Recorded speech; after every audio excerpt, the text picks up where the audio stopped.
Great. Welcome, everybody. It sounds like we have our technology going. Folks online, we're good. Stacy? We should be all good. Everything's running just like it should. All right. Well, then we're going to get started, and we've asked Mayor Daggett to kick it off, and then the city manager. All right. Welcome, everyone. Happy Friday. Good Friday. Yeah, it is a Good Friday. And the Good Friday.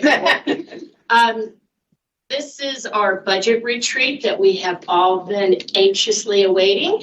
And today is Friday, April 7th, 2023, and I'm calling the meeting to order. Can we have roll call? You can come up right, sorry. Mayor Daggett. Here. Vice Mayor Aslan. Present.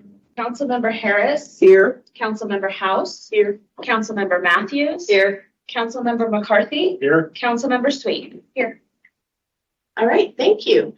Vice Mayor, would you lead us in the Pledge of Allegiance? My pleasure. Please stand again. I pledge allegiance to the flag of the United States of America and to the republic for which it stands, one nation, under God, indivisible, with liberty and justice for all. Thank you. Our mission statement. The mission of the city of Flagstaff is to protect and enhance the quality of life for all. Thank you. Councilmember Harris, would you read our land acknowledgement? Here.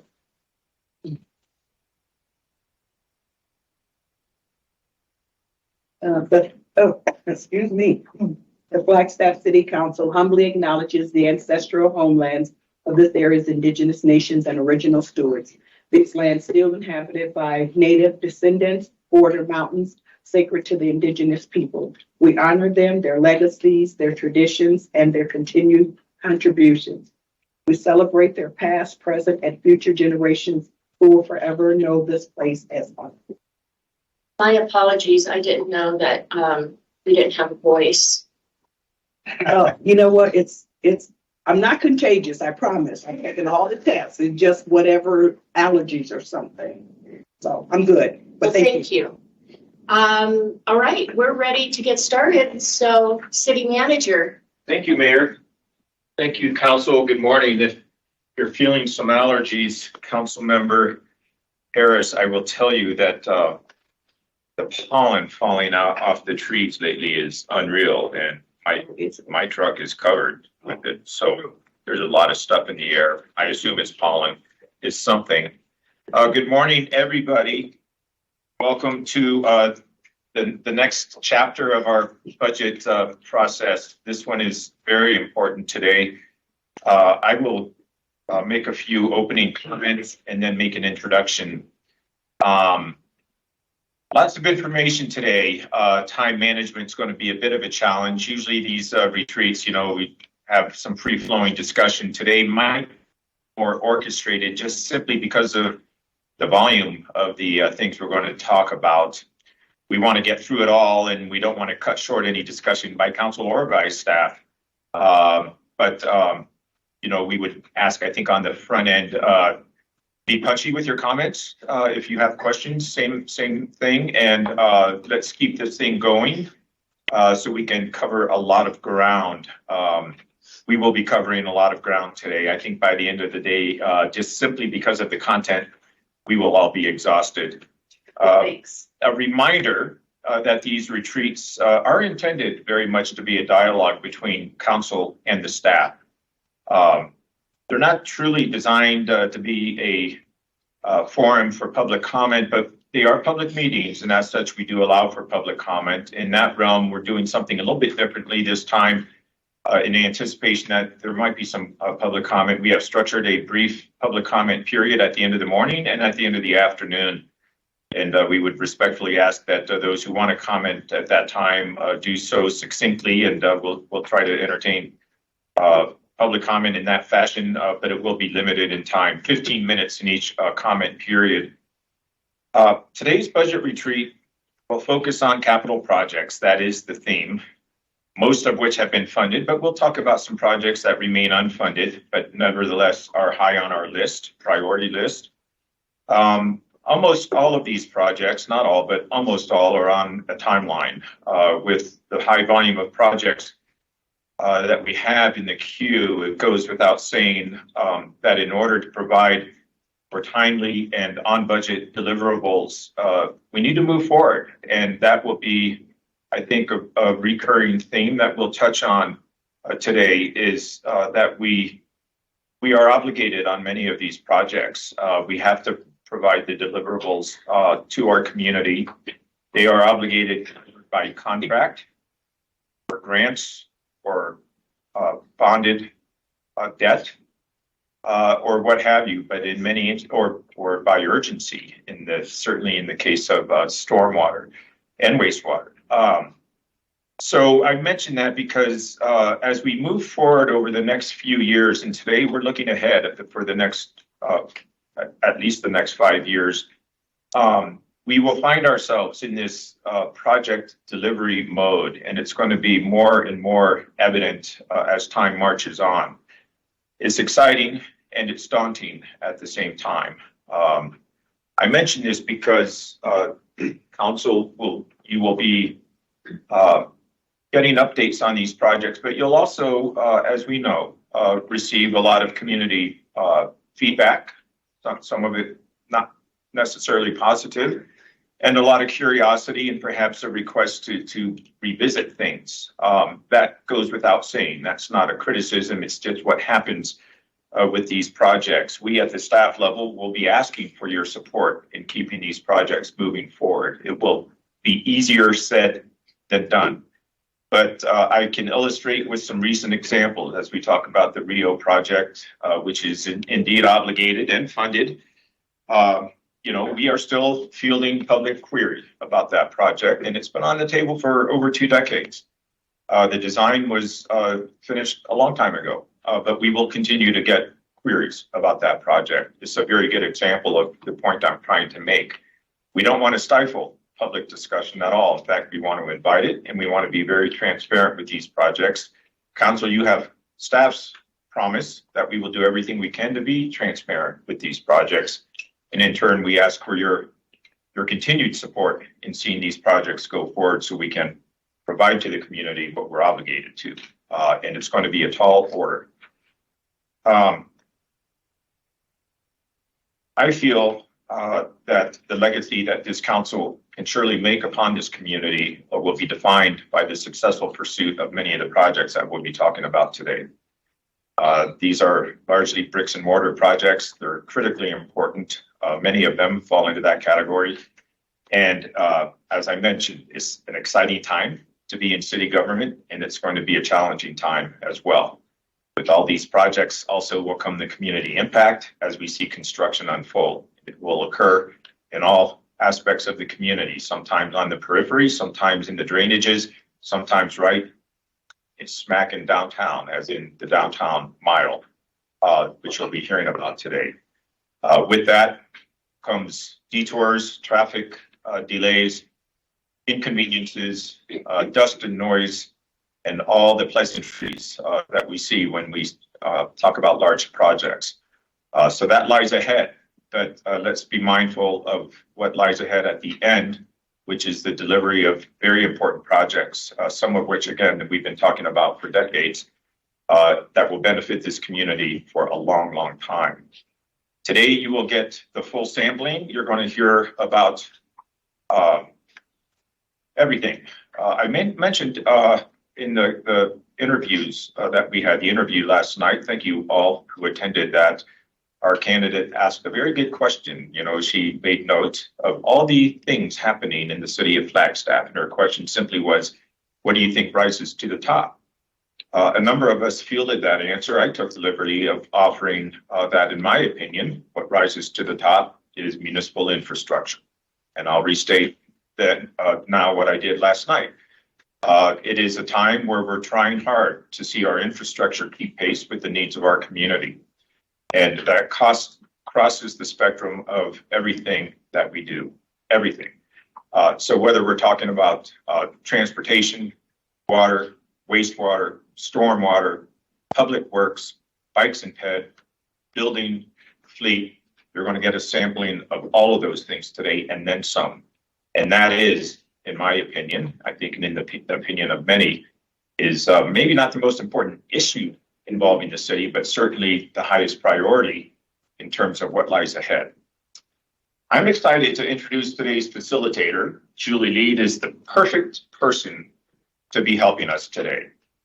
She has such a deep knowledge and a working knowledge of the many projects that we will be discussing today. When I asked her months ago if she would be interested in facilitating a capital projects retreat, she thought about it, and I could see the excitement in her eyes, and she came back and said, yes, I would be honored to do that, and we are quite excited that she did say yes.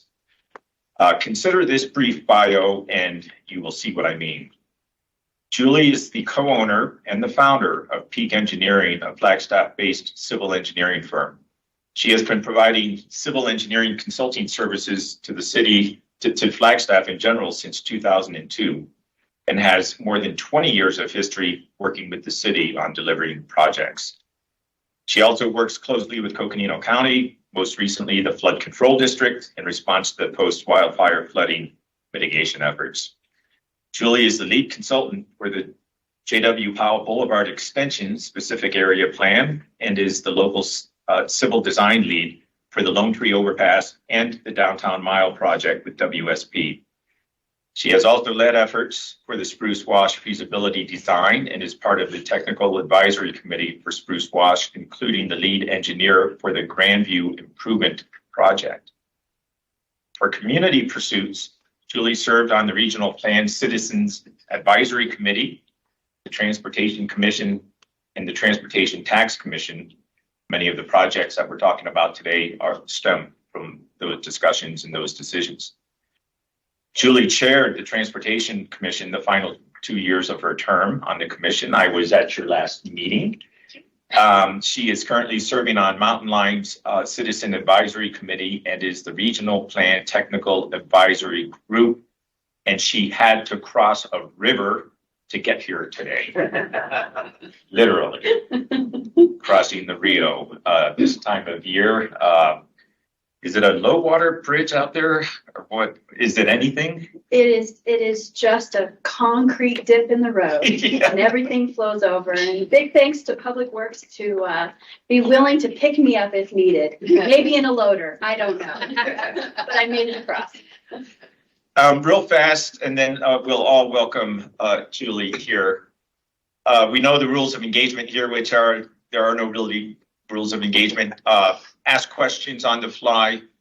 We have microphones up here at the front. We can hear you in the back of the room if you stand up and ask a question, but everybody online cannot. So we respectfully ask that if you have a question or comment, make your way somewhere up in the vicinity of these microphones so we can pick you up online. Those who are online, raised hands or interruptions, I think will work. And we want it to be, again, an engaged dialogue, but we also want to cover a lot of ground. Would you join me in welcoming our facilitator today, Julie Lee?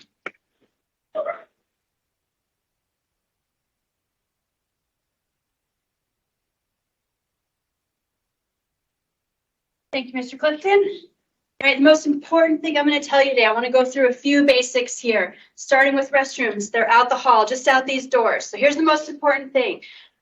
Ladies, when you're in the restroom, use the middle faucet and stand slightly to the side. All right, a little embarrassment. Men, I imagine there's something similar, so look for the calcification on the faucet. Yes, it's a problem. All Bad right. engineering. All right, there's a water bottle filling station right out there. We've got emergency exits here. Sam Beckett has promised he did not lock these exits. So if you do go out these doors to possibly enjoy the warmest day that we've had this year so far, yay, you will be able to get back in. You are in the secured area of Public Works. So if you do go out these doors, you might have a hard time getting back to the parking lot. All right, there are power supply ports on the desks, so everybody should be able to connect for this day.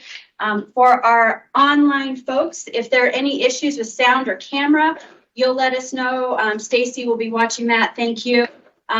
Those on Teams, maybe put that in the chat. Folks online, you can send an email if you're streaming, public comment at flagstaffaz.gov. It's on the top of the page where you're streaming. Right. So today, this is really exciting. This is near and dear to my heart. Today is about capital projects. The city manager has said, not necessarily the design details, but the current status, how they are funded, and when they are happening.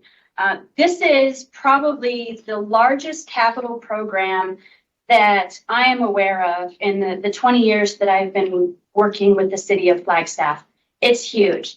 It's ambitious, maybe a wee bit overwhelming, but you have an incredible staff and team to deliver these projects, and I'm eager to hear from them today.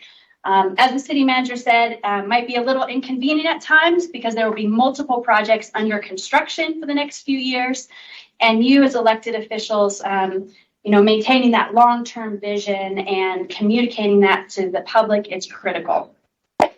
So it's going to be a big push. It's a big push for you, for staff, for consultants as well. We're up for the challenge. And as you always say, onward and upward. Right. So our schedule for today, there's much to cover. I'm going to do my best to keep us on schedule.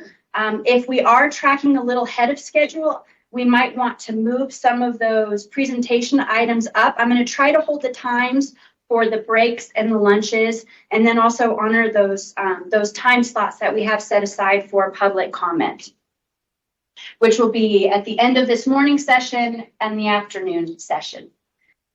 So your agenda today is organized by the color of money and funding.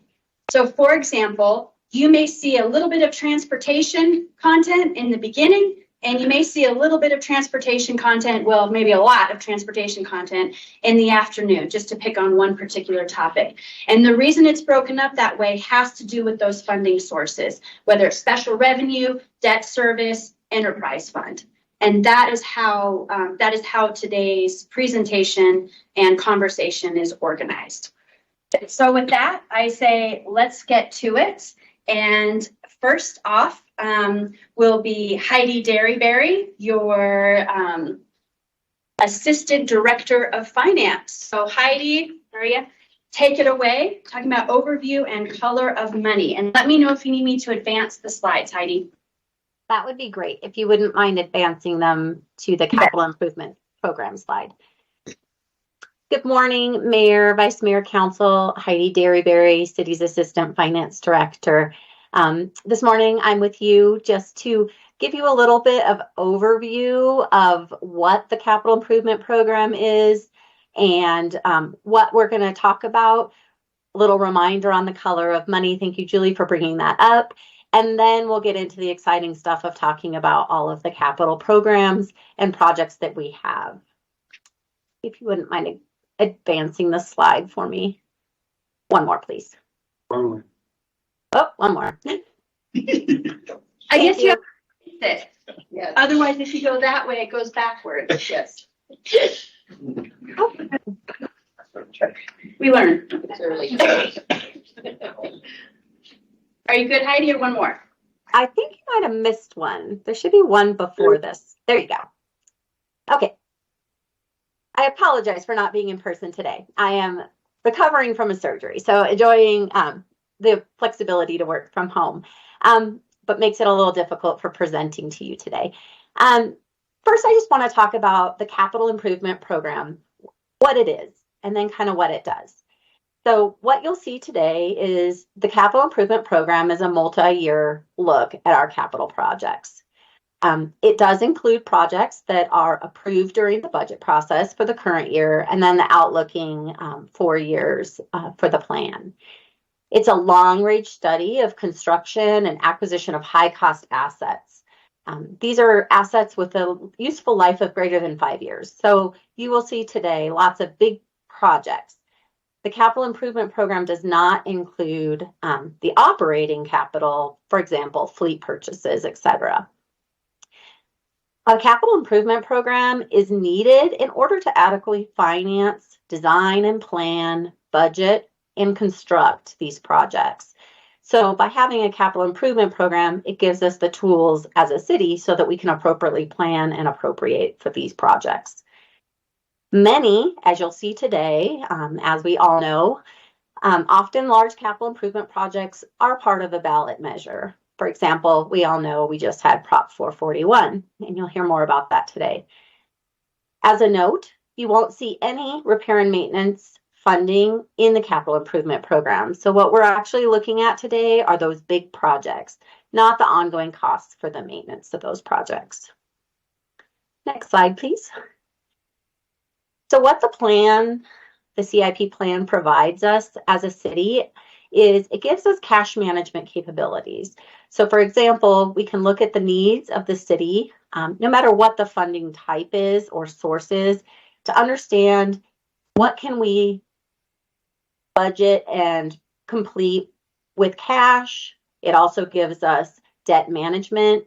Do we not have enough cash flow to do these projects? Do we have the ability to finance some of them through different debt tools that the city has available? It also gives us the expenditure controls. So we do, as an organization, statutorily have an expenditure limit that the city can spend. So we do need to plan and budget appropriately so that we can stay within our expenditure limitations that the council will approve here shortly. It also gives us budgetary controls to make sure that we have the appropriate budget for the projects. And then finally, it should give us a way to minimize disruption to the citizens by being able to look at our overall capital plan and seeing what projects we have that may be impacting different areas of town. As you'll see today, we have a lot of projects coming forward, so there will be some disruption, as Greg mentioned, to many areas of our city in the next few years. The way we have it laid out today, you will see general government projects first, which those projects include items that may be funded in the general fund, the library fund, parking district fund, sustainability, and the different capital project funds. So just to remind the group or to teach the group, the non-geo obligation, was there a question? The non-general obligation bond projects, these are projects that are very large capital projects that may be funded by a variety of ways. For example, grants, other debt other than our general obligation debt, cash, or a combination of these. So we'll see a couple of those this morning, as well as we have general obligation bond projects. So as you know, these are voter approved. They're secured by the full faith and credit of the local government, and we usually have pledged tax revenues to pay for the interest and principal. So that is the general government projects. The next slide includes all of the other. So we're also going to see streets and transportation, which includes HERF and the transportation tax projects. We're going to see the BBB projects, so beautification, arts and science and recreation, solid waste, airport, and water services. Next slide, please. And just as a reminder, I know you guys have seen multiple times the color of money over the last few months in the retreats we've been having. But this slide, or this deck of slides, is going to have the color of money incorporated into every slide. So just as a reminder, as we're having discussions on the projects, so that it's easier for you guys to know how they're funded. The little money bags you see on this screen and the colors are going to be throughout the entire slide deck. So anything that's yellow is general fund, green would be special revenue, red will be the capital projects, and blue will be enterprise funds. So you can use this little key or the handout that was included to know which funds and how they're restricted. Next slide. And just as a real quick reminder, general fund accounts for all the revenues and expenses used to finance traditional services associated with municipal government. These are the least restrictive funds most of the time. Special revenue funds are used to account for revenues derived from specific taxes or other earmarked revenue sources. For example, the Highway User Revenue Fund, those are restricted funds. Debt service funds, we don't have any of those today. Those are just funds used to pay for the debt which many of them are associated with capital projects, but these are used to just account for the accumulation of resources and payments of our debt. Next slide. And then remembering our capital project funds, those are used to account for major capital acquisitions separate from our ongoing operations. You'll see several of those different projects today, for example, Downtown Mile, Prop 441, etc. And then last, we have our enterprise funds, which are self-supporting through user fees adopted by ordinance, and many different grants support all these different funds. So that's just a quick recap on and reminder of the color of money as we head into looking at the projects. And I believe that's my last slide this morning. Is there any questions or comments before we go ahead and get started on general government? Vice Mayor. Thank you, Heidi. I do have a question. I'm trying to remember, I may be confusing or confounding a couple things. Does the capital improvement program, is it capped budget-wise by law? Or what am I? Yes. Well, specifically, the capital improvement program is not capped by law. It's the entire budget in the city is capped by law, which includes the capital improvement program. So the entire expenditures of the city, we do have to stay within our legal expenditure limitation. So we have all of our operating costs as well as our capital improvement programs that we need to balance to stay within that limitation. Right, I understand that. We can't spend more money than we budget for by law. I'm thinking of something more specific, and maybe someone else can help me out. I remember within the past couple of years, we had to vote on increasing a certain purse. Yes, that's our expenditure limitation. So yeah, so that is the maximum that the city's budget could be, whether it be operating or capital. So the total budget of the city, including all items, cannot exceed our legal expenditure limitation. So it's not specific to just the CIP program, it's the entire budget as a whole, which that program sits within that overall budget. Okay. Help answer the question? No, I think I'm thinking of something else still, but I will look back and try to figure out what it is and share what I find out. Sure. Feel free to reach out if you have further questions on that. Council, any other questions for Heidi? She's here all day too. I am here all day. All right, so let's move to general government. And to kick that off is your IT director, CJ Perry.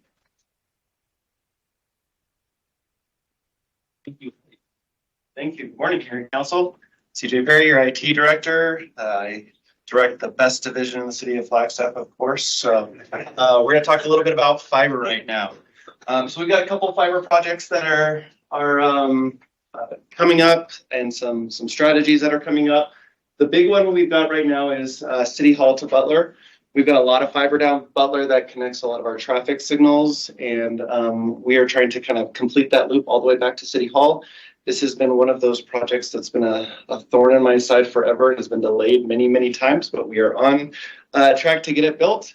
However, I said we were going to be completed by May 1st on this slide, and I'm already delayed from that one too. So yet another thorn in my side, but we are working to get it done. We're running into just, some permitting delays with BNSF. So we're working through those. And once we get all of that done, this should be completed. So we're really excited about that. This will also allow us to connect in with Northern Arizona University. You'll be seeing an IGA coming to council here in the next month or so. Also kind of expanding some collaborative opportunities with Northern Arizona University, just kind of formalizing some collaboration with fiber and with network opportunities, smart city initiatives, things like that, just kind of setting up some of those frameworks so that we can collaborate going forward. Next up that we're working on right now, I've been working with our purchasing group quite a bit, is trying to find an ISP partner to kind of partner with us to build fiber to hopefully every home and business in the city of Flagstaff.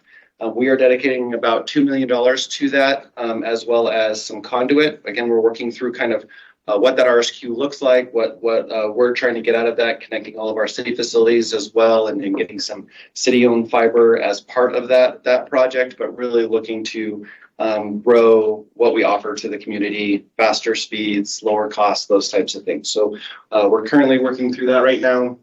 Again, something you should be seeing in front of council once we kind of work through all of the drafts and everything and get that thing moving.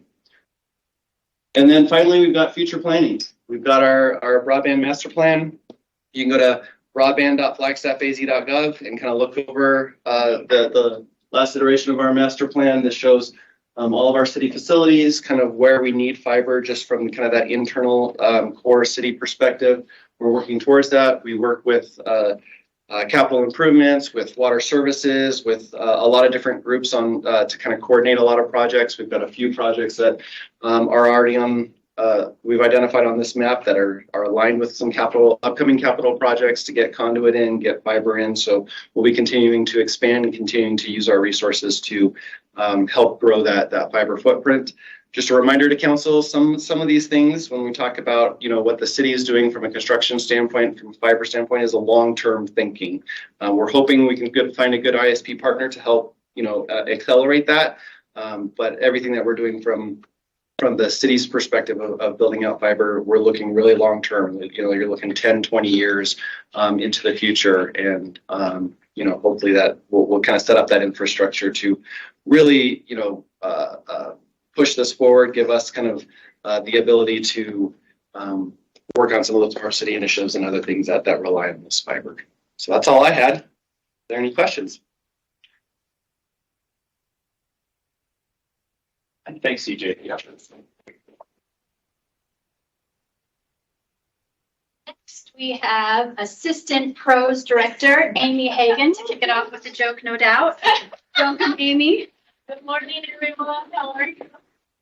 You may be wondering why I'm wearing black, because normally I wear a lot of color, and that's because I'm ready to bid farewell to winter. Yay. Okay, we're going to get into some of the general funded items for pros. We have the ongoing project right now, the Buffalo Park Nate Avery grant project. That one it's a grant that was funded with Arizona State Parks Heritage Fund. Thank you, SBK and your team.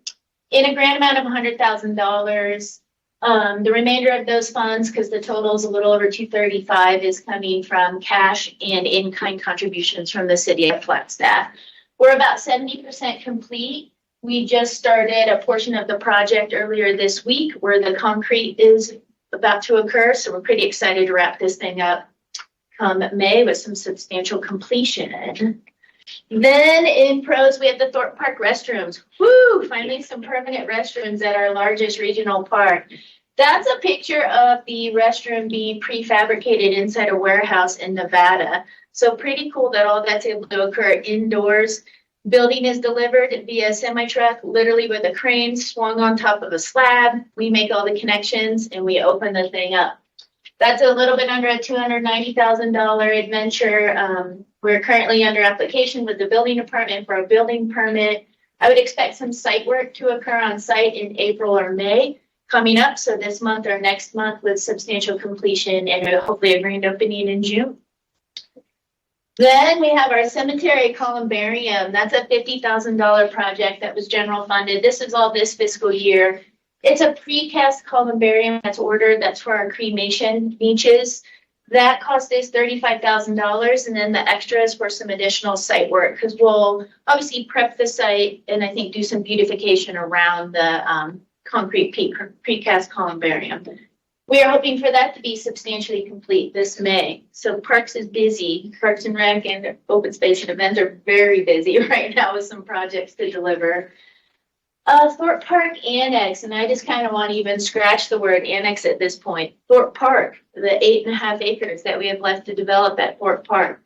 This has been $100,000 that the division has been holding on to. It's really for further mitigation on site. We're using that site right now with partnering with our capital team. Eagle Mountain Construction is there using it as a temporary construction yard for the Coconino Phase 1 project, Coconino Estates Phase 1 for that road repair and street safety. So we've just been kind of waiting. Well, once that project ends, contractors off site, That $100,000 is to just do some further mitigation there. You know, it's probably gonna entail taking down the fence, maybe some grading activity and cleaning up that entire parcel. Mr. Clifton, you had a question? Thanks, Amy. On this, and I think it would be of interest to everybody here, and certainly is of interest to our Indigenous Commission and the ICF. But as we look at this with council's recent approval of the concept, that was very well vetted. Thank you very much over the last year or so. What do you envision to be next steps as we progress toward the eventual realization of that vision to see this become a cultural center? I think excellent question. So, you know, and that's why I want to describe this, that this is really just for some site mitigation, site cleanup.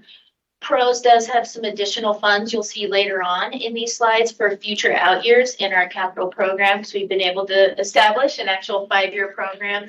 Big shift in some of those funds for our division. I know we've got a partnership with the ICCC, so we need to start to bring that to fruition. And we do have a handful of interested parties in figuring out how can they temporarily use the site, specifically maybe even the indoor of a very industrial type building with our historic building on site.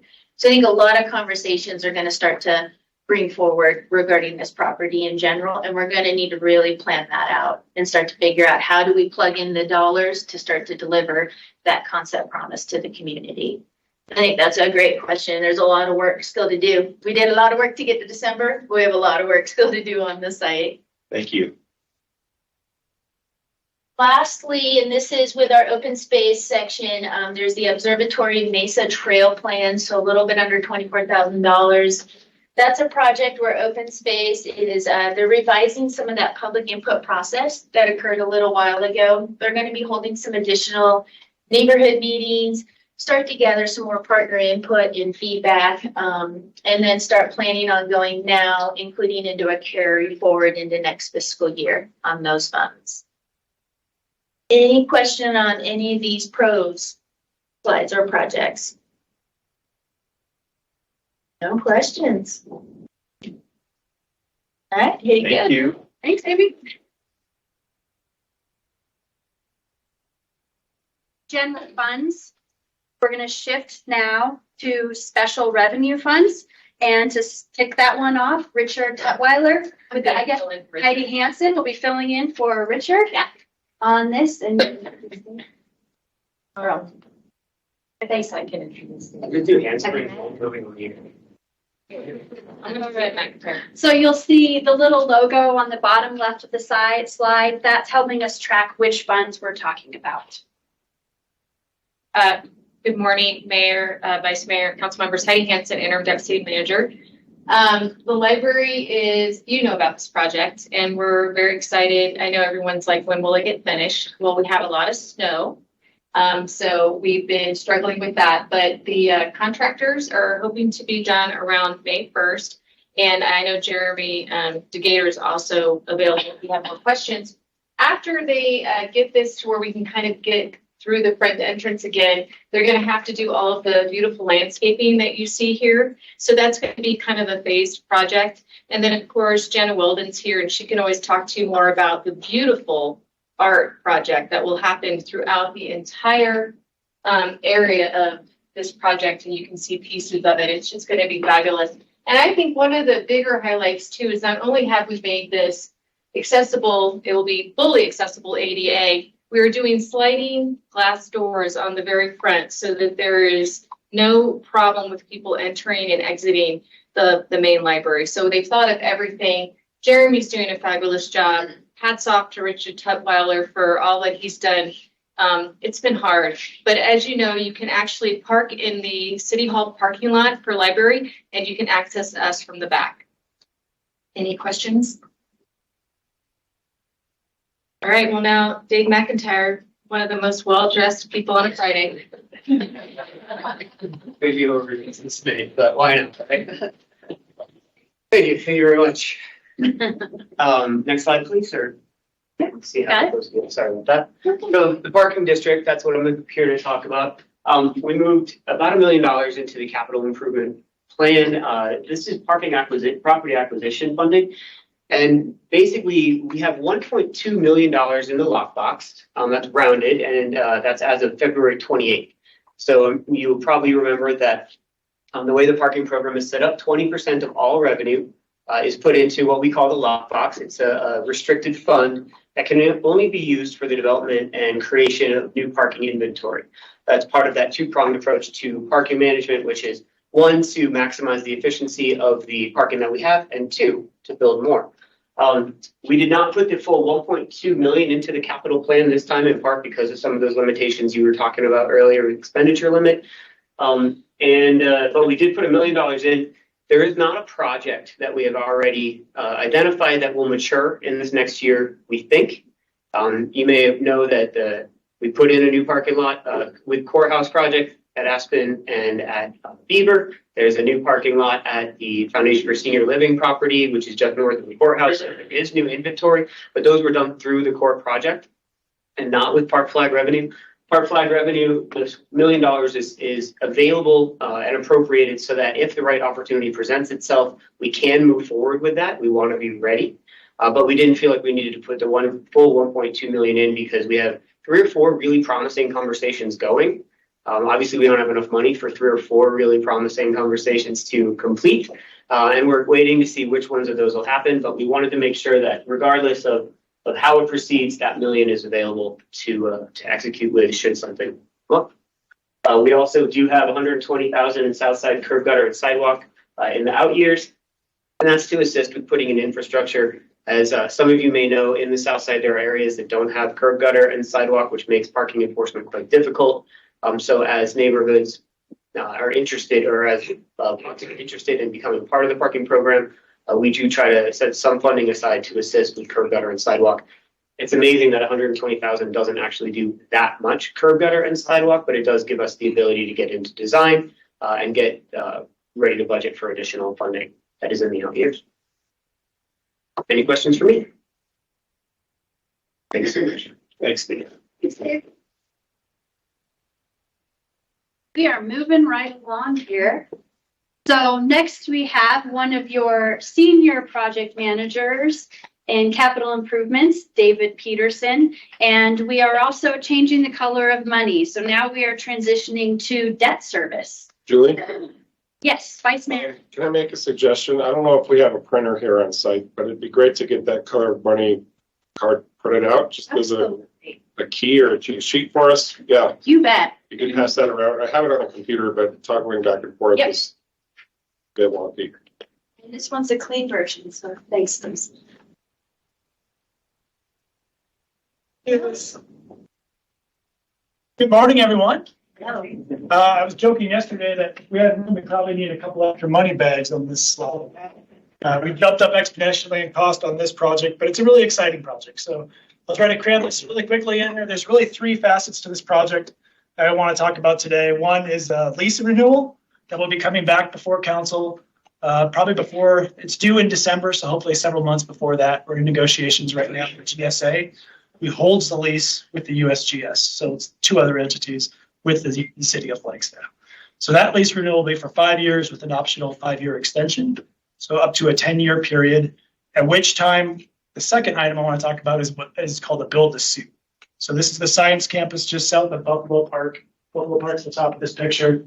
The build to suit that came before you in 21 that we agreed did not execute the lease that we approved in 20 with council due to several variables, one being cost, the scope that was put together, and what they call the program of requirements. 280-page document that specified all the things that they needed on that science campus to be able to do their job. That document was put together in 2014, so it was very dated, didn't represent how they work, telework today, the labs, security, ID, things like that needed to be updated as well. So that infrastructure will be updated in the next 5 to 10 years for a new build to suit that will come forward to council. In that one, the last one, we were demoing these buildings here, 3 and 4, which coincidentally, these are the lease buildings that will come before council here before the end of the year. Destroying 2 or demoing 2 and then building 2 new buildings as part of that build to suit. The third item is campus repair. So these buildings are about 50 years old. The USGS has been part of this community since 1965.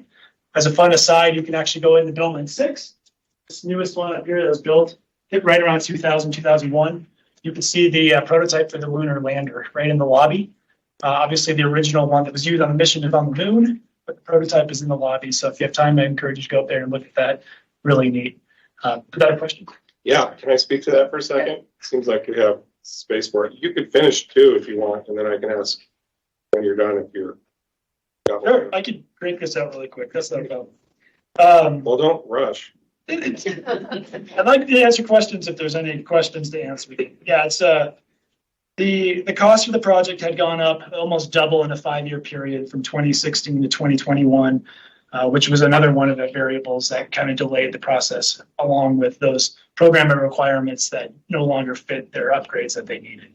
So with the renovations, because the buildings are 50 years old, we're on this fine line between health and safety and the employees that are working there, as well as trying to make that 10-year period that remains doable for those employees that are there until we can redo the buildings in that next build to suit. So part of that is that 3 million renovation figure that's in the middle of the slide. That should be coming forth in the next year or so to make those improvements. We have the estimation for that work from a contractor in town that did that work for us last year. So we have a pretty good feel on how much those repairs are going to cost. So it's a matter of how much do you have to repair a building that's 50 years old to make sure it can last, that 5 to 10 year period that it needs to, without taking too much capital, for the build to suit to come. So with that, I think that is mainly what I wanted to cover in this slide. So Vice Mayor, do you have a question? Thank you. Yeah, and Heidi, you might be interested in this too. So I presume the lunar lander mock-up is in that northernmost building? Yep. Yeah. So I had the opportunity and the honor to step in that building for the first time personally myself this past week. Councilmember Matthews was with me for our Coconino Plateau Water Advisory quarterly in-person meeting. And that the experience of going in there absolutely blew me away. That building is incredible. The displays they have up are something every tourist who comes through town needs to see. The whole setup they have for the lunar module just really blew my mind. There's a room off to the side with massive globes of all sorts of various planetary bodies. And it's just, I thought of it as an incredible undiscovered or best kept secret amenity that Flagstaff has to offer.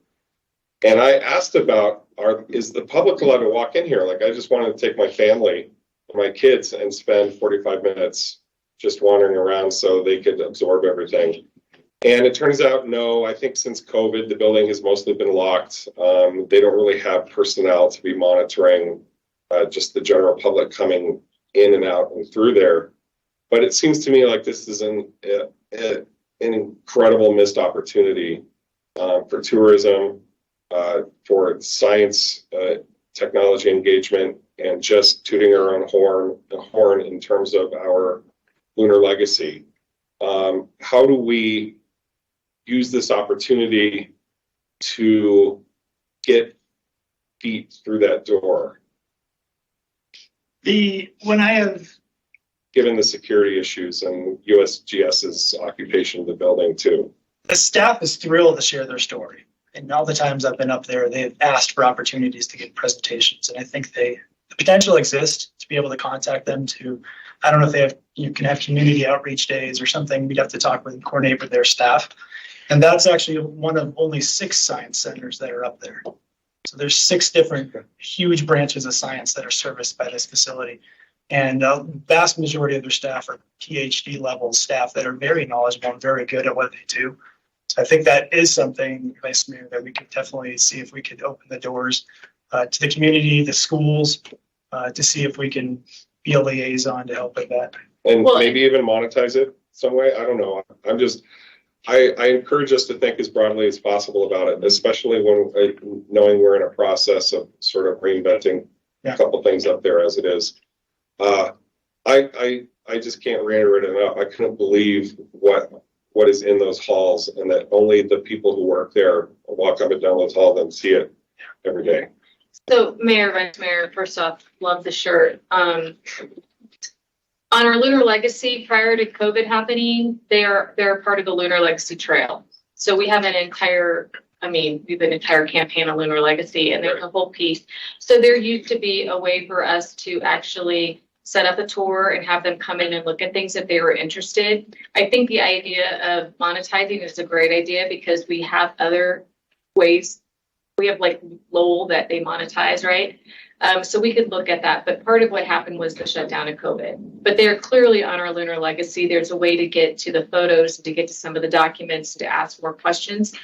Discover Flagstaff has literally checked that box. I'll send you some of that information so that you can see it yourself. But I think that is probably a good time for Discover Flagstaff to go back and talk with them and see if we can do a little bit more of opening those doors. Fabulous. That's all I can ask for. Got it. You know, there's so much in there, and it's not really set up for public consumption, but with minimal expenditure, that could be done to the extent that I just think people would flock to it. We do bring fam tours in to see the rover, and they take selfies in front of it. I'm not kidding. Like there's a lot, like you have no idea how many selfies have been taken in front of that rover. So there is a lot of that activity happening. Discover Flagstaff just has to call and get that taken care of ahead of time. Mayor? Yes, Oh. go ahead. So I have a question, so help me understand this. Maybe a couple questions. First of all, USGS, the buildings up there belong to us, correct? Us meaning the city. Correct. Okay, but the programs inside the building belong to USGS.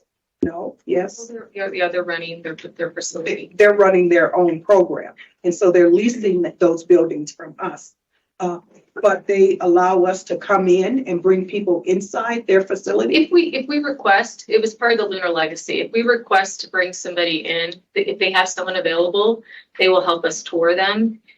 Mainly what we were doing was just bringing people into that front building. I think it's 6, where they would see the rover because. But that whole hallway that goes through the back. I is know what just you're talking an about. Incredible display of Planetary planetary images. Gracious to allow us to extend their tour.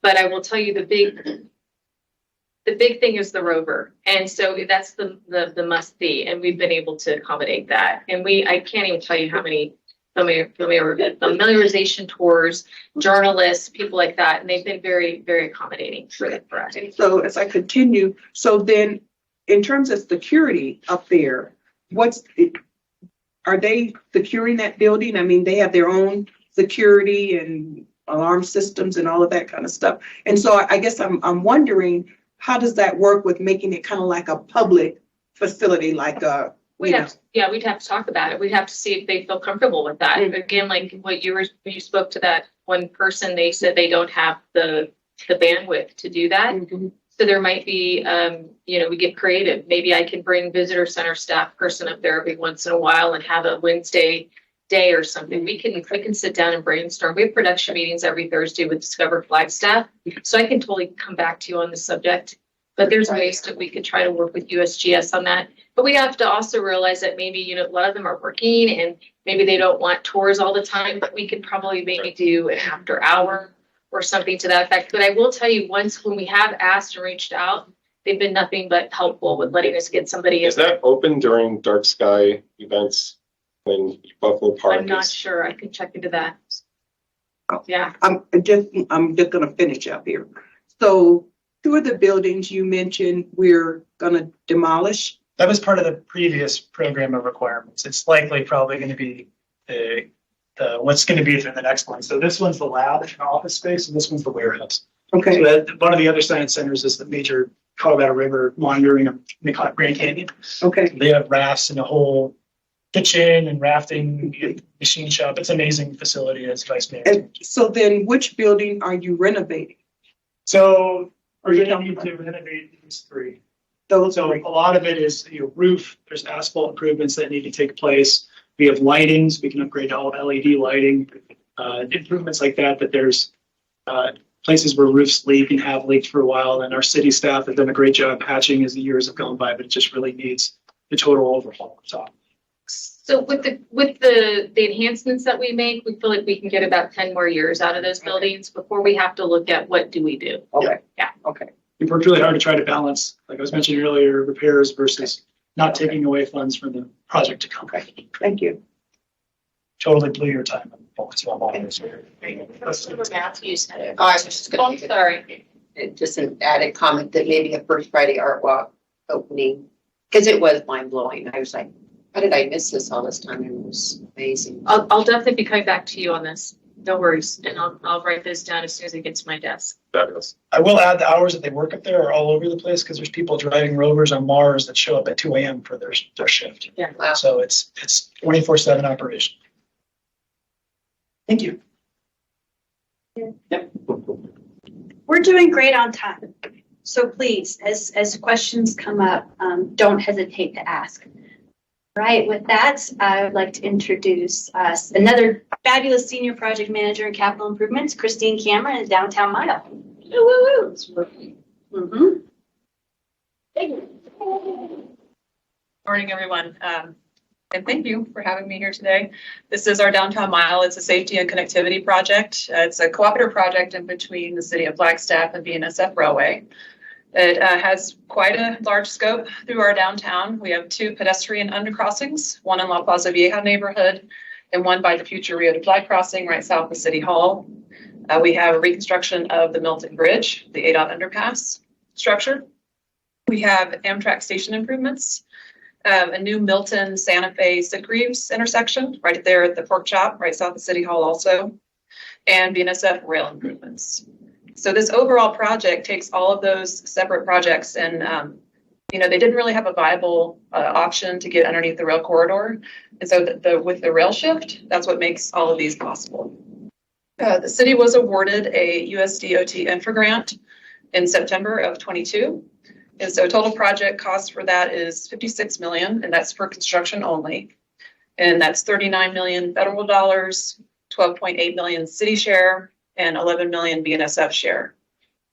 We are under design. We're in early design, and we're just approaching 30% right now. And we're working with FRA, Federal Rail Administration, on our NEPA analysis and getting ready to go out to the public for public meetings. So we did send out a survey last month, introducing the project to the community and asking how they wanted to be contacted. Got a really good response on that. So that's the Downtown Mile, and I'll answer any questions you have. Quick. Very quick. Good. Before Christine exits, what you're looking at here might be one of the larger projects on our horizon, and I would just invite any elaboration or follow-up that you may have. This is enormous, and this, going back to my earlier comments, it was projects like this that were in mind when I made the comments that this is going to be a wonderful thing for our community, but it's going to be a lot of impact getting there and touching on so many different areas. So I just want to make sure we don't cut short the necessary time on this discussion. So I can kick us off with a sort of very specific nitpicky thing, and I hesitate to do that because this is so minor and peripheral to the grandeur and importance of this larger project. I mentioned this towards the end of a council meeting recently. I think it bears repeating, and this is the proper place to do it. I'm just very concerned about the ice pack that happens on the north side of the Jack on Phoenix Avenue. And just very curious if there is a way to reduce that ice pack in the future as we're rethinking this whole area. Now is the time to have that conversation. I don't think it would work to do it after the fact because I think it is a tricky problem and I'm not sure there is a solution to it. But I can only imagine if I were one of those bus drivers or one of those operators or someone involved in day in and day out logistics for the mountain line operation there and the other, it is a transportation hub. It's going to be very heavily utilized. And when that ice pack builds up on Phoenix, it'll, this winter it was there for 3 months. What a headache. Now's the time to think through troubleshooting that and making that problem go away. And I'm not an engineer. My only thought on it was maybe some heated pipes under the street right there. But anyway, I certainly don't mean to be prescriptive about it. I just wanted to bring that up as a very particular little problem that if we can solve it, we should think about it now. And then that's all. I think there's much bigger fish to fry with this whole thing, but just wanted to bring it up while it was appropriate. The reconstruction of Phoenix Avenue isn't within the scope of the downtown mile, but maybe that's a question more for streets on frequency of plowing or maintenance. I don't know the plowing is the problem. It's just it snows and those buses are moving and it creates an ice rink out there. And without deliberately thinking through the problem ahead of time, I think it's just going to persist into the future. So Yeah, I don't know. I don't need a solution from you right now.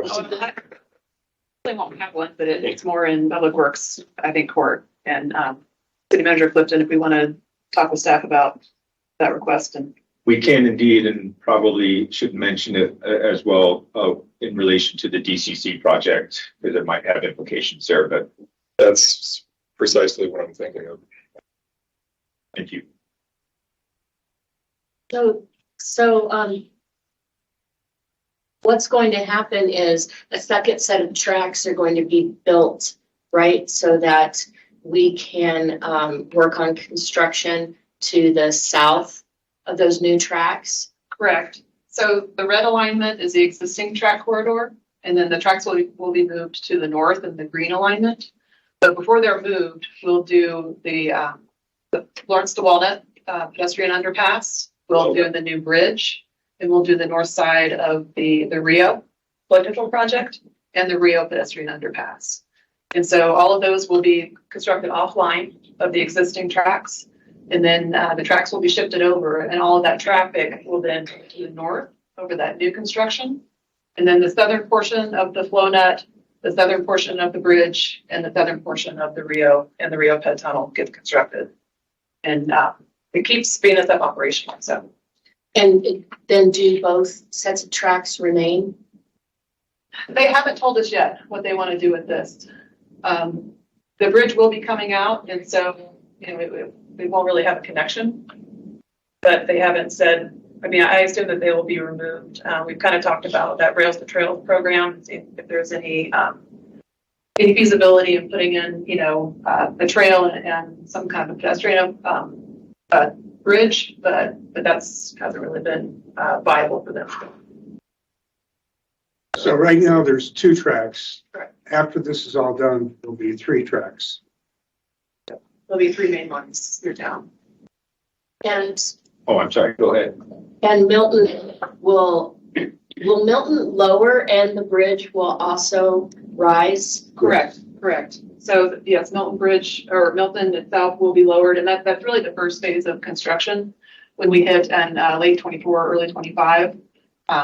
And that the pump station that is there that dewaters that area when it floods will be relocated, and also the bridge itself will be constructed to a higher grade to make that clearance, because clearance of the bridge right now is 9. The things do get stuck underneath there periodically. So it'll go up to 16.6. And the bridge will be 6 lanes instead of 4 lanes. The bridge. Yeah, Bridge abutments will be, there'll be enough room to get 3 lanes on each side under the bridge. You're saying the street. Streets for cars and or trucks or bicycles. yeah. And that's in keeping with ADOT's corridor master plan. And so the bridge abutments will be set for that ultimate condition. But what we're actually going to construct is what you see out there today is the 4 lanes with that center turn lane for the intersection. And then the additional width will be taken up by a large parkway area and multimodal facilities on both sides. And someday, if ADOT wants to blow out the corridor and do that expansion, the bridges will be ready for that. So. Will 66 remain open throughout construction? Christine, if I may, and thank you for that question. And Mayor, I was going to make the same comment that you did, so thank you. I was wondering, Christine, as we talk about construction and stuff, we had a very good meeting with the Army Corps a while back, and we were talking about sequencing this. You were with Lone Tree Overpass subsequent to that construction and how that could help deal with the 66 impact, and if you could spend some time with that. I think it might be a little bit larger of an effort that you saw when ADOT came and they reconstructed the Rio Bridge here. There were areas or times that they had one lane in each direction. I think there was 2 weeks when it was completely shut down. So I predict that construction of this project will vary, on that restriction. And again, we're at 30% design and we haven't gotten to that point yet, really figuring that out. But as the city manager alluded to, we talked about the closure of this intersection, the Butler Clay and Milton for the Rio, because the Rio comes straight down Mike's Pike and it'll come crossways through this intersection. That's the clay. Yeah, that's the clay wash reach. So, and what ADOT has required is that we time the closure of this for traffic with the opening of the Lone Tree Overpass in 2026. And so that coordination will help, because we don't really want to cut off, traffic to Butler and have, people trying to find their ways, and everyone coming through downtown. They really want to weigh, another alternate. So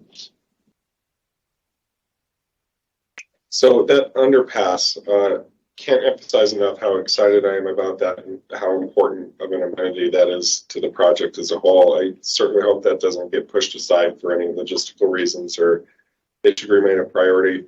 Does it go all the way under 66? It doesn't look like the plan is for that right now. And if not, it would be great if it could, just to, this is the time to talk about it, so. Right, it will go under Route 66, and it's part of with the Rio project. Very good. And so again, when ADOT came and built this new bridge, the city contributed money for their contractor to go in and excavate all of that rock out of the way of the pedestrian underpass and the Rio. Sure. And so when we do our flood control project, we have a lot more easy digging and be able to get through there. So. And just another real nitpicky thing, I noticed with the completion of that bridge, there's a really cool design element to it, facing outward. So traffic doesn't see that nice design, that neat amenity.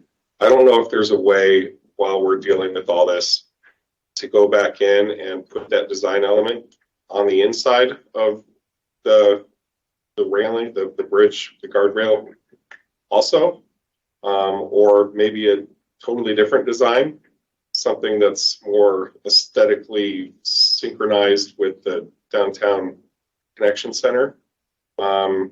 Just a thought for you. Yeah, that's something we can bring up to ADOT, because it would be their facility, but I know what you're talking about. Yeah, that zigzag pattern. It's really cool, but it's totally invisible. We will be working with Jana Welton and her program for beautification of the downtown mile elements, as you approach, these bridges and undercrossings here. So, maybe there's a way to do something thematically, through the area.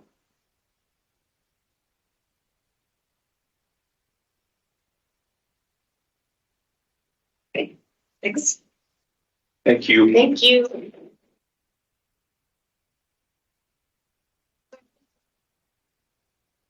Next time that update is made to City Council on Downtown Mile, address construction sequencing and address beautification in that next update to you, a work session.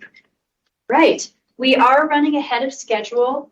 We had a break scheduled for this time. It's 9:45. That break was scheduled for about 10:30. Mayor, would you like to continue with the next item and kind of close out the debt service conversation, or would you like to take a break now? Sure, let's Close out debt service? close it out. All right. So moving forward, this one, I would like to introduce, I think we're starting with City Manager Clifton would like to kick off Proposition 441, and then your Public Works Director, Scott Overton, will take it from there. Thank you. This is exciting and urgent and everything all at the same time. Proposition 441 was a companion proposition to 442, which we're not talking about now, but of course that is equally important and exciting. That's the housing proposition, but we're going to focus on 441. I'm not going to talk in detail about the projects.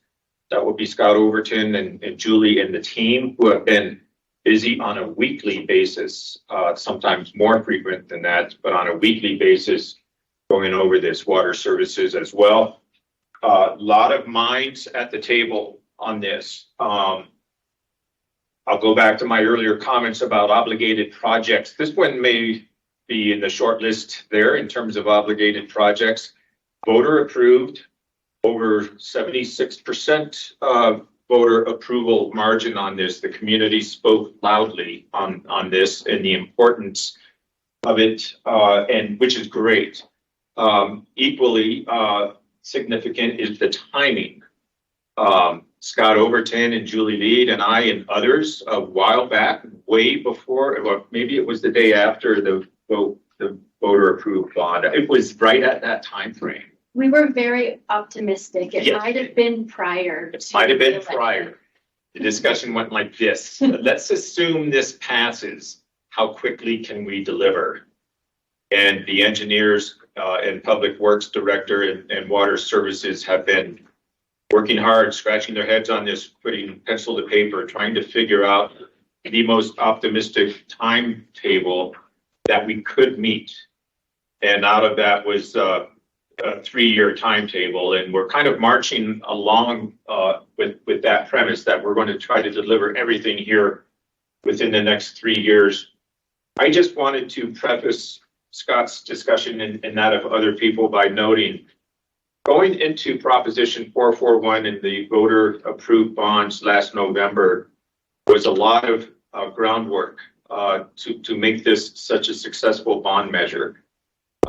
With the assistance of Shannon Anderson and many others at the staff level, and going back to a retreat that this council had in September a year ago, not last fall, but the preceding year. Direction was given to staff to form a citizen bond committee and come up with 1, 2, or 3 potential ballot measures to address 3 stated priorities at the time. Flood mitigation, at the time spruce wash was the big game. Now we know there's more to it.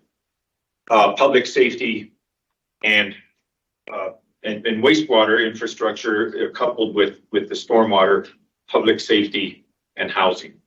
Fast forward, that citizen bond committee met for several months, very frequent meetings every week, and worked hard to put together some ballot measures, proposals for council. The previous council last July June and July entertained the recommendations from the citizen bond committee, narrowed it down to 2 propositions, 441 and 442, and asked staff to go forward with an intense public outreach process which occurred.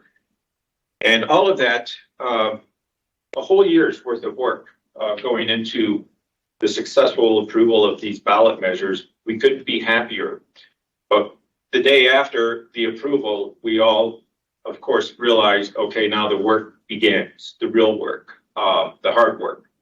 So design, scheduling, preparing for a massive endeavor here.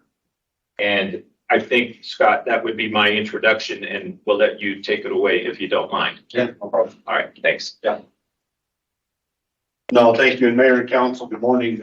This is a slide that many of you have seen before. We come to you monthly with updates on spruce wash. I think this is an opportunity, though, to speak to each of the projects in a little more detail or answer any of the questions you have, because really what you're about to see is probably, for most of all of our careers, an unusual process of delivery, and everyone has carried a ton of weight on this project. Greg is correct. As we met in November, we met shortly after as engineering and staff teams to try to figure out, once we were approved, now we have to deliver this. And looking back at post-wildfire flooding and the impacts to communities, it's drastic. It's detrimental. We're seeing it with Pipeline West a couple of years after.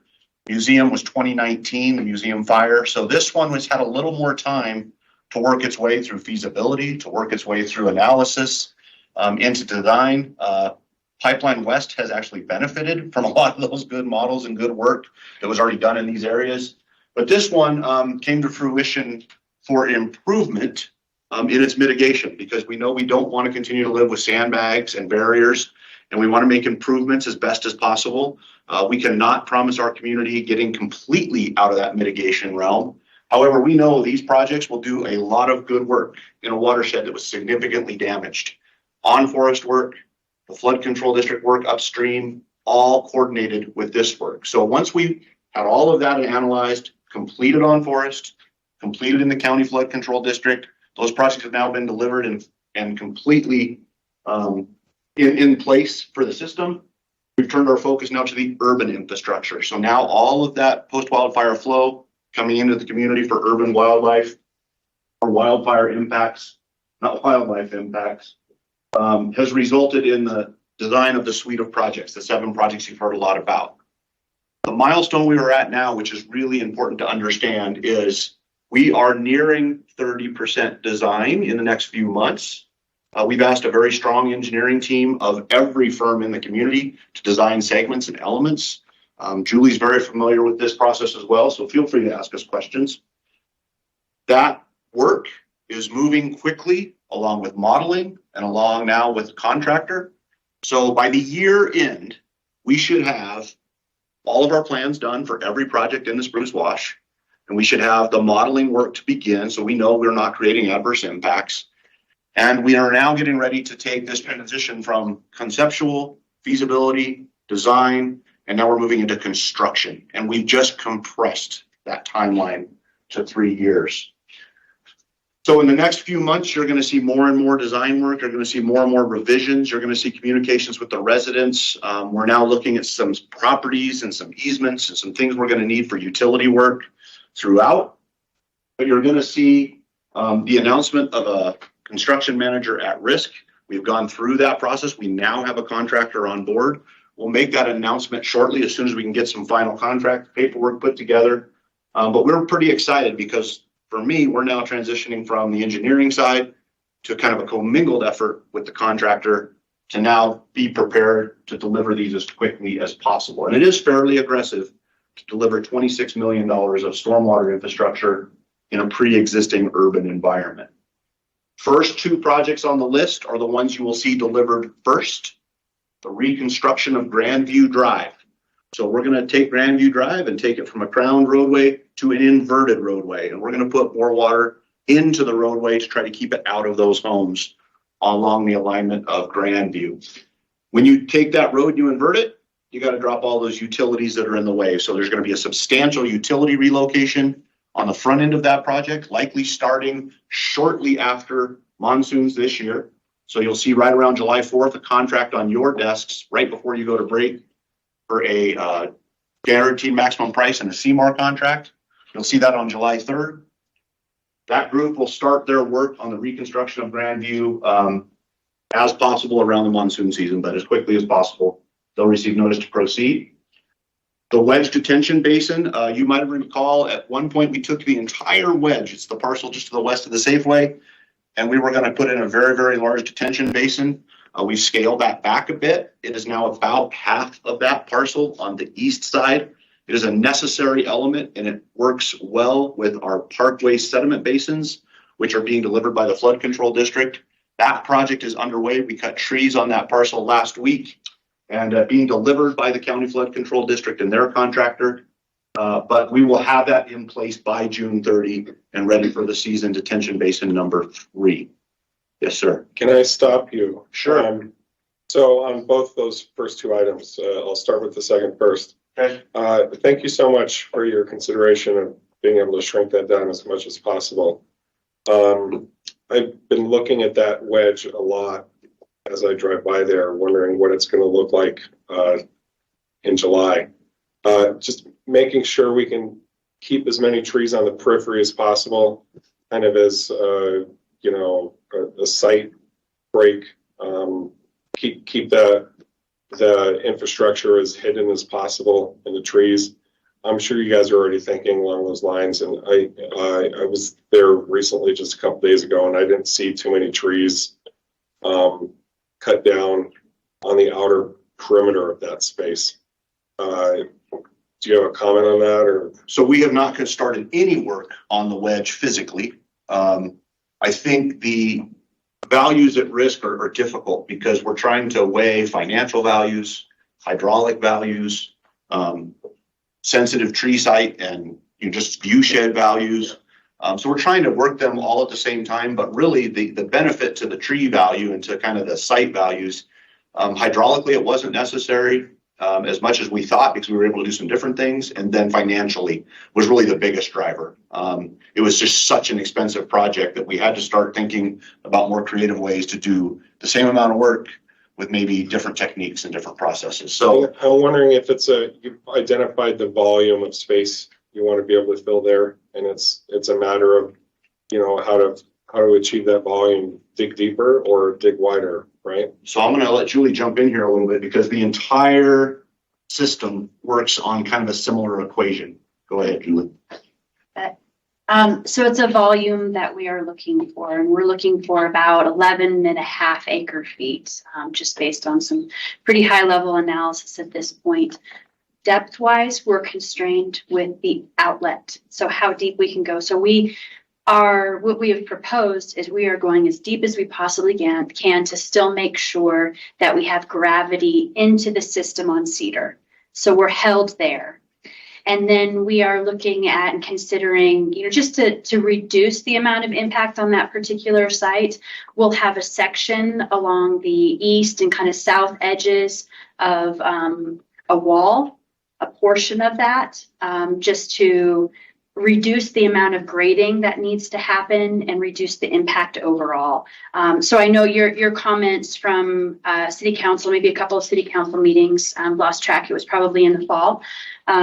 We've kept that in mind, knowing that that's something that's important to you and likely to the rest of council to have that buffer and maintain that visual as you're on Cedar and West and Linda Vista. Great. Thanks for the update on that. Okay. And then in terms of Grandview, so I was driving through Linda Vista recently.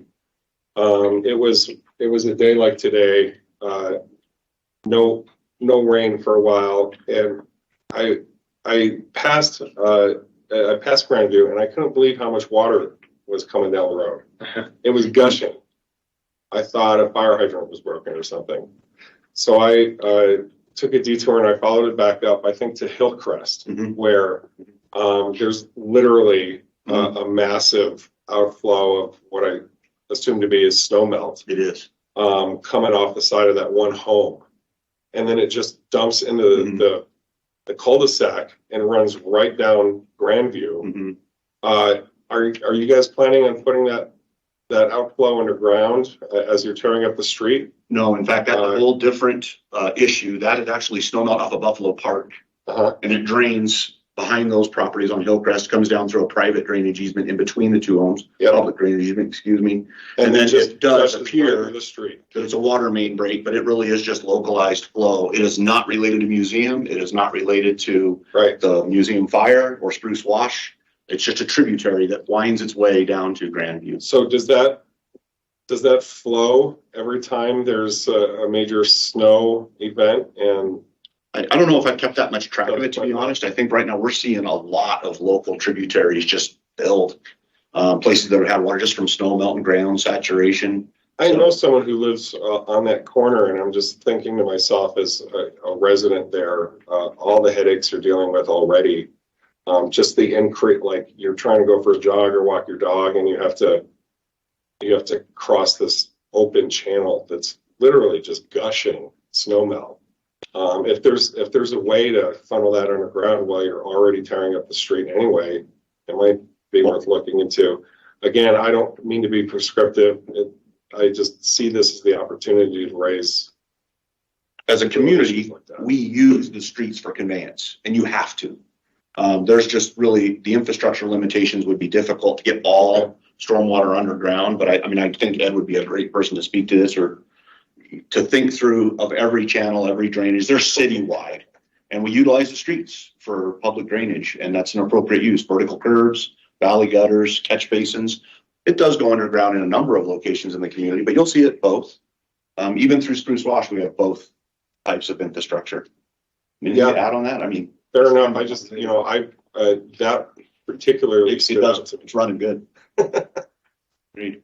Our primary goal is to keep as much water in the roadway as we possibly can. There will be a short section of underground of stormwater infrastructure at the very end of Grandview to pick up that flow and return it to Spruce Wash.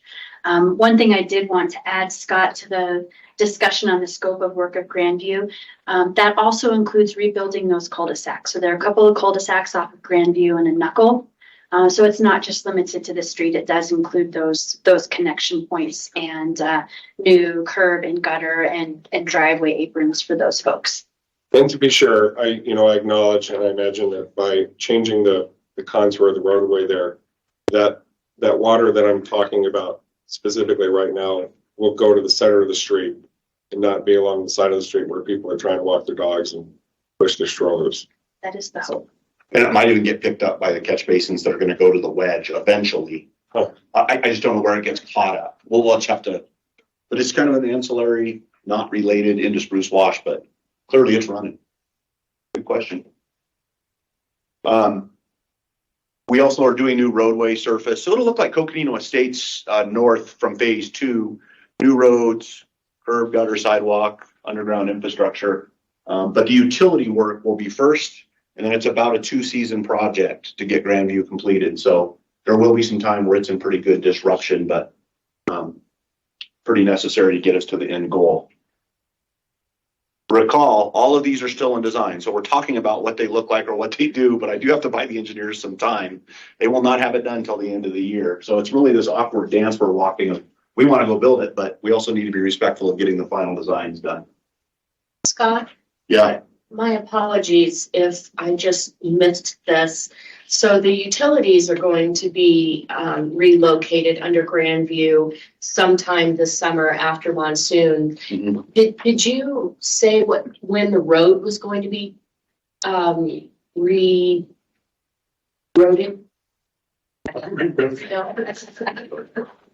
So we actually just submitted preliminary plans to staff for review yesterday on all of the utility reconstruction on Grand, pushing hard.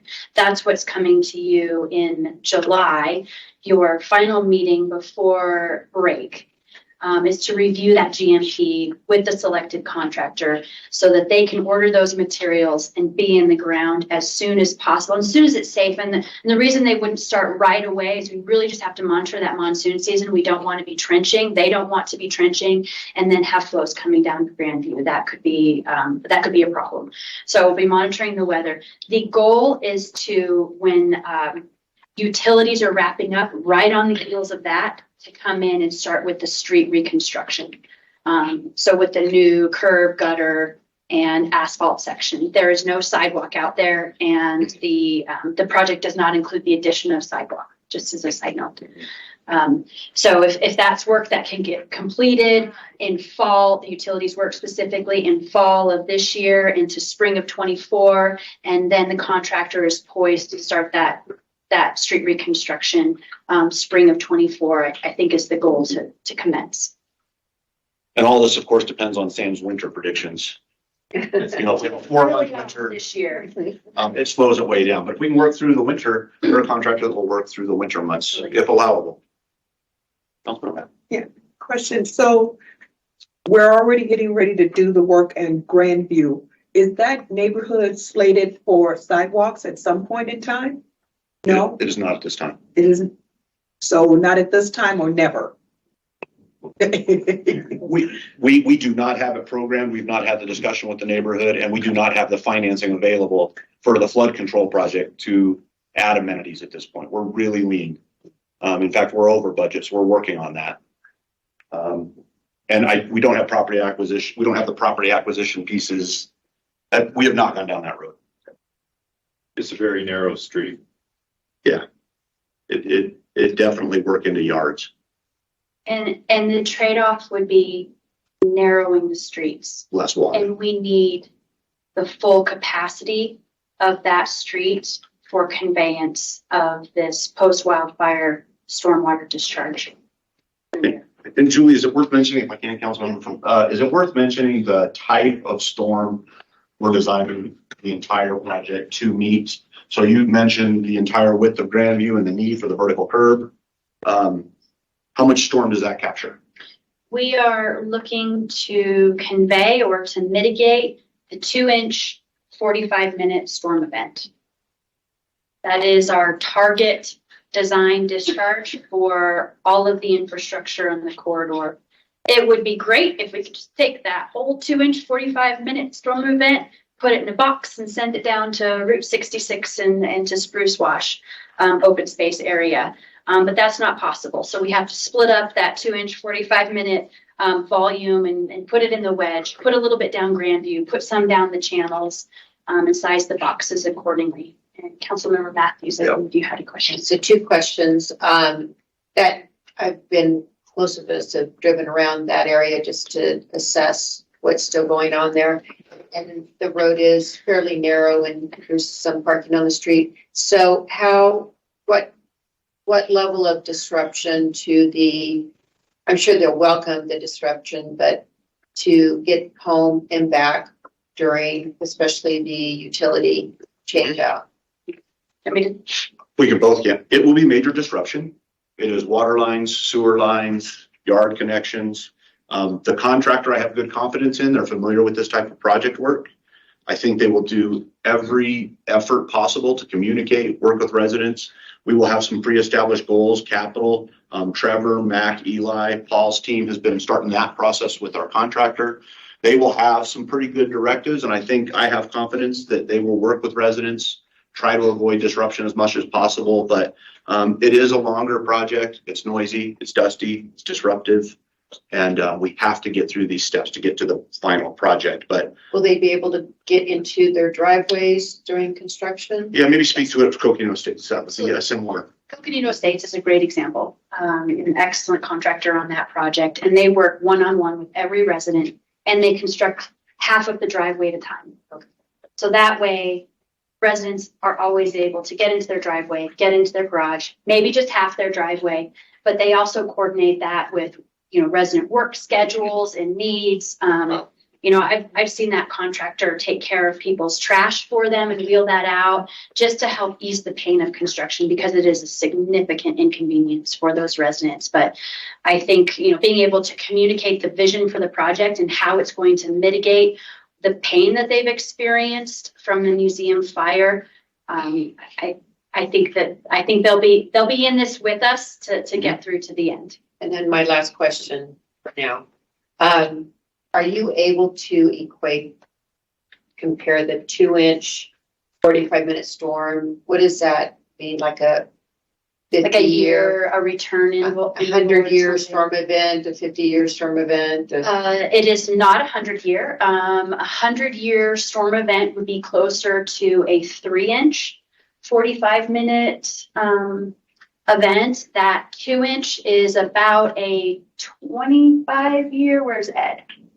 I don't think he's here as well. Oh, I don't see Ed here yet. I believe it's about a 25-year.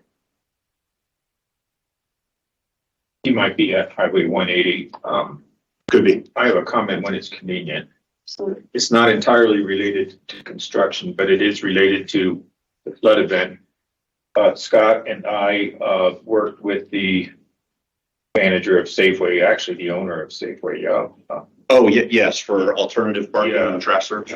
During monsoonal season, when the rains happen and we need to get cars off the street, Safeway, and they were great in working with them, have allocated some ancillary parking in the back of their store, and Public Works, I think, had that right. And it's available. It's a slight inconvenience to the residents there, but they do have parking available during the events. That does not necessarily translate into construction. I guess we could have that conversation as well, but. Yeah, I think they'd be open to continuing to practice it. It hasn't been, overly utilized because we haven't had flood events during the day, but it was a resource for the residents at our request. And Julie, just to confirm my understanding, we are or maybe Scott, we are constructing this to a 25-year storm event because that's what our culverts, and we can't build bigger than the underground, the other infrastructure can hold, correct? Yes, for the most part, but really what the critical thing is, we cannot change drainage conditions downstream.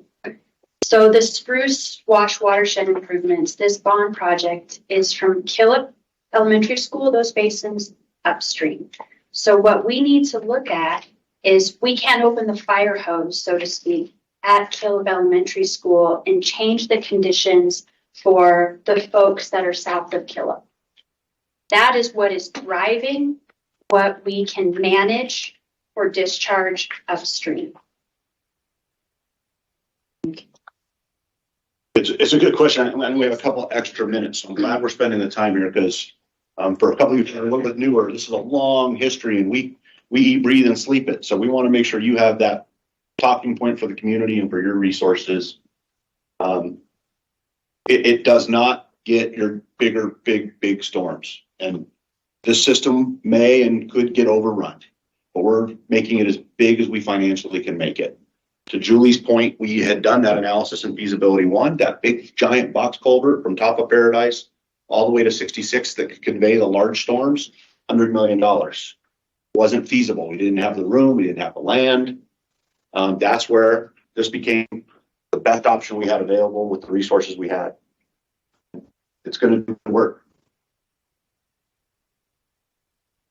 To the wedge piece, as we get closer to those GMPs and you get closer to seeing the utilities and the wedge parcel, we'll at that point have those designs kind of in a better spot where you can see the footprint or the scale. I think you'll see the wedge detention basin site as maybe a construction laydown yard for a duration of time for the first phases of this project. So they won't maybe dig the hole, but they'll utilize the footprint. Does that mean for parking vehicles and? For construction equipment, materials, pipe, things they're gonna need to build their project.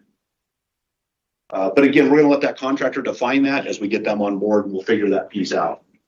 These other ones are a little bit further out. We have a 3-year calendar built, and we are gonna hit those marks and we're gonna stay to them. They might move, they might adjust a little bit. We're kind of still in that draft phase of which project goes first and which one's easiest to deliver with the fastest benefit. Upsizing Linda Vista Crossing, we know we've got to get more water into that existing channel. So that will be a complete rebuild of Linda Vista and at that box culvert location. Today it's 2 pipes. When you improve that one, we have to improve the one downstream. So at Cedar, we have another crossing. We're gonna have to make that one match the Linda Vista crossing. If there was water that got peeled off to go to the wedge, that's great news, but it's gonna be reintroduced in the channel at Cedar. The channel that goes behind the homes and the businesses on Grandview and Alta Vista will be improved to make certain that we're conveying as much water safely possible to those crossings. So we don't know what those look like yet. They might be lined. They might be trapezoidal in shape. They'll likely be armored of some type, probably a concrete product. We're trying to move water through this area. You know, the idea of a kind of nice, gentle flowing, meandering stream is not probably what we're going to see in a larger event. We need to get water out of there. We got to move it through this area pretty quickly. And then we have improvements from Dorotha to Arroyo Seco. Dorotha, Christine did a great job delivering that last year. It's done. It's ready to accept. It's working. But we need to finish up that conveyance now down to Arroyo Seco. And then Arroyo Seco townhomes, that's kind of where you see that large contraption that puts water into the underground system in one direction, and then the other direction goes through Ponderosa Park and fills the Killip detention basins. There is a lot of work to do right there. It's a fairly complicated confluence of what occurs. That project will be really important on how it impacts the basins, and we keep it underground under the townhomes. So all related, all important projects. They all have significant impact, and our goal is to get them delivered within 3 years. Maybe here. Mm-hmm. When we talk about design and infrastructure projects, I hear 30% design phase. It's like, what does that encompass? Because you go from 0 to 100 from there, right? So what does that mean Because I'm like, oh, now 6 months to get past this 30%. So can you just help me out a little? You bet. So we have interim milestones that we need to hit, and it's really for staff review and for checking back in on those assumptions to make sure it's still tracking. It is also the opportunity where we're working with the CMAR contractor, and they assist in budget preparation at each one of those. We don't want to get to 100% design, and the contractor says it's 30 million. You have 26, and then redesign is necessary. So it's key to have those intermediate milestones as check-ins and coordinations with the team. As far as the level of effort, you know, it is a considerable amount of work to get there. So it's actually quite ambitious, and the teams are pushing really hard. We're actually finishing up some of the ground survey. We were a little delayed because of the weather. It's been a challenging winter. You can't survey the ground when there's 3 feet of snow. So the crews are really pushing hard to collect all that data to become the background for this design work. So as far as council engagement, you know, and community engagement, we present monthly. And I think that will continue as we move into monsoon season as the check-in, and we can let you know we're about 30% design, we're about 60% design, and give you those design updates as well as checking back in on that budget. Does that? So it's the milestones are about 30%, 60%. And then we usually do a final 1, final 2. So final is like, we're about ready to seal it, last reviews, and then seal it, and it's permitting. And Julie, when you say at 30%, we have a pretty good idea what the project looks like, what the alignment is. We have a pretty good view of what it is from the general perspective. At 60, you're really starting to nail in some details. And I've always found from 60 to 90, it's details. It's really, you know, all the big fatal flaws are gone. I think when I see a 60, it's getting pretty close and that timeline compresses. But for the engineers, those are important milestones. And it'll be interesting to see how well that matches up with the construction delivery and how they can take that and move with it. Because we're going to try to deliver some projects that we know, you know, aren't completely designed. I mean, utility work will have complete design and it'll be ready, but some of that other flood stuff's not going to be done, and we're going to be rolling on some of the project work before year end. And if I get into too much detail here, let me know. I'm just being interested. But one of the critical pieces also is that analysis that we're not impacting downstream conditions negatively. So that happens, and that is a key piece, and that's something that you as council members want to just keep tabs on, is that understanding of, as these projects are built and put online or even designed, finished, that you know and that you can be confident that downstream conditions won't be altered negatively beyond what's tolerable. Thank you. So we do that at each one of those milestones as well. And I'll be remiss. Go ahead. I'm sorry, Councilman. Scott or Julie, you said this is designed for 2-inch rain in 45 minutes. That's assuming the current forest conditions. So as the forest recovers, then we can probably handle a little bit more. Is that true? Yeah. Yes.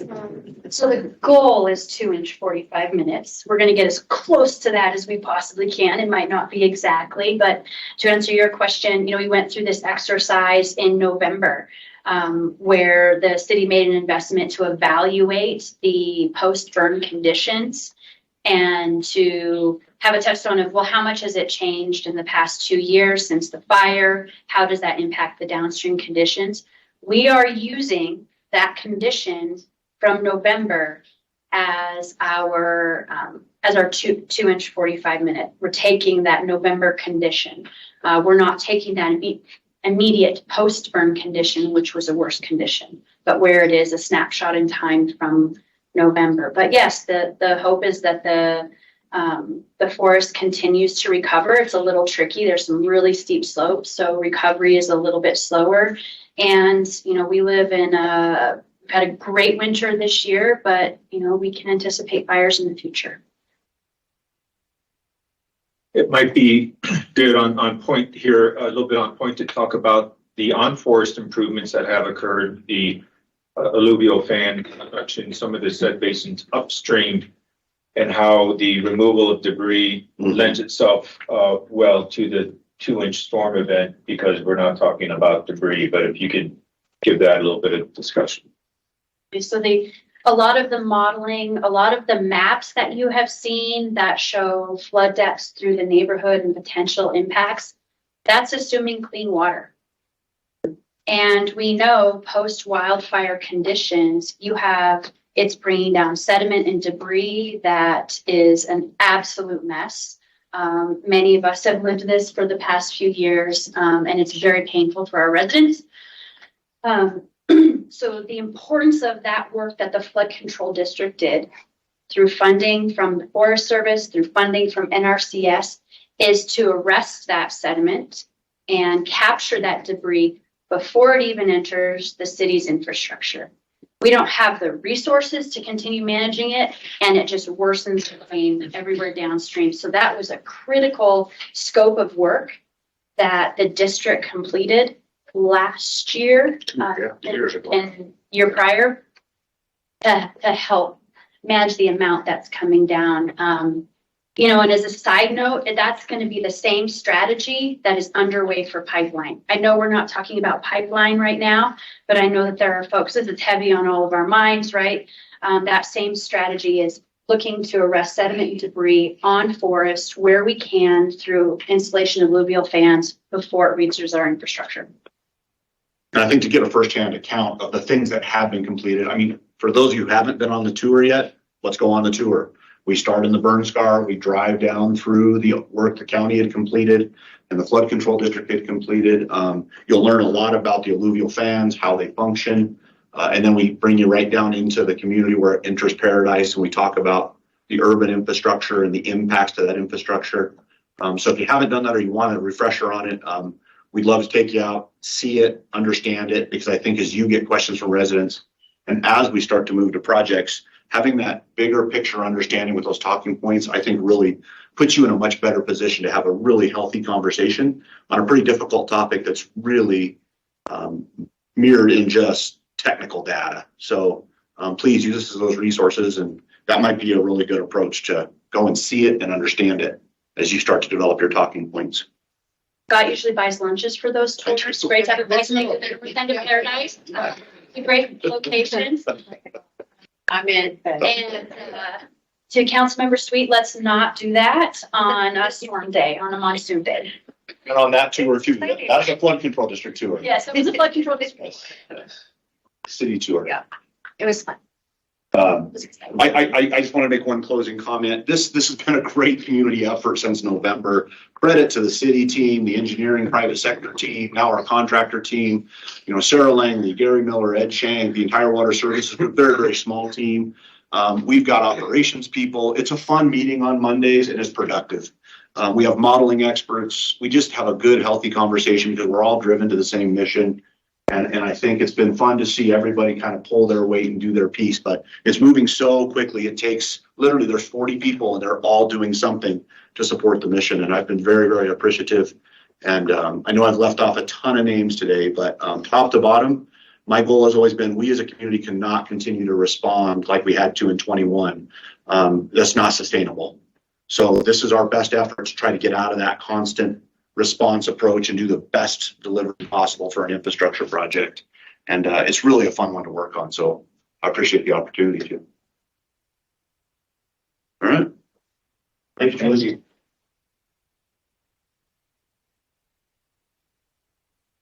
We have one more before we take a break. I would like to introduce your engineering section director, Water Services, Gary Miller, who also is participating, having a lot of conversations with Spruce Wash and the Technical Advisory Committee. So welcome, Gary. Trying to remove myself as much as I can. Oh, you can. Yes. Well, thank you very much. I'm going to talk about the Proposition 441 projects that were funded for water services, specifically related to wastewater. You'll see that there's 5 projects in total, 3 at Wildcat and 2 at Rio. So just a little background in case you're not familiar with our wastewater treatment facilities. We have 2 wastewater treatment facilities. One's Wildcat Hill out on the east side of town, and then the Rio Reclamation Plant, which is off of, I can't remember the name of the street, but near Sam's Club. That's just good frame of reference. Babbitt, off of Babbitt Drive, that's right. So I'm going to talk about the Wildcat projects first. The first project I have listed up here is the anaerobic digesters at Wildcat. So in 2019, the city of Flagstaff completed a biosolids master plan that identified the need for additional capacity and redundancy of treatment of biosolids for our system as a whole. And the Wildcat project consists of an additional digester as well as rehab of our 2 existing digesters. Currently, the 2 digesters that we have operate 24/7 and have no ability to come offline. And those have been in place for quite some time. And if we had a failure of one of those digesters, we would have to hire divers to come out and make repairs in order to maintain operations. And there could be other consequences associated with that. So that's the Wildcat Digester project. That project is funded at roughly $16 million. I'm going to pause in between each project to see if there's any questions. So I'll stop there because that's all I have.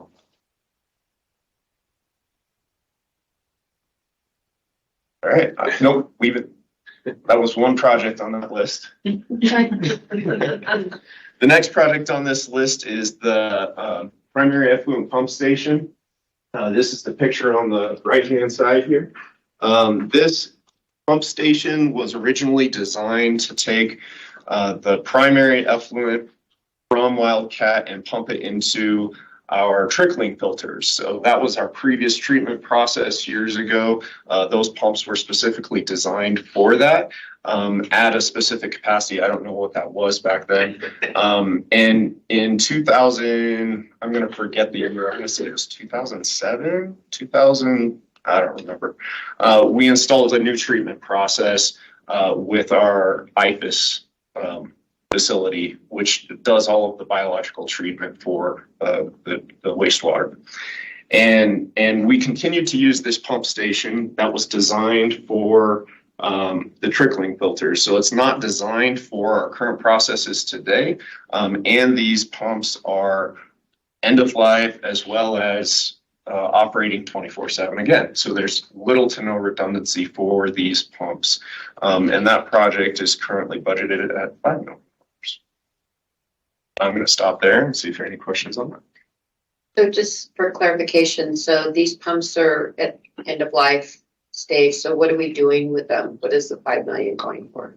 It's going to replacement? Yes, it's a complete replacement of this facility. We're relocating or putting in a new facility because while we're constructing the new facility, we still have to maintain operations. So we'll build a new building, replumb everything, and install new pumps. And then finally, this is the last project on this list is less associated with capacity and redundancy and more associated with efficiency. So we have the Wildcat cogeneration project, which basically takes our digester gas. So the digesters that I mentioned earlier, as part of that process, there's this gas that's created, and currently we just flare that gas off. In the past, we did have a cogeneration facility, but that has since, it's no longer in use. It's been damaged beyond repair, so it needs to be replaced. And what this does is it offsets our electrical costs at Wildcat for operations. So we use those digester gas, put it into a generator, it runs a motor, creates electricity, and we use that to pump the plant. And so that reduces our total expenses. And again, that project is budgeted at $5 million. Gary, worth noting, and you were a big part of this discussion with the Citizen Bond Committee, but you guys came forward to the committee, your team, with a big slate of projects. And I forget what the total price tag was, but it was pretty high, right? Yeah, I summed all this up and I realized that it was in the $30 million range. And I want to say we had $80 million. Yeah, I recall 80. Okay. And after a lot of presentation with the Citizen Bond Committee and Water Services team, that list was pared down to the 5 things you're talking about here. So I just want to impress upon council this list that you're hearing about was well vetted with that committee and with staff, frankly. And I know on the cogen, there was a lot of excitement from an energy conservation standpoint, in addition to the upgrades. Yep. Yeah, thanks. So, what things were on the list that we're not gonna do? Oh, I don't have that list prepared. So one of the projects that's somewhat associated with the primary effluent pump station was a headworks rehab. So where the initial influent comes into the plant, we have bar screens and other facility, and that facility is near end of life as well. And it was really anticipated to do that project first, but before doing the primary effluent pump station. So one of the things I failed to mention is where we're at in the process of all these projects. So that the primary effluent pump station, that was 100% designed with the expectation that the headworks would precede that. Now that we don't have funding for headworks, we have to do some modification to the plans in order to make this work. So I'll say that it's at 90% plans because we have to go back to the design phase to add some of that stuff in to make this work. So over the next 5 or 10 years, there'll be some more projects that we're gonna need to do. Sounds like. So there's projects, I'll categorize these projects in 2 different ways. One is for maintenance and end of life of facilities. And then 2 is for additional capacity of our treatment plant. So we're encroaching on hitting our capacity for our treatment plant. So one of the, I'll mention it in future slides when we get to wastewater capital projects later, but one of the things we're doing is a facilities master plan. So the biosolids master plan really looked at the biosolids capacity as well as the facilities that we need to pay attention to from a maintenance perspective. So those projects that or facilities that are approaching end of life. But we didn't really look at what do we need to do to address our need for additional capacity. And that's what the facility master plan is going to look at, is what is going to be the approach for addressing those additional capacity improvements. And so we'll have to take both of those plans, put them together and say, okay, is it worth spending money on rehabbing this facility when we know it has a limited capacity?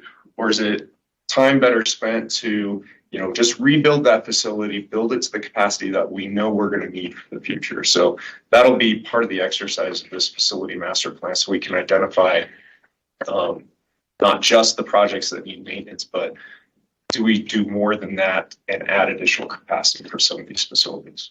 Does that make sense? When I was an aerospace engineer, the way we tried to prevent airplanes from crashing is we put redundancy in everything. So redundancy is something we need to work on also. Absolutely. Because like you say, if there's no redundancy, you can't do any maintenance. Yeah, absolutely. And that redundancy helps with, sorry, I missed the comment. Oh, I said without redundancy, we're up shit creek. Yeah. Good one. Glad we Without a got that paddle. on record. I apologize. Up shit creek without a paddle. Do we already have a digester gas cogeneration, or is this new? We had one, but it failed and it is Yeah. beyond repair. I've seen it. It's just sitting there as a monument to past progress. So Gary and Greg, and heads up to Doris too on this. I would like a full tour of this facility at earliest convenience, and perhaps this is something that can be scaled up to full council invitation half day or however much time you need. But it would be very important for me to get on the ground, in the recent era, to really see all this stuff and understand it to the full extent possible. Yeah, I'm absolutely. an experiential learner, and the tactile on-site element to this would be invaluable. Yeah, absolutely. We did several tours during I'll say bond to education process. Yeah. And I know many on council didn't have that opportunity because you weren't on council at that point in time, but yeah, definitely. Let's do it again. I would suggest coupling it with the Rio site as well. If you want to scale this up and go big, that's fine with me. We could even scale it up more and go to the Lake Mary treatment plant if you want to. There you go. Before we move on, I'm happy to carve out a date for something like that. We'll make it happen. yeah. Anaerobic digester improvement, that project is being managed by a capital. Mac McNamara is the project manager on that. We just received 30% design plans in the last week, so we're working through that process right now. I mentioned the primary pump station, that's at 90% plans, and then the digester gas cogeneration project is close to 100%. I want to say it's at 90%. We're working with the consultant to finalize those plans right now. Okay. All right, for the Rio treatment plant, we have two projects. One is the backup generators. The backup generators, we haven't had backup generators at Rio in the past. So the way the Rio plant functions or had functioned in the past is it was a scalping plant. In other words, if Rio went down for any reason, we would just bypass all of that flow and send it down to Wildcat because Wildcat is downstream. Well, because we're nearing the capacity limitations, or actually, if we sent all of the flow from Rio to Wildcat, we would be exceeding our capacity limitations. So Rio functions largely like an end-of-line plant, which is what we've referred to Wildcat as in the past. And so in that case, we need to maintain operations at Rio 24/7, regardless of whether or not we have power. So in order to do that, we need backup power generation at Rio, and that's what this project is for. This project, we did not have design started for that. We're working with one of our on-call consultants to start design, working through proposals right now to get that project started. And that project is budgeted currently at a little over $2 million. Any questions on that project?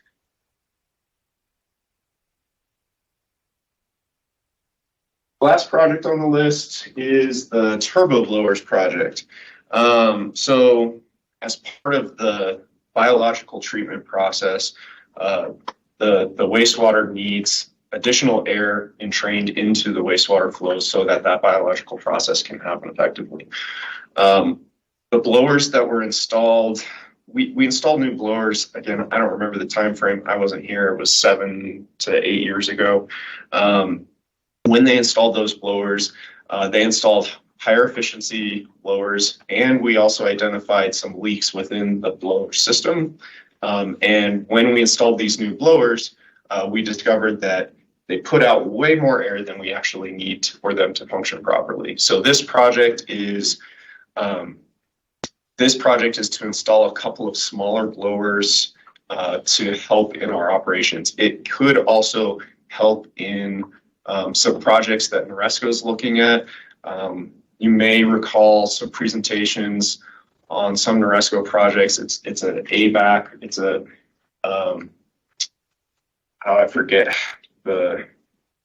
it based on the chemistry of the influent flow into the aerobic area of the digestion or treatment. We can control how much air goes into that process, or so we can reduce or increase the amount of air going into that process. And through that, we could potentially see some energy savings associated with our aeration process.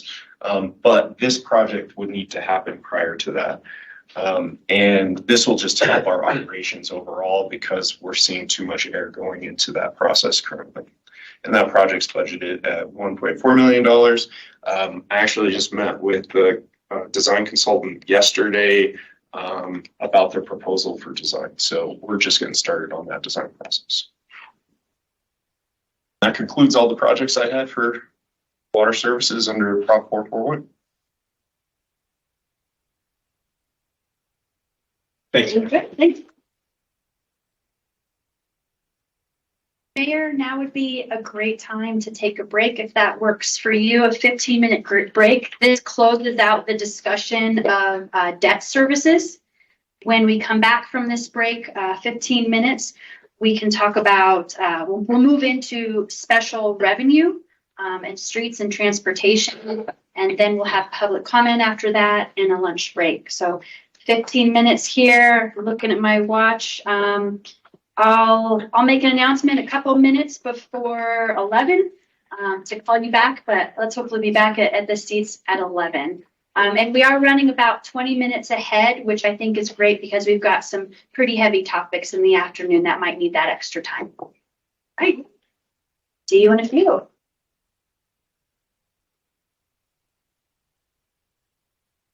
Do it. Backslide.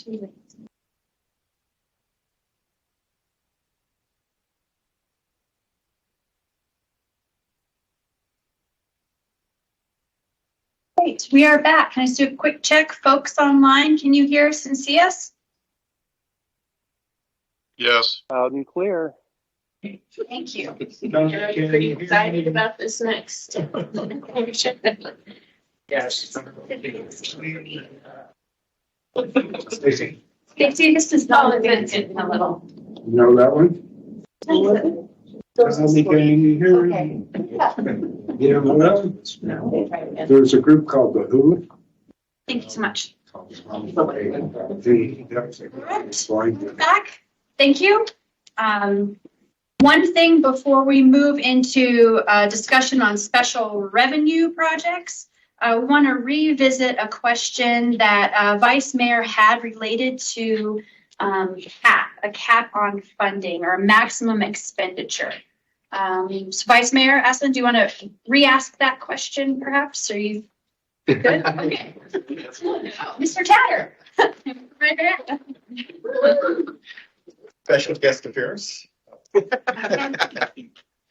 Hello, Mayor, Vice Mayor and City Council. I had a conversation with the Vice Mayor during a break about our limits that we have related to budget and expenditures. So just kind of walking through, we have two different types of caps that we deal with in a budget process and for what the city can do. First and foremost is a state requirement as far as expenditure limitations. That's set by statutes. It does have some growth annually based on population and some other things, CIP. But in order to adjust that cap, we have to go to the voters to increase. So when we add a new tax to our city, such as a Lone Tree overpass or so forth, we may often go back to the public and say, please allow us to increase our expenditure limitation for the city of Flagstaff. And that sets our cap of what we can do. We've did this a couple of years ago, and we did get that approval.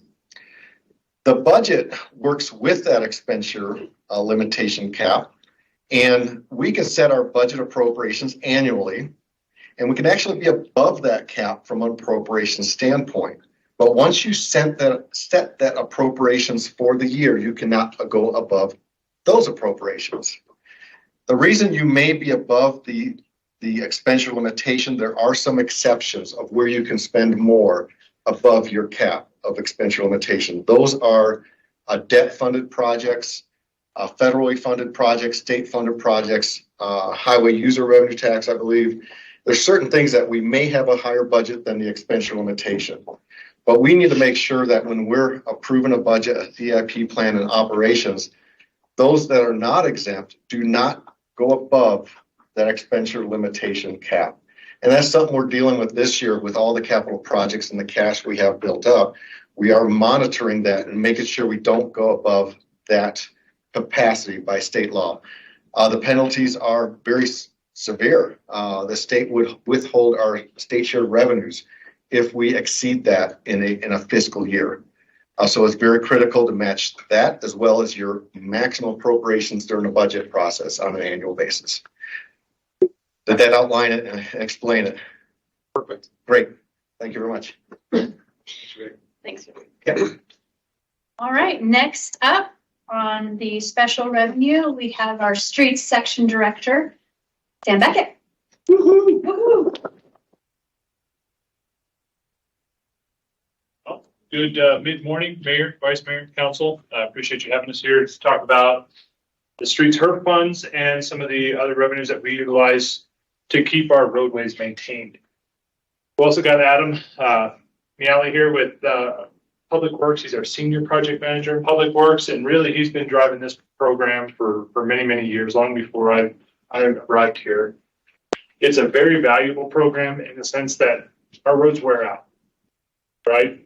They're a wearable resource. Kind of like tires on your vehicle. People don't realize that. Your tires on your vehicle, they wear out. Roads aren't far behind it. So it's important that we keep up on the maintenance. The part that we're going to discuss here today is the road repair street safety. And really the designation behind this through the proposition was to make sure that we keep those roads maintained. Not build new infrastructure with these dollars, but maintain what we currently have. So I'm going to let Adam speak to why we have it, some of the technical aspects of it, and then what have we accomplished with that so far. But I'll hand it over to Adam. Thank you, Sam. I believe you said mid-morning? Yeah, that's what I'm calling. Yep. Good. Morning stuff. Good mid-morning. Good mid-morning to you. Thank you. Mayor, Vice Mayor, City Council members, good mid-morning. My name's Adam Yellen, Senior Project Manager for Public Works, as Sam indicated. I'm here just to talk about a couple slides real quick. As it pertains towards Proposition 406, that bond was passed in November of 2014, and it has been an amazing program. And I'm going to share some of the high points with you this morning about that. That was approved by the voters. It's a $100 million tax. That tax lasts for 20 years. And it's a sales tax. And what it does is it helps supplement some of the funding that we have from the highway user revenue funds or the HERF funds. So how we have it set up right now is that Proposition 406, those do a lot of our utility type projects, which I believe we are complete. CD has completed all of those scheduled projects that were supposed to be done under that program. It's been completed. Also, it allows us to go back and look at some more of the surface treatments and some minor reconstructions. Since we started in 2015, we have completed 136 lane miles of asphalt overlay. So that's when we go and we essentially grind the surface off and we put a new wearing course on that. And that's 171 roadway segments. So in that 8 years of time, we have done 390 lane miles of chip seal and 559 roadway segments. When I use terms like overlay and chip seal, those are traditionally surface treatments that we use to extend the life of the asphalt, the investment, if you will. What we try to do is, if you think of a bell curve, we try to extend that life. And every time we put a chip seal on there, on average, we can extend that anywhere between 3 and 5 years. Overlay between 7 and 10 years. So those just by saving that investment, that initial investment we made, saves the taxpayers quite a bit of money because reconstruction is quite a bit. In just a moment, I'll ask you on the next slide in just a moment. So real quick, I just want to kind of go back and talk about how do we develop these projects? How do we identify which street gets what surface treatment? Again, there's 3 different types. There's the reconstruction of the roadway section. It's not this curb and gutter and the sidewalk. It's just the roadway surface. So we have that is one aspect. We look at asphalt overlays as another surface treatment, and then chip seal. So those are the 3 we look at. So in order to designate what surface treatment for each roadway segment, we have to go out and do evaluations on all 700 lane miles of our streets. So we typically do that in September and October. We'll go out and we'll inventory and we'll find out where we are. Sometimes we have aggressive winters like we have right now, and we have to go back out and reevaluate. Right. I'm very confident to say we're not the only ones having some issues with our roadways. I was in Prescott last night and they're having some similar issues. Next slide, please.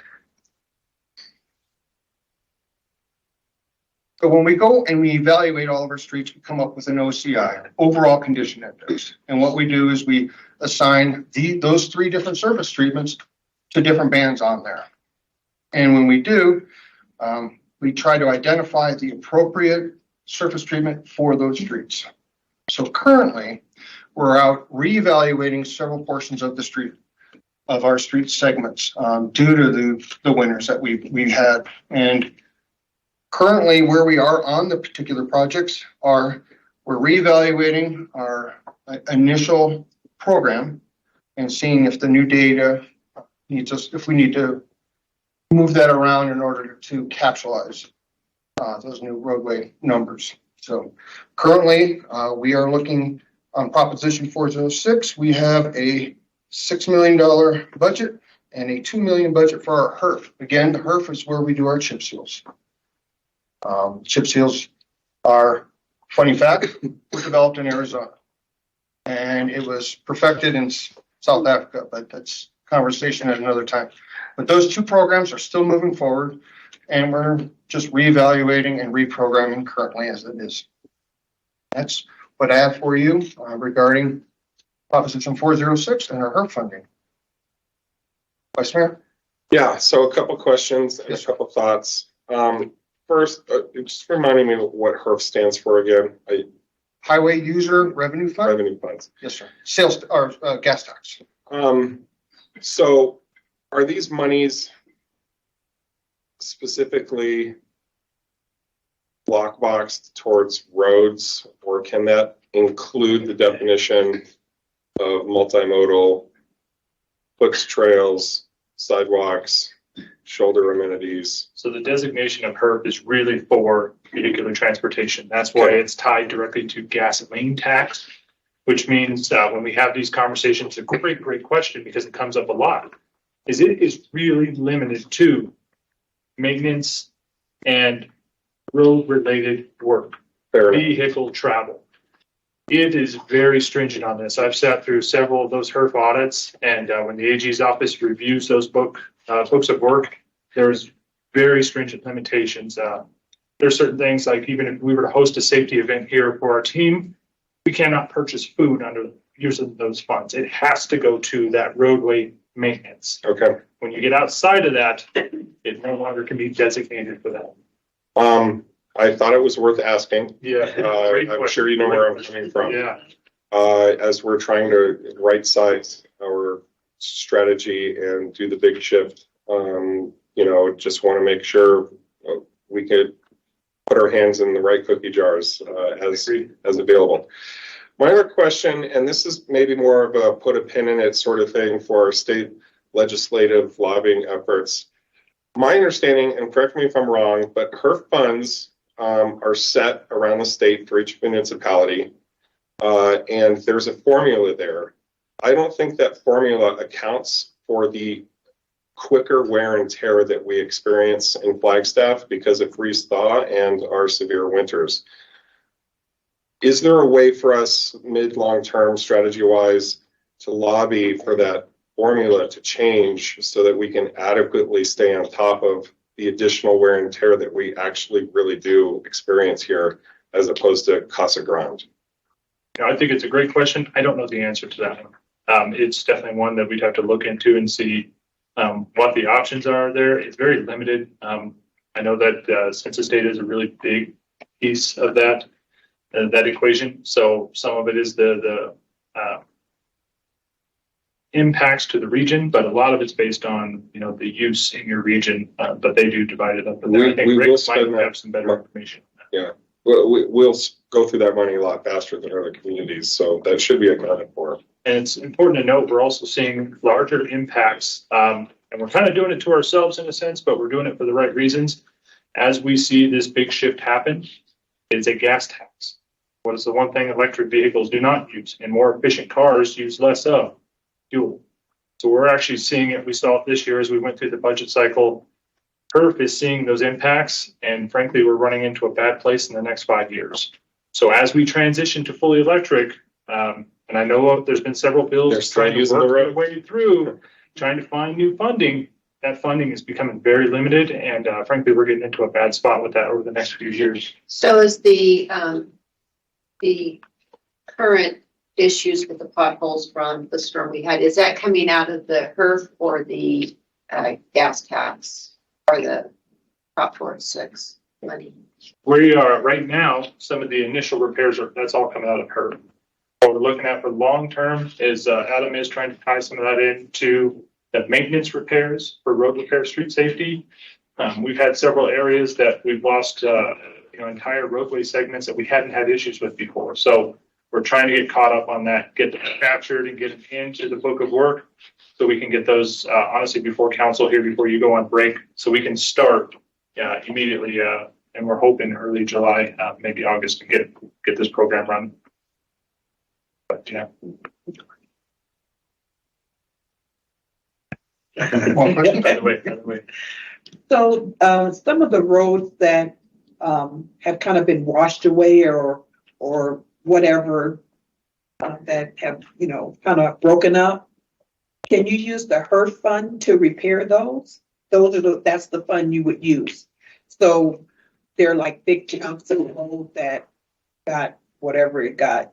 Water got it, pushed it out. Yeah. So what it's doing is it's impacting our longer game, which was to overlay and repair bigger sections of road. When we have to do those smaller rebuilds, it'll eat up, 2 miles of roadway that we could have done an overlay on. And yet now we're just trying to repair that. So we're trying to be as strategic as we can on that.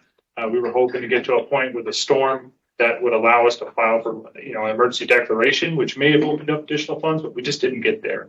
It was a very impactful winter, but it's just back on us to keep up with the maintenance. And frankly, I think ADOT's in the same boat we are, trying to keep up with their roadways. I think we've all driven the highways here, and I think we're all just trying to get to a recovery point from this winter. But yeah. And the county takes care of the county stuff, right? They do, and they use the same funding source for their road maintenance work up there as well. I think it's interesting that traditionally roads have been paid for by things associated with vehicles. HERF, obviously, and gas tax. And the HERF tax, I don't think has been increased in something like 30 years. 30 years. And it's dollars per gallon. It's not a percentage. So the funding continually goes down, diluted by inflation, diluted by electric vehicles and hybrid vehicles.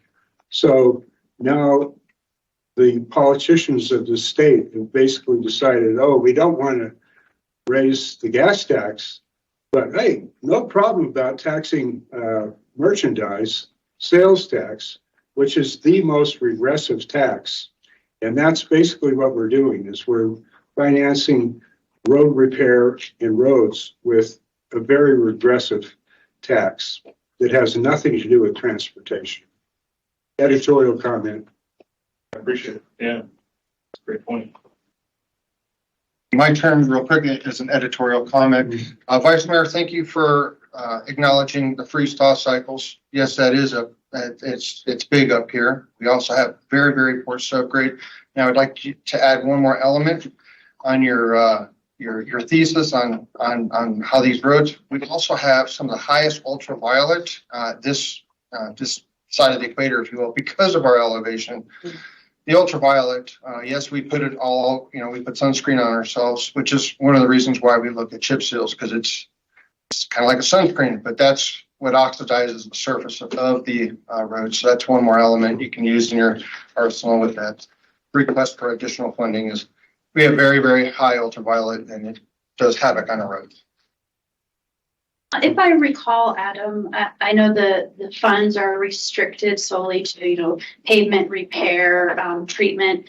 But you also, if I recall correctly, have partnered with Martin and his program, Bike and Ped, so that you can align projects and there can be a funding contribution. So in a case where you are missing sidewalk or you have damage or you don't have accessibility, you guys are coordinating on those to bring both of those funding sources together to deliver a comprehensive project. Thank you, Julie. I should have mentioned that. Yes, we are working with Martin Ents on his sidewalk infill. We've done a couple of years of segments of where we're missing sidewalk.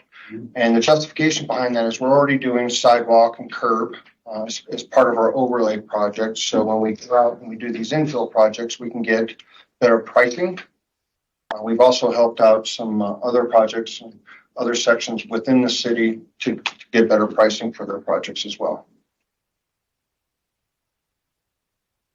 Good point, Julie. Helps maximize that dollar. Yeah. Did we note that down somewhere for the next legislative lobbying conversation? The methodology for computing the HERF funding.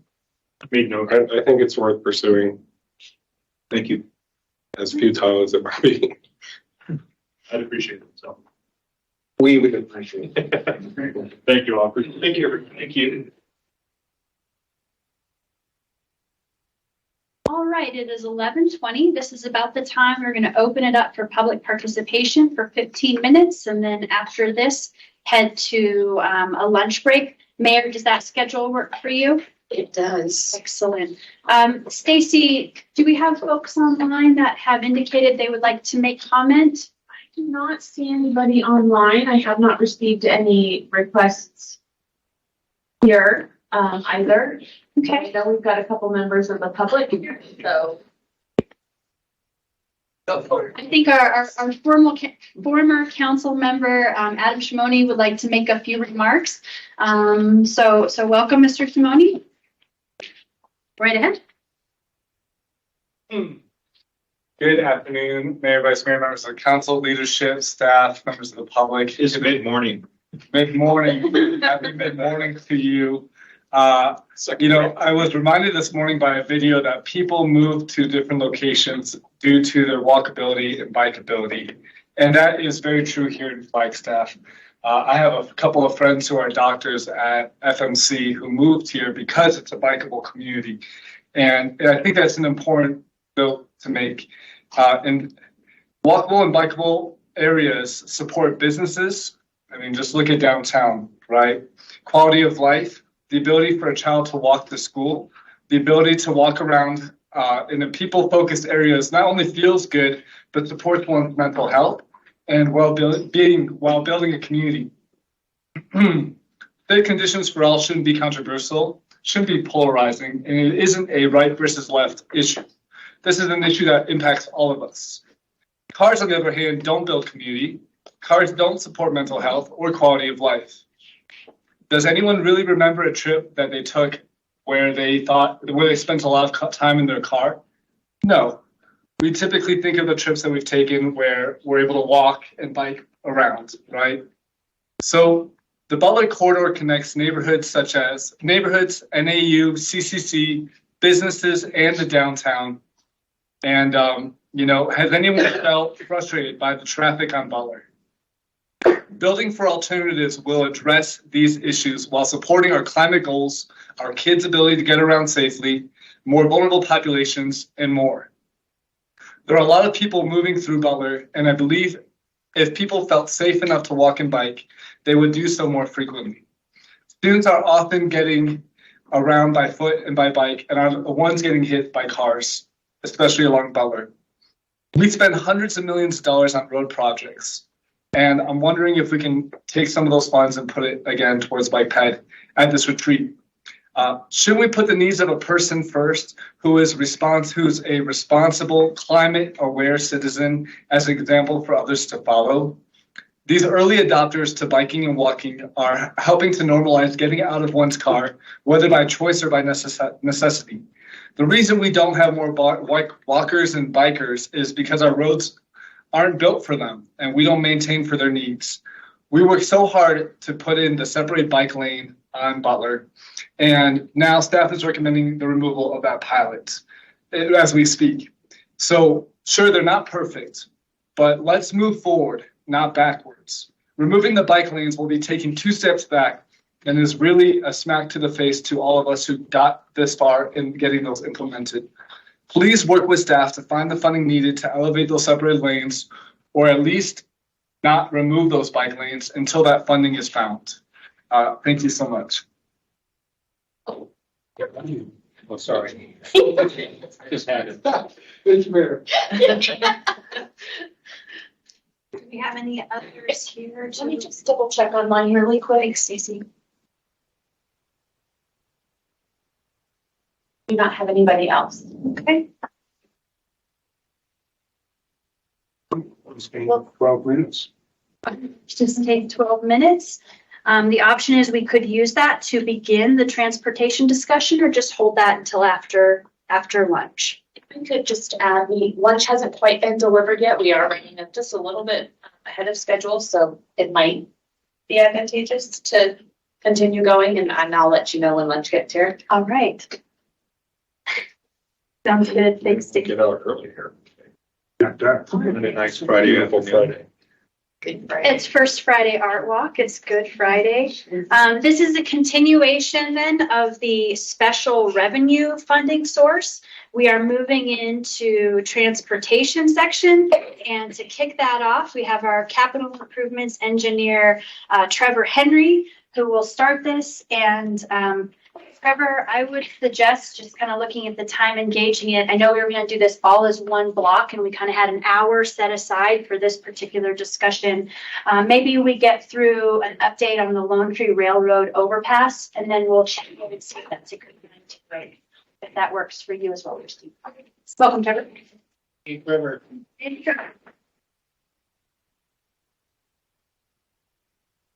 Next slide. Go through a few of them.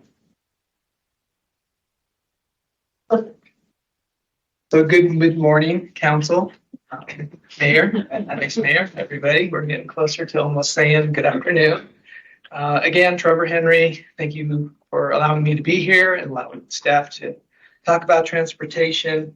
So this is a special revenue fund, and transportation is what it's defined. And then the CIP, we actually have about 3 pages of projects that we outline here. And so I'm going to talk about a few of them.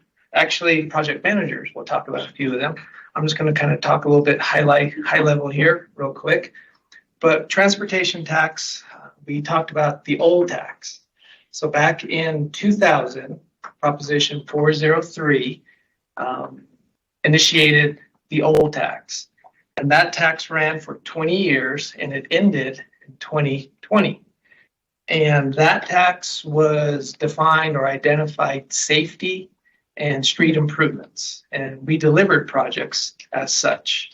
Some examples of those are the Schweitzer Turquoise Roundabout and currently Beulah University realignment. So I'm going to say that project is probably the last one of the old tax.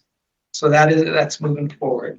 The new tax, which was initiated under Proposition 419, and that was voted on in 2018, and that was approved, and it's going to be a continuation or a renewal of the old tax. And that tax would run for 21 years, and it began in 2020, and it will end in 2041. So that new tax now is going to be shown on summaries going forward, CIP summaries going forward, 5 years. So the new tax covers improvements for roadways, pedestrians, bicycles, and safety. So these are the premise for the new tax. There are other items associated with the new tax related to technology and signing, acquisition of real estate, necessary real estate, and relocation costs. So those are all items related to what the new tax, which is Proposition 419. So under the new tax, we have a few items that are categories. And we're calling those new street projects. An example of that is John Wesley Powell. And we'll cover that a little more when we actually go over the projects themselves. We have the street widening project. And that is another example is Butler Fourth improvements. And then we have street operations. Street operations, a project example is the Lockett Fourth roundabout. And then we have bicycle and pedestrian projects. So this covers a bigger spectrum of 419. And one example that we will talk about going forward is the Schweitzer Canyon Trail. So that's a foot trail, but we'll give you an update on that project. And then the last category is general improvements and partnership. Basically, that's what it is. It's just when we have an opportunity to partner with an agency or with another group, then we dive into this category. And we did use that to help us with the downtown model. We partnered with them and then with that group, with the team, and then we were able to apply for a grant. We did receive it. So that is part of our general improvements and partnership. So that kind of covers the transportation tax, old and new, kind of at a high level. And before we go to the next slide, are there any questions? A clarification question. So was Prop 419, I think the phrase was for traffic congestion, or is there another proposition that was passed? Because I know one of them was a tax. So for Lone Tree. Yes. Yes, thank you for the question. So Proposition 419 was related to pedestrian, bicycle, and safety improvements. Proposition 420, which is Lone Tree Overpass, had language in there for traffic congestion and relieving that on the Milton corridor and just trying to get that overpass in to relieve congestion related to traffic. I just want clarification. Okay. I think the slogan was congestion relief. Yes. So yes, that your memory is correct. Okay. And I think one thing I'm really hoping starts to stick in how we communicate this is when we say street widening projects, I think that there is something that pops into mind about what a street widening is. And I really want to start talking about complete corridors, because this is what these projects are, and that's how they were discussed, and that's how they are planned in Proposition 419. It's complete corridors. So this is the inclusion of parkways and bike lanes and sidewalks, and it's not simply an asphalt, a pavement widening, that it is a complete corridor, including the infrastructure, such as conduit and other storm drain that might be needed for that project. So thanks for letting me interrupt on that, Trevor. I'm really hoping that sticks. Complete corridors. Yes, that was one item that we did talk about, was a complete corridor. And that is staff is looking at, the team is actually looking at everything that we can do to make this a complete corridor. And just mentioning what Julie talked about, bikeways, sidewalks, additional widths, and just what makes sense to make that a complete corridor. So we do work on all our projects. We do see those. We do work on those. It does go back to public input. We do have that time with town halls, public meetings, settings with the public to have them comment, talk about our projects. We do make that available. We come before council. We present at 30%, 60%, final ones, 90%. CMARs, we talk about GMPs, and we just give updates on all our projects to help get that out there for a complete corridor.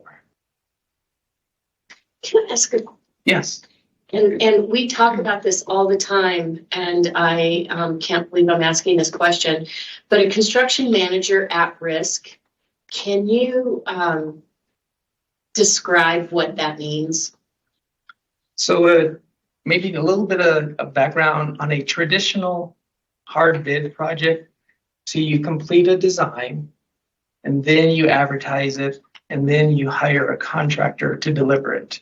So that's a traditional bid design project.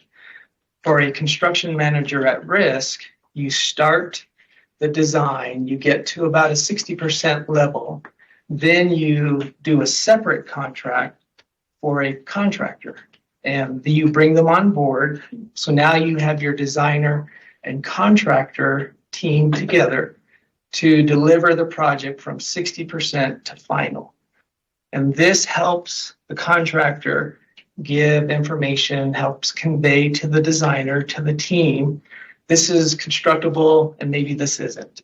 This can be constructed, but it's going to cost more than having to do it in this way. So you get a little more of the actual person who's actually going to construct it. They're the experts, and they give advice, and they kind of help the project get to a better scenario when you actually start construction. Now, the traditional bid or the bid design, you typically get a contractor who is the lowest bid, but with a CMAR, you get a contractor who is the most qualified.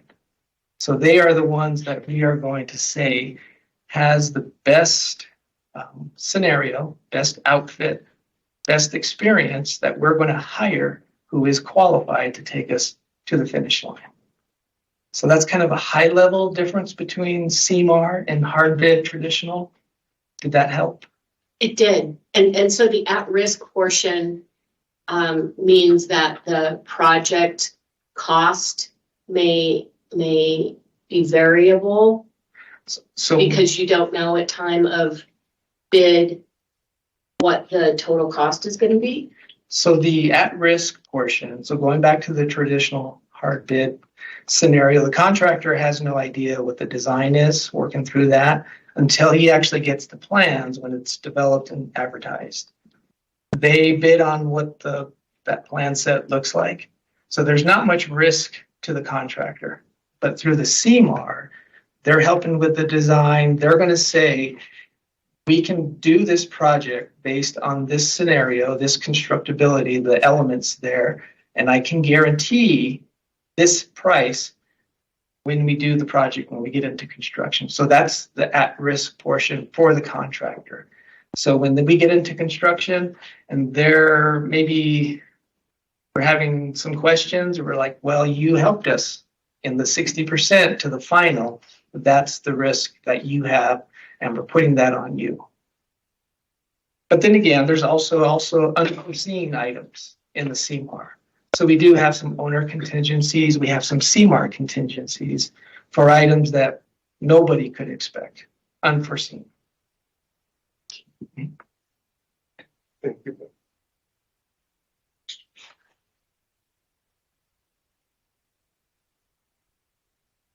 Do we want to do one more slide and I can talk about? So, okay, before we actually dive into the projects. Okay. So what we have in the 5-year summary, we have it outlined in FY24. So the projects that we're going to be talking about are the Beulah University, Lone Tree Railroad, Butler Fourth Improvements, Lockett Fourth Roundabout, and Schweitzer Canyon Trail. So those will actually be in construction in fiscal year 24.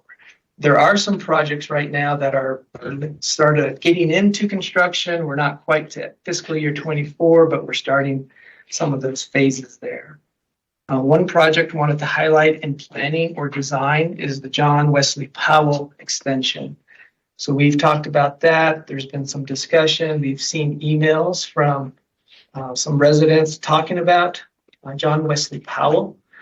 But that isn't a planning design element for fiscal year 24 and then for the out years. I did want to remind the council and just kind of talk, we kind of touched on it already a little bit about a complete corridor with the active transportation master plan. Those components are being integrated into all our projects currently. So everything that we're touching, everything that we're working on as part of the transportation tax, we are touching on the ATMP. And so those projects those elements, those components are going to be researched out. And as I mentioned before, the team is touching on those. The team is looking into those to making sure they're part of the project and it's a complete corridor and it's everything that the council can endorse through public participation. Those items are met and included in the project, and it's a completely endorsed project to move forward into construction. In the out years of the of the CIP summary. We have the Lone Tree, O'Leary to Pine Knoll. So right now, that is a section that is not included with the Lone Tree overpass, but it'll be an extension going a little further. So that's in our out years, which is fiscal year 25 to 28. Not currently being designed or in that fashion, but it is programmed. We also have the Country Club to Oakmont intersection. So these are just items that are in the out years of the CIP. So we will touch on those. We'll highlight those when the project managers come up. Do you want? Okay. Cover Lone Tree. Okay. All right. So Lone Tree overpass corridor. You've heard from Christine already on the downtown mile. She is a senior project manager for capital, and she will give you information on the Lone Tree overpass corridor. Thanks, Trevor.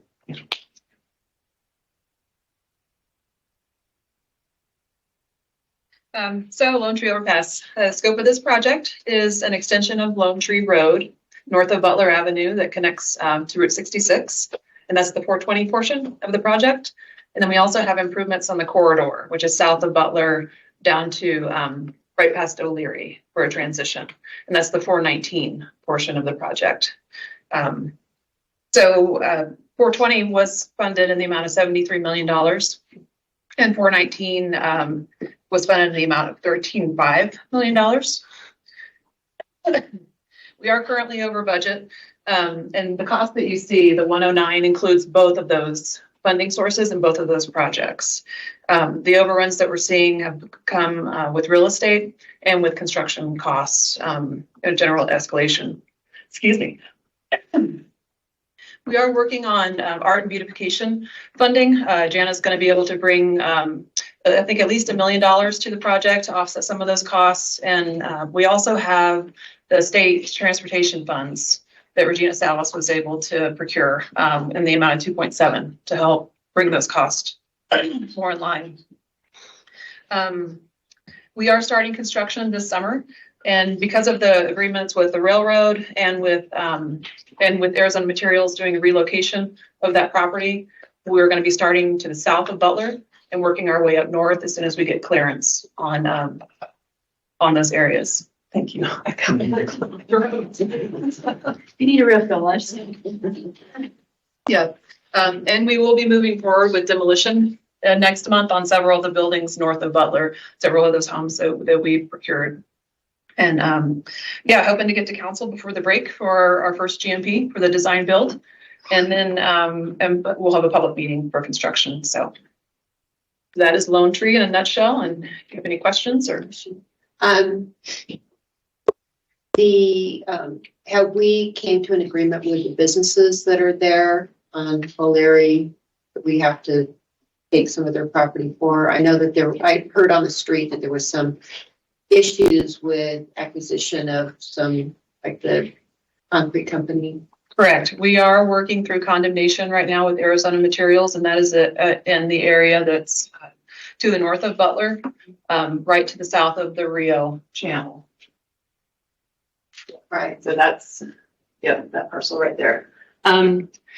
We have outside counsel that's on that, and we're looking at relocation. And they've got a site identified in town that they can relocate to. We believe they're working with planning on that. And we're looking at kind of reconfiguring their site and keeping them on site and operational, as long as we can, and working through that relocation process. And that's another reason why we're starting, the project south of Butler. So. Can you refresh our memories about exactly what the roadway and the overpass is going to look like in terms of lanes and bike ped? Okay, so it actually runs south of Sawmill down to about here on O'Leary. And this will be corridor improvements from Butler down to here, and it will be 2 lanes in each direction. So 4 lanes total for traffic. And then on the west side of the road, there's going to be a separated bike ped facility that has a 10-foot foots and a 6-foot sidewalk. And then on the west side of the parcel or of the roadway, there'll be a 6-foot bike lane that's separated also off the street and a 6-foot sidewalk. And so that is the section, again, from Butler down to O'Leary. We'll have protected intersections at Sawmill and at Franklin and at Butler. And we are removing the dedicated right turn lanes. On Franklin and Sawmill, or no, we don't. On Franklin, and Sawmill will not have one. Correct. Franklin, both northbound and southbound. Thanks, Julie. That's important detail, I know, it's important to designer council. here. Yeah. And then on north of Butler, we'll continue. We'll go through the lanes. Lane configuration right now is 5 lanes on the south side of the intersection, 5 lanes on the east side of the intersection or west side of the intersection, 6 lanes currently on the north side, and 6 lanes on the east side. And we are still in negotiations with ADOT on that dedicated southbound right turn lane, which could be a separate, like an additional 7th lane on the north leg. And then we have 4 lanes each, or 2 lanes each direction, so 4 lanes for the bridge itself. And then we also have 6 lanes for turning lanes, approaching Route 66. And we won't have a fully protected intersection at 66 because it's ADOT jurisdiction, so it's a little bit different. So, And will people be able to go left or right at 66? correct. There'll be 2 left-bound lanes and 2 right-bound lanes. And what does the bike ped look like on the northern stretch to 66? It continues with that 10 and 16 configuration on the west for the foots and the sidewalk, and then that 6 and 6 again on the east. So it's consistent. Someone asked me, they indicated that they thought that the bike and ped infrastructure over to 66 was too wide, and they were asking, why do you need all of that space? But it's the same as it is all the way down the corridor, right? It is, and it really supports the new active transportation master plan. Yeah. And it's just the way that the community really wants to move is to enhance facilities that are off the roadway. And it includes the foot, which is a 10-foot foots, and that's standard, through town. But it also adds that 6-foot separated pedestrian facility, so there's just more room for users. Thank you. Christine, I know you've been busy with what will be underneath Lone Tree Overpass in terms of correcting some right-of-way issues and access issues. And I was wondering if you can just spend a little bit of time there, because I think it would be of interest, but a lot of good things happening on the properties in proximity to the overpass.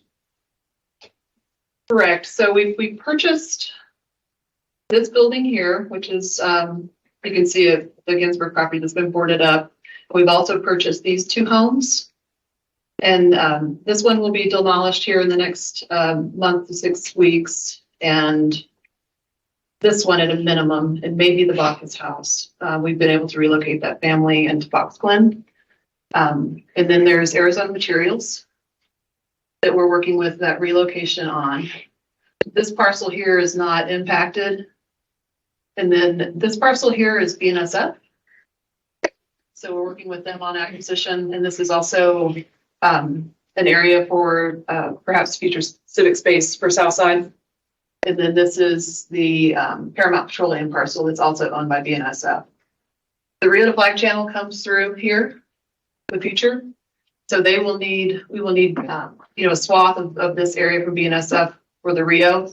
And then the remainder will or will not be purchased by the Lone Tree project. We're still kind of working through, how the city wants to purchase this property overall. Can we afford it? There are private developers that would like to purchase this property also. They've talked to the railroad. So does that cover what? Yeah, and I know there was one right-of-way access issue that I thought was getting cleaned up in this process, and I can't remember the name of the road.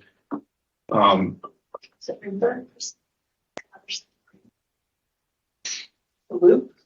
Was it the Eldon Loop that we took out? No, well, maybe, but I just know there was one property owner in there who did not have very secured access and was, yeah. Yeah, this property owner here is completely landlocked by BNSF on all four sides. Yes. That's what you're recalling. Yes, thank you. Yeah, and so this is Gable Street, and then this is Lumber Street, and we had, the original scope had planned for, this Eldon Loop, which came off the end of Cottage and Eldon and came along as a both travel lanes and bike ped improvements. The council directed staff to really just focus on the bike ped and to remove those travel lanes. But Lumber will continue to be an access point. Gable will continue to be an access point, and then once we go in and kind of clean up this property with the railroad, that person will have, you know, an official kind of, you know, access that's theirs and reliable, so. And how much room, how much space is available to a civic space?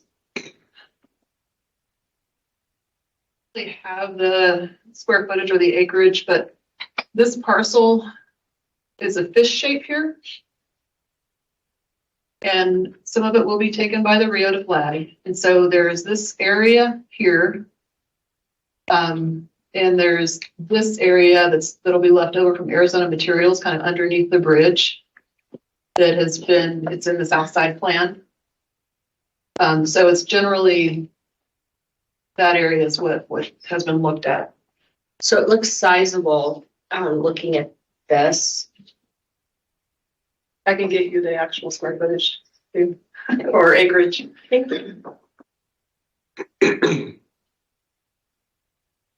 Might as well ask this. It's not really about design. I think that ship has sailed, but just for future reference and just thinking through this, I keep looking at that S shape and thinking it's less than ideal from an engineering perspective or traffic management. It's fine with me. It'll probably slow traffic down a little bit naturally. Just curious if you have any comments from your side of things, a perspective, if that kind of curvature is traditionally frowned upon in road building and, you know, and again, mostly for future reference. I'm not trying to go back in time and. Can we revisit the lottery? It's a question that keeps popping into my head.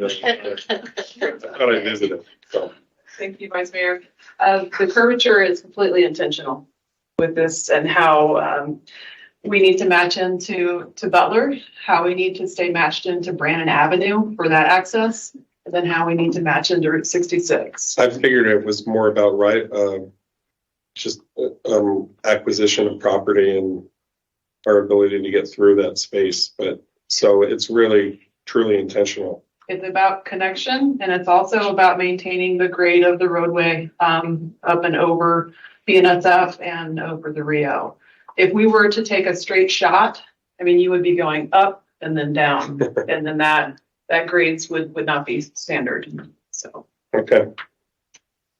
I think from the traffic engineer, Jeff, related to the curves of Lone Tree, do those currently meet engineering standards They do. for the speeds that we anticipate? They do. I think we ended up, I don't know if you come up. Yeah, please, Jeff, thank you. Plus, we always like to see you. Yeah, that's great. Yeah, so the curves ended up, Christine may have to help me, but I think we ended up with a 35-mile-per-hour design speed, if I'm remembering correctly. So they look, at this scale, they do look curvy, but 35 is actually not that slow. Okay. For this type of facility, so.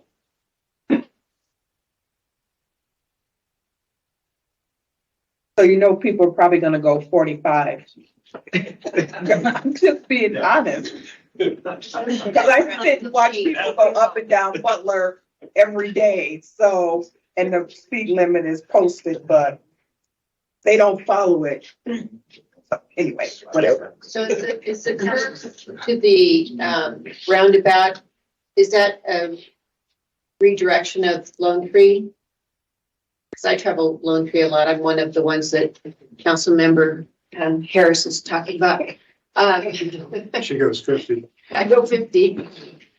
So that first the green curve, is that, no, back, right here. Oh, So is that a redirect or is that how the road is? That's now? already the way. it that's is. how the road is today. That's REI right there. Okay, okay. Yeah. All right. I just want to make sure. So I can still go 50. Right. No. Where does the bridge start and where does Phil? The bridge is the orange. Oh, okay. So the green is Phil. So the green is, we're at grade and we start to rise and grade to fill and kind of abutment here. And we'll have retaining walls on both sides of the roadway.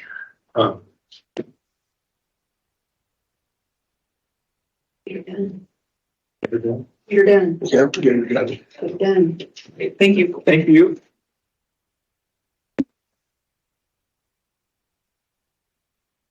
Now is a great time for a lunch break. It is, I'm just gonna say it's 11:55. I'm ramping up.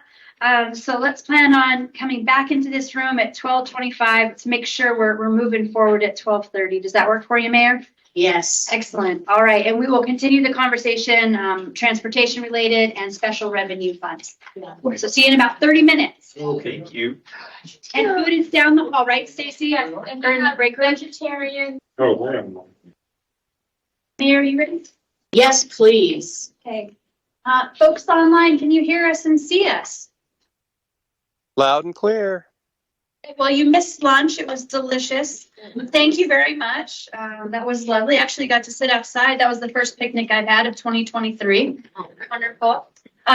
So to kick off the afternoon session, we're going to try to maintain the energy. It's always hard after we have lunch.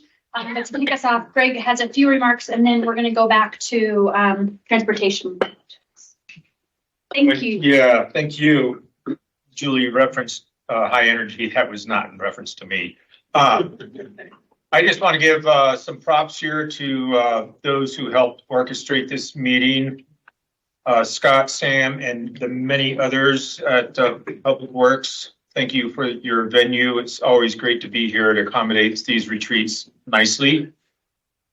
Stacy and your big team in terms of, I know there's many people, Stacy, involved in pulling this together, but maybe you can, I want to recognize you, of course, but also Sean and Doris for the good eats during lunch.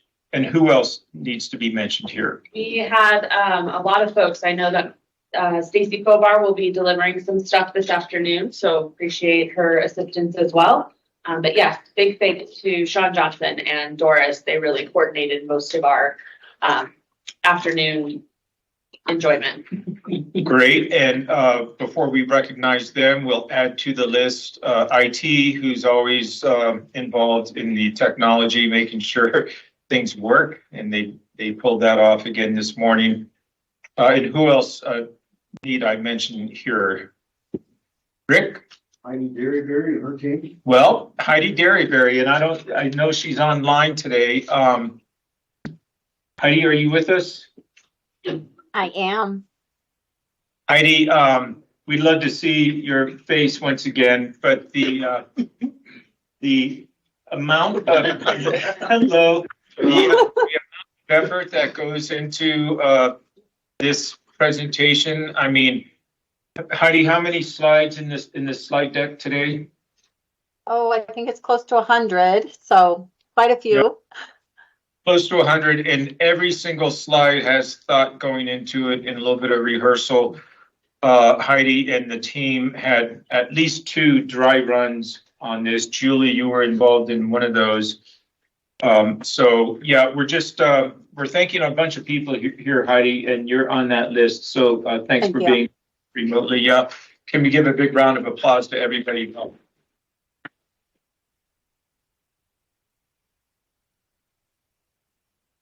Thank you, Mr. All right, I'd like to introduce Jeremy Geider, a senior lead project manager with capital improvements. We're picking up on special revenue. Hey, Jeremy.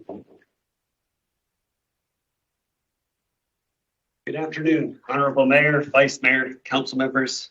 I'm Aaron Medicator, Project Manager at Capital Improvements. I'm here to present today on two projects. The first one being the Butler Fourth Improvements Project.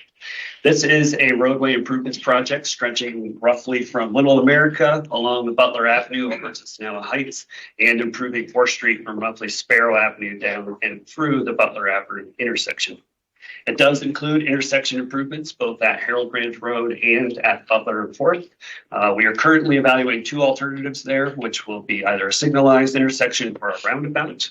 In the event that the selected alternative is a signalized intersection, it will incorporate the protected intersection. So the additional features for bicycles, pedestrians, and prioritization.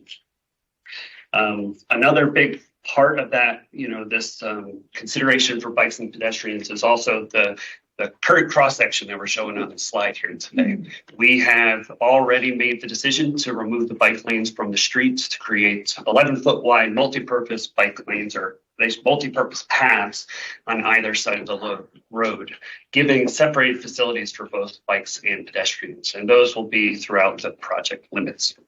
This project has a small component of underground infrastructure, mostly related to stormwater. This is downstream of the watershed impacted by the museum fire. And we'll be raising that intersection significantly to bring it up out of the flood. As you know, currently it floods regularly during monsoon or other flooding events. This project has been before council a couple of times. About a year ago, we kind of came in and gave a preview about what this project was going to look like. And then back in November, council awarded the design contract to Burgess and Kneippel, who we're currently working with for our preliminary design efforts. The number that you're seeing on the screen, the budget, that is FY23 budget number. The current budget number, the draft proposed for FY24 is currently at $17.8 million. And this just reflects some general adjustments for inflation and so on. The bulk of this is for construction. Our current schedule is to continue work on design this year, hoping to wrap up design in early 2024 and get shovels in the ground sometime in 2024. We're anticipating this is a multi-season project. So this will go 2 seasons. Upcoming, it's about to kick off here as we work through this initial, we're in kind of analysis modeling mode right now, but we will be starting, we have plans to go out. We'll have public town hall meetings. We will visit multiple commissions within the city, including bike and pedestrians, transportation. We will be the Sustainability Commission on Inclusion and Adaptive Living and others. Ultimately coming back to city council, hopefully before the summer break, to present the alternatives that we've arrived at, get buy-in, and give us direction so that we can dive fully into design and keep us on track. And with that, I'll pause here. That's what I've got for this project. Any questions? I do. You said something about a signalized intersection. Is the intersection at 4th Street going to have a signal? We're still evaluating a roundabout versus a signal. Okay. So that decision has not been made. At 4th Street. At 4th Street and Butler. Harold Ranch Road is imagined as a roundabout, but that has a lot to do with current how we would route trucks from Little America and them not being able to cut across the median. And what's it going to look like around Little America, the gas station, Black Bart's, in terms of construction? What can we expect in that area? Most of the construction is going to be within the street, so we won't really be moving curbs or doing much. We may be modifying some driveways and so on, but it's largely going to be the installation of center medians, which will restrict. So we'll be having, we're evaluating where we can allow driveway access and so on, and coordinating with those stakeholders that you just mentioned, mobile station, Black Bart's, Little America. And you have acquisition. Do we need to purchase easements along Butler? Or? We will have, a lot of that is going to be driven by the ultimate intersection. Most of those acquisitions are related to intersections. Roundabouts take up a lot more space on corners and things like that. So to be determined, but we anticipate some level of acquisition. Thank you. Is Harold Road the newly developed road between Little America and 4th Street off Butler? Like, I'm past Little America, And there's that new development and they've got new roads that go up. It's the dirt road right after the gas stations. The dirt Yeah, road. so if you're, Road that appears to the south. so if you're driving past Little America, the first dirt road that kind of comes off at a slight angle, that's Harold Ranch Road. Farther down where you're describing where you see all the construction activity, that is Peak Point, which is related to the Canyon Del Rio development. Right. Okay. Try to get it in line. I had some brief comments about the part of Butler from where we're talking about now towards the west up to, say, Beaver. Would this be a good time to talk about that, or is that going to come up later in the presentation today? I imagine that that's probably related to Martin's efforts, and I believe he'll probably talk about some additional phases along that corridor. Is that later today, Martin? Yes, a few slides, not too far off. Well, okay, I'll wait. Yeah. But the limits of this project are at the east side. I understand that. Thank you. Thank you. We're good. The second project I wanted to present today is the 4th Block at Cedar Roundabout. This has also been in front of council multiple times. The project scope really is about replacing the current signalized intersection at Cedar 4th Lockett with a modern roundabout. There will be pedestrian crossings on all the legs of the roundabout. This is especially important, as you're all aware. We have multiple schools in the neighborhood directly on the corners. We've got other public facilities such as the East Flagstaff Library. We've got CCC directly. We've got North Country just down the street. So as I said, we've been to council several times. Council had some requests, design tweaks, as we'll call them, at the end, which incorporated pedestrian beacons on all the crossings and also incorporating Z crossings. And this just causes people to have to take a pause before they can just run straight across the street. Certainly an important consideration given the expected users at this intersection. As I mentioned, this has been in front of council multiple times for property acquisitions. This is being administered by ADOT. So we have an IGA with ADOT. And so should that IGA amendment need to be updated, we will be back in front of council again to update that. The current budget that's being shown here is also FY23. The budget for FY24 is at $5.3 million. The HSIP grant stays steady at the 1.9, so it's the city share that increases. Those increases, again, there's an inflation factor. Some of those design tweaks are incorporated in that number, and also just we have to acquire a full property on the corner there. Currently, we are actually approaching the end of design. We are about 95%. We're in right-of-way acquisition, so we're making offers on all the property needs that we need. This summer, we expect to have franchise utilities go out and do their relocations ahead of our project. So they'll get everything out of the way so that when we come in 2024, they'll be able to just construct without worrying about those conflicts. They are trying to coordinate those relocations during the summer. EPS is one of the ones that has significant relocations, and there will be impacts to the surrounding people when they have to do their switchovers from their existing to their new equipment. So we're trying to target that summer break so as to not overly impact the schools and the other facilities in the area. And we are looking at, like I mentioned, construction in 2024. We will start roughly this time next year, hoping to get this all done within 1 year. And that's my update on Fourth Street Lockett Roundabout. I'll say one thing I wanted to add to that is we are coordinating the schedule for the Spruce Wash improvements with the schedule that Jeremy just mentioned. There are going to be a lot of impacts throughout that neighborhood. So when that roundabout is under construction, it's really important that we maintain access through Linda Vista. And so we are sequencing, and should for some reason construction schedule slips, we have a backup plan in place. Yes. Wanted to- And thank you for that reminder. That also reminds me that we will be holding a public information meeting this fall when we've got a better handle on what exactly that schedule, what those impacts are going to look like for how long and so on. Again, lots of schools, lots of facilities in the area. So we'll continue that coordination and we will be holding an information meeting at the East Flagstaff Library later this fall. So my question, again, drinking from the fire hose and being a freshman here. When did this project get identified as a capital improvement project?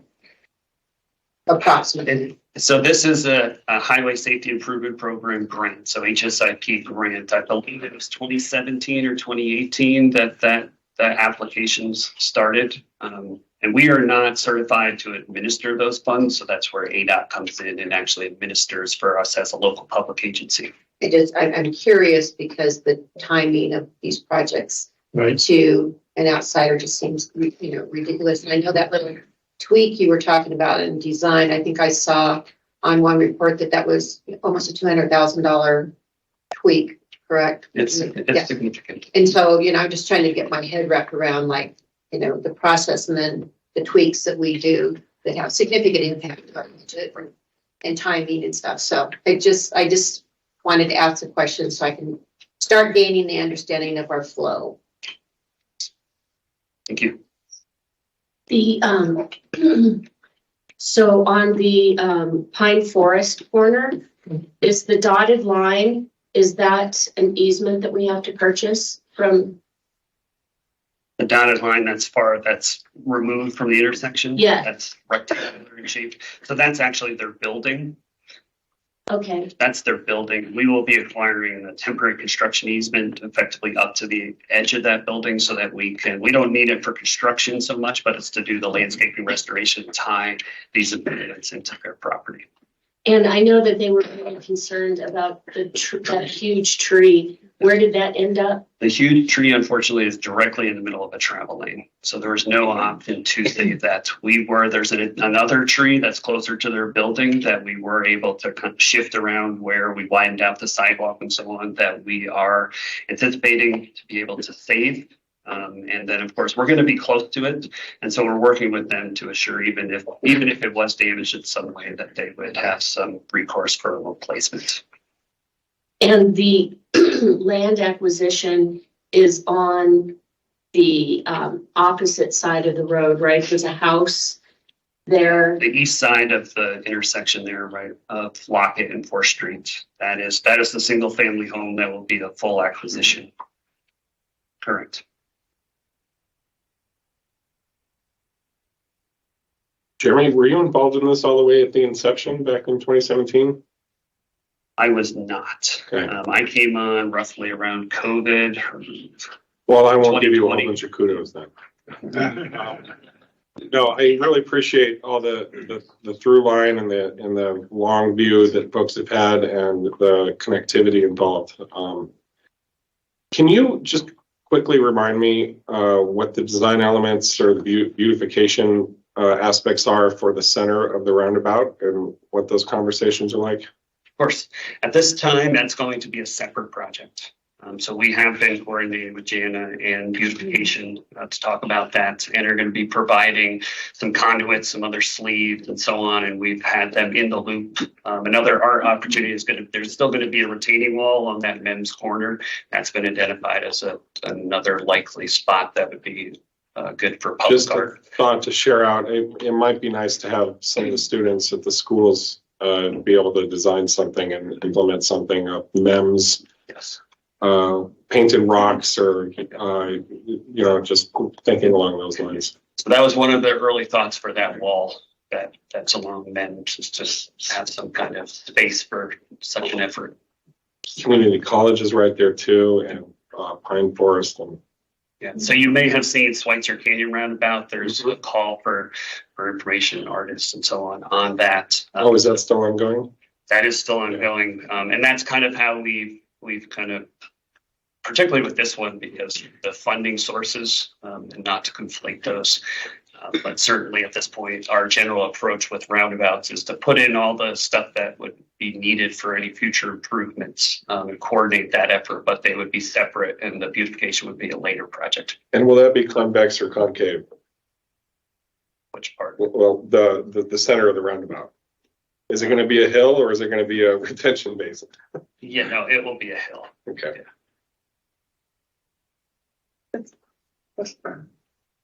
Okay.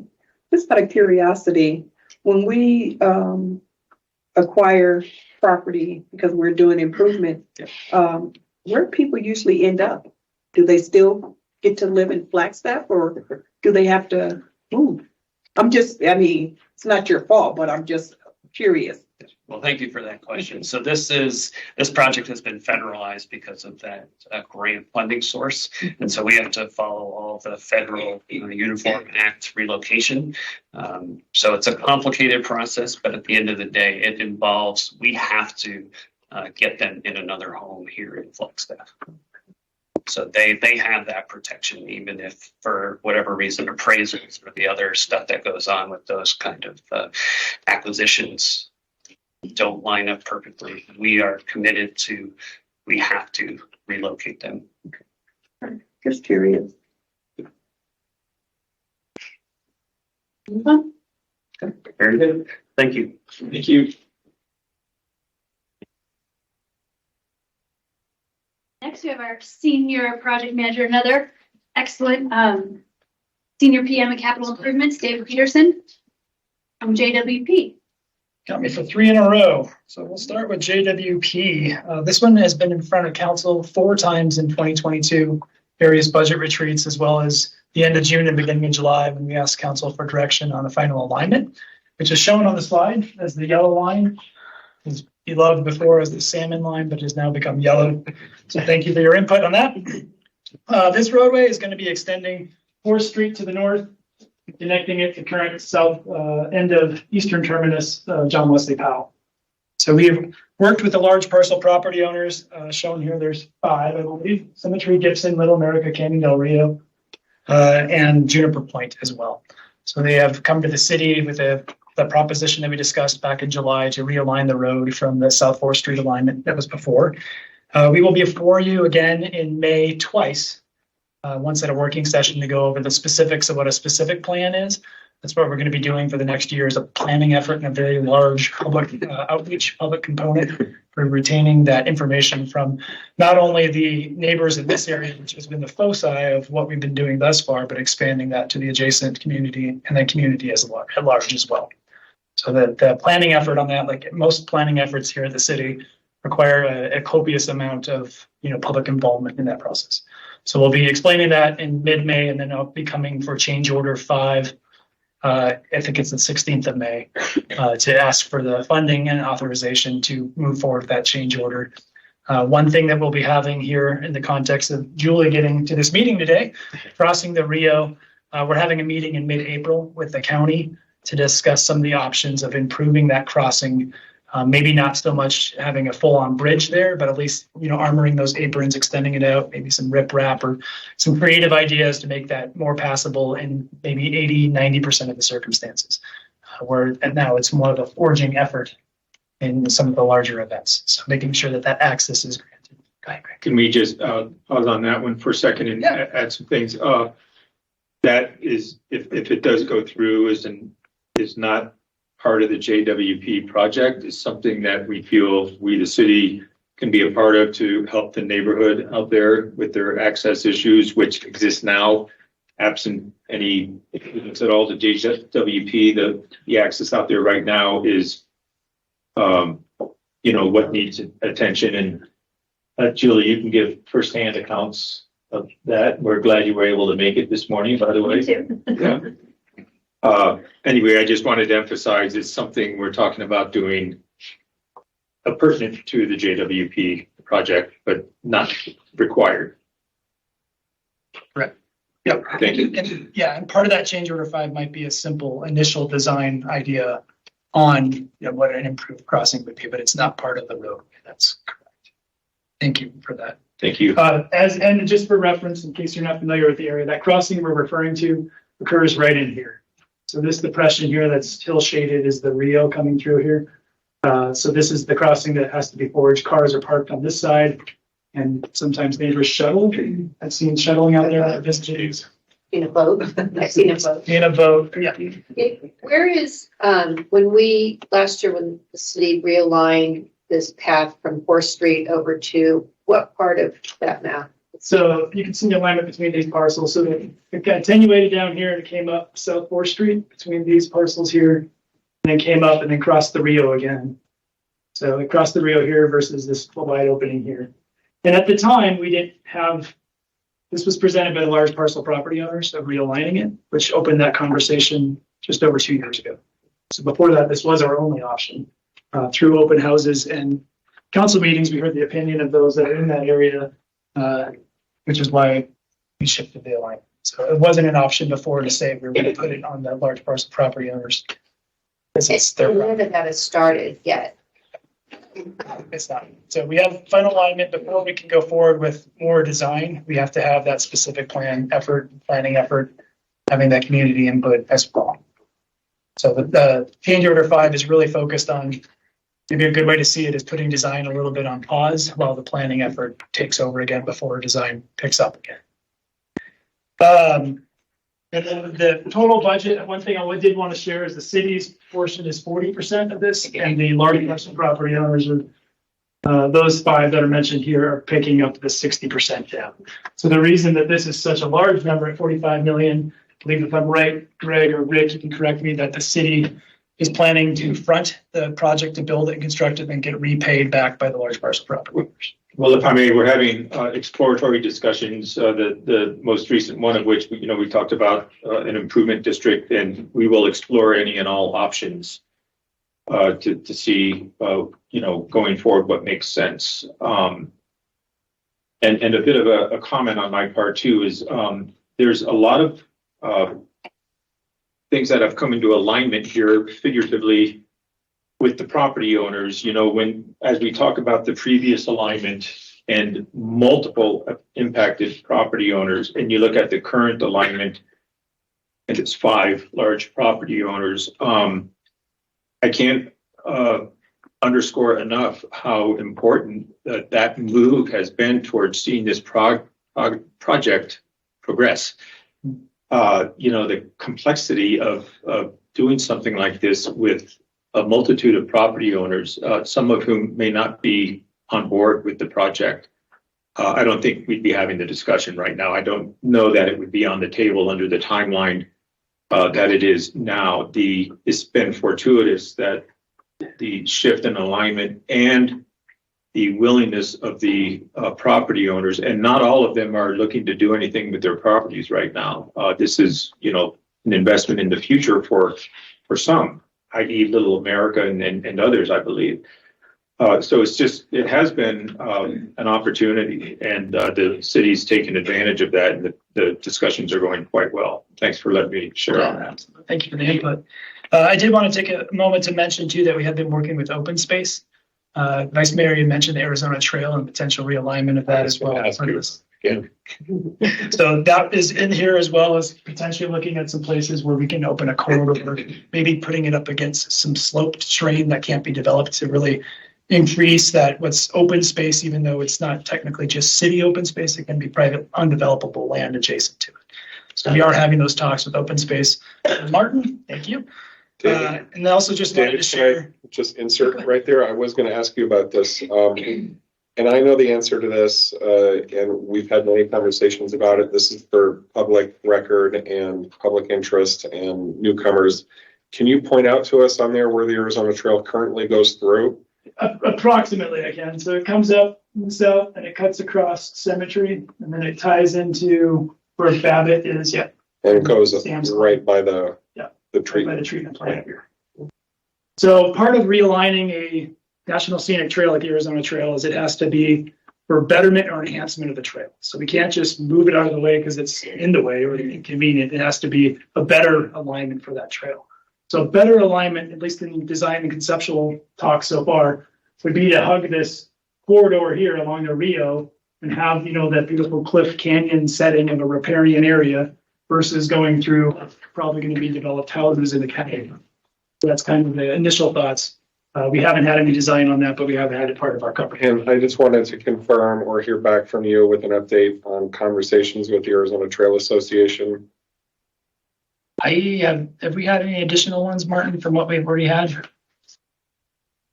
No, not recently. We met with them with pros probably more than a year ago, but we're planning to circle back with them. Okay, that'd be great. Yeah, it hasn't fallen off. There's a lot of, this tree that we've been working on is growing into a very large tree, and then we're keeping conversations open with the Arizona Game and Fish and corridor crossings as well.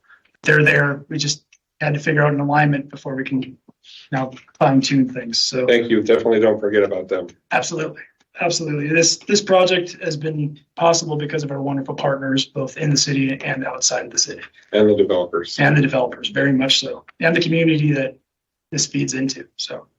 Also, I just wanted to share that we're probably hoping to do design toward the latter part of this year, and then hopefully can start constructing with that partnership with the large parcel property owners.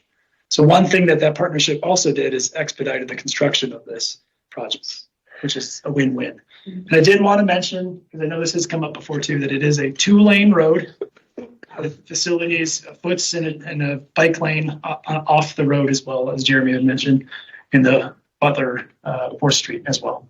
It's fun that all these projects are immediately adjacent to each other.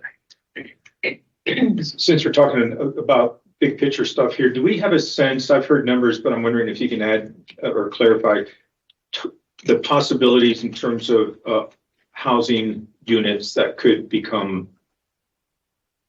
available or part of the city's inventory over time.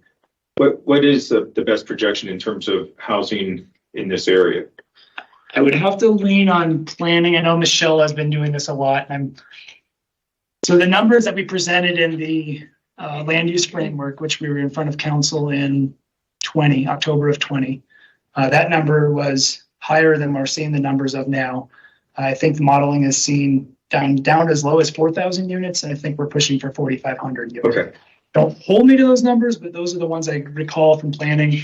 Michelle can probably weigh in, McNulty. And that's half the shortfall that we're currently. The high end I ever saw with land use framework, I believe, was in the low 7,000. And that one went down to maybe the high 3,000s. So it is the lower end of mid. But again, some of these large parcel landowners haven't even had any conceptual land development or layouts of how they're going to develop. So that's based on, right now, I believe planning, and I shouldn't speak to anything for planning, but there's some plans in for Juniper Point, some plans in for Cemetery. Gibson and Little America have no plans, and Canyon Del Rio is being built. So a little more than half the players have some idea of what densities look like. The others. With that many houses going in there, is a 2-lane road adequate? Jeff, do you want to? Yeah, Jeff, come on up. So we get to see, garnered a lot of discussion, and before we hear from Jeff, I'll share with you that we have heard from loud and clear that the desire is to keep the road profile as minimal as possible, but allow for future expansion. We're looking at bridges in this project and right-of-way acquisition. So it's being built as a 2-lane road. Jeff can elaborate upon that. But it doesn't, the idea of widening that at some point in the future is not foreclosed, but it will be a complete street. We will have all bike and ped amenities. Jeff? So 2 things that will be laid out in such a way that if it ever did make sense to make it 4 lanes, we could do that. Or 3 lanes. Yeah, and then my second point is Jeff's got a hell of a nice shirt on today. Yes, he does. Again? Yeah, but this time in public. Thank you. Yeah, so everything is spot on, of course. It's built as 2 lanes. I think the concept at this point is a large median. So the outside edges kind of get built with those pedestrian improvements and curbs, and the median could be removed at some point. So yeah, we don't have a ton of information on the land uses for everything, as David mentioned, but we have the regional plan that helps guide us for what we think will happen with these areas we don't have site plans in yet. And Metro Plan's been doing modeling for us to confirm or deny 2 lanes. And we have modeling done. We just had modeling done like a month ago for Butler to try to figure out how that was all going to happen. And Dave Wessel does the modeling. And we're still well below 20,000 vehicles on this section. Of course, volume, people are going to kind of head to the edges, so that the most likely spots that we have to widen first to be here and maybe down here at the Lone Tree intersections. The middle seems unlikely ever. And even with his build out of this area, he's saying, we're in good shape for just 2 years. So it's looking good. Oh, wow. I know speed limit. Can you talk about projected speed limit, and then we can figure out how fast Councilmember Matthews will go on this when she drives it? My new drive. Is that plus 15? Yeah, is that what I heard? I may need help. I like drive racing, so I see that's true. Yeah, so this is kind of rural. It's rural now. It's going to move to suburban. There could be even some activity centers, maybe, depending on how things happen out here. If I remember right, I think we're talking posting 35, design speed of 40 is what they've been 50 working on. So that's 50, 55. Yes. Councilmember House had a question. Yeah, so lots of hands. I think you beat me, so go ahead. Just to kind of dovetail on that, how many miles is that yellow, the development of GW Powell? Just over 2? Yeah, it's right around here. It became shorter. It's about the same actually, going this alignment versus this alignment. Because, and the reason why I asked, and I'm not calculating my speed on this, but just, it looked longer in the maps. I was wondering if there was stop signs or field signs for, people get traction when there's nothing slowing them down. Yeah, so this exhibit is kind of high level conceptual. We're starting to see, some more refinement and design, and we're seeing kind of wiggling of the road a little bit. So it definitely will not turn out as a really long straight section. We're also seeing some development with these guys, and I want to say right in here is a fairly major intersection that they're proposing a roundabout at this point. So kind of major intersection here, and there'll be other intersections along the way. And again, we won't be able to build a straight road like that, nor do we probably want to build a straight road like that for folks that like to go fast. It'll be downhill both ways. Just The Laurie Matthews roundabout. Yeah, major intersection here. There'll be another one here that's not shown that's connecting the Harold Ranch Road in, so there'll be kind of major intersection there. Likely to be a pretty big intersection there. So there's a lot more detail when we get into this. Yeah, I was just going to note, going back to Councilmember McCarthy's question about potentially having to broaden that road, I would hope with the potential for increased housing development and other developments in that area, that we would look at some of the various goals and community plans that are happening throughout the city, and look at, creating multimodal resources for that area, bus transit and other transit options. And I know that, one of the bigger goals is creating those different options for transit, connecting different neighborhoods. That would help to prevent the need to necessarily expand the road, because that was such a major point of contention for this area. But I would just hope that we would keep all of those things in mind as we look at that area and the development in that area, to help to meet some of those different goals at the same time. Absolutely. Question. Did Symmetry propose a different route that's close to this one? It seems like I saw a map that had a similar route, but slightly different. So this is the design that was done with Peak Engineering, almost up to the 30% design. So the large parcel property owners are also working on a similar design, and that one attenuates and has little inflection points that are different from this one. So that alignment is slightly different than this, what's shown on the screen. I can't speak to that design because I haven't seen that design. But yeah, they are slightly different. Okay, so this is a general idea of. Okay. This is what we knew as of last July.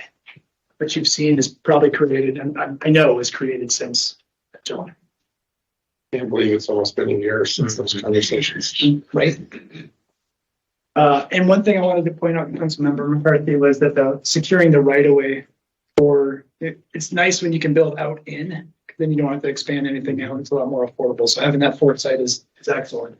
But making sure that we never have to come back and ask for more right away, which a great point too, Councilmember House, is knowing that when we were working with the alignment in here, we were taking land from people's yards. Yeah. So those feet made huge difference. Whereas for the most part now, we're going through undeveloped land.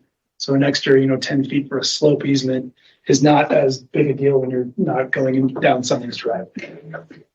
I think from a, David and Jeff, you might have to get back to me on this, but I'm curious, with the $45 million budget, city share 40%, developers pointing up the other 60. How does that compare, apples and oranges with NAH and the Beulah cost sharing that we're talking about? So Trevor, if you correct me if I'm wrong, but the city's portion is 18 million. So with the developers, 27 million, I believe, gets you to this 45 million. So this is not the 40%. The 40% is 18 million. Okay. So, but the question remains, the percentages, how does that compare with the NAH development happening over off of Beulah? on Beulah, NAH is, sorry, I'm thinking Mountain Lion. I don't know, on NAH. That would get I Jessica can else. maybe start this. story. Just got a big smile on his face. Well, I can start the story. So, I mean, this 40% comes from the Citizens Transportation Tax Commission back in 2018. And this was a rough estimate of how much traffic would be on this road if we built it. And there was no development out there. So that was kind of background city traffic. It was about 40%, and the rest of the road would fill up with 60% developer contribution or developer trips. And that's how we got the 40-60 split with this. NAH is different because the road Beulah already exists and they're adding to it. So it's 2 lanes today, they're gonna add 2 more. So they're kind of adding, I mean, if you think of it that way, it's 50%, kind of. But it's all, the improvements that are being built are typically all on their dime. Okay. But it's, if you think of it in terms of there's already 2, you're adding 2, it's kind of 50. I did mention in the question, they're probably apples and oranges. I was just curious to get a general sense of how they compare project-wise. So I think you have some items I've heard from council, maybe design related, that can be addressed in a couple of the upcoming council meetings that you have related to the work session and the council session. Is there anything else here on JWP that council would like to know related to budget? Just reading the comments. Yes, there was a comment from Dan Folk. I think this was related to Vice Mayor's question of density and intensity of land use and number of housing units.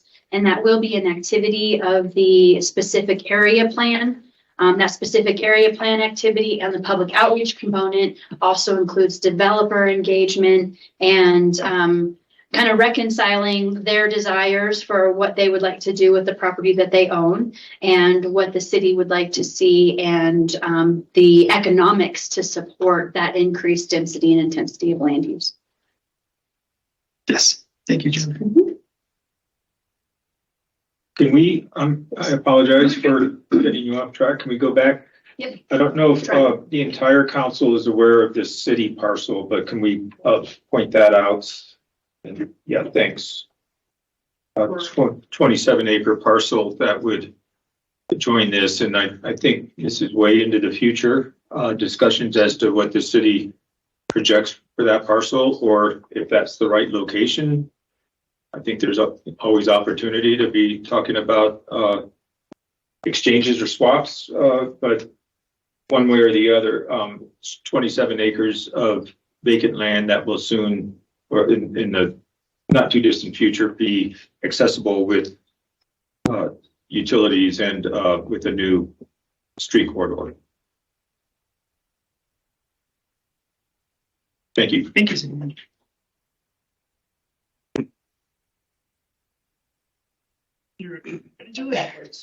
It just skipped really fast. If there's a delay, my apologies. Not a problem at all. I am thrilled to say that after 25 years, the shovel went in the ground on Yeah. Monday. In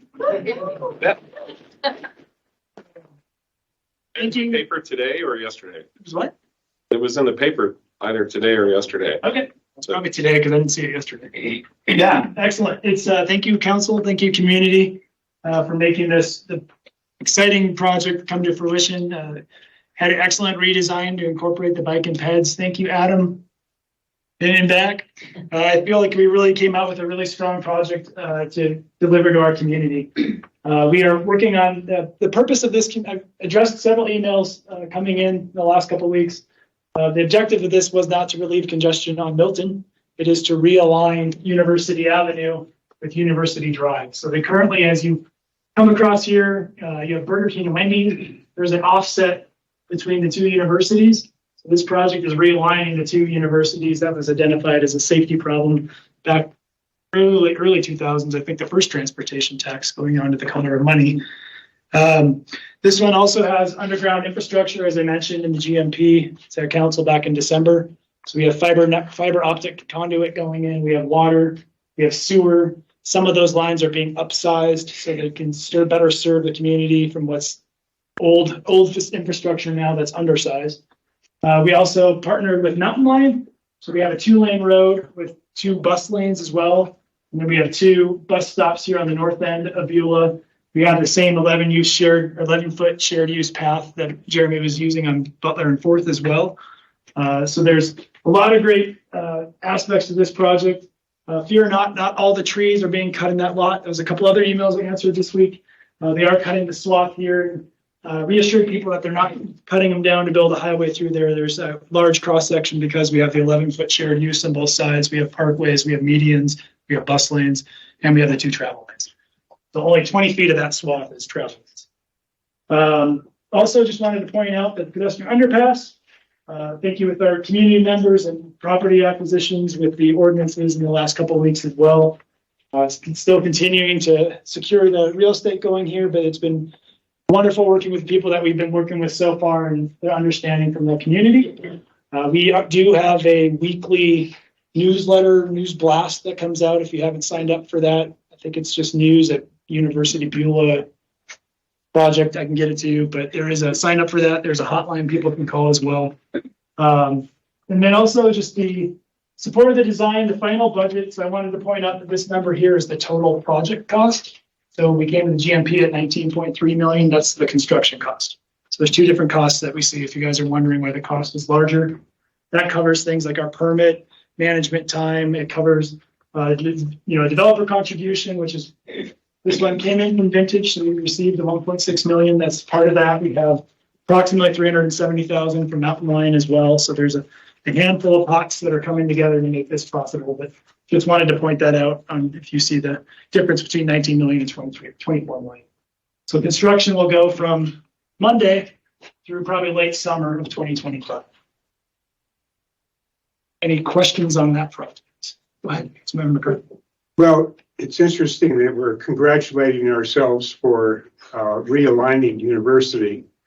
But I guess the obvious question is, how did university get screwed up like that in the first place? And I believe the answer is that city council moved the street so that Target could have a larger parking lot.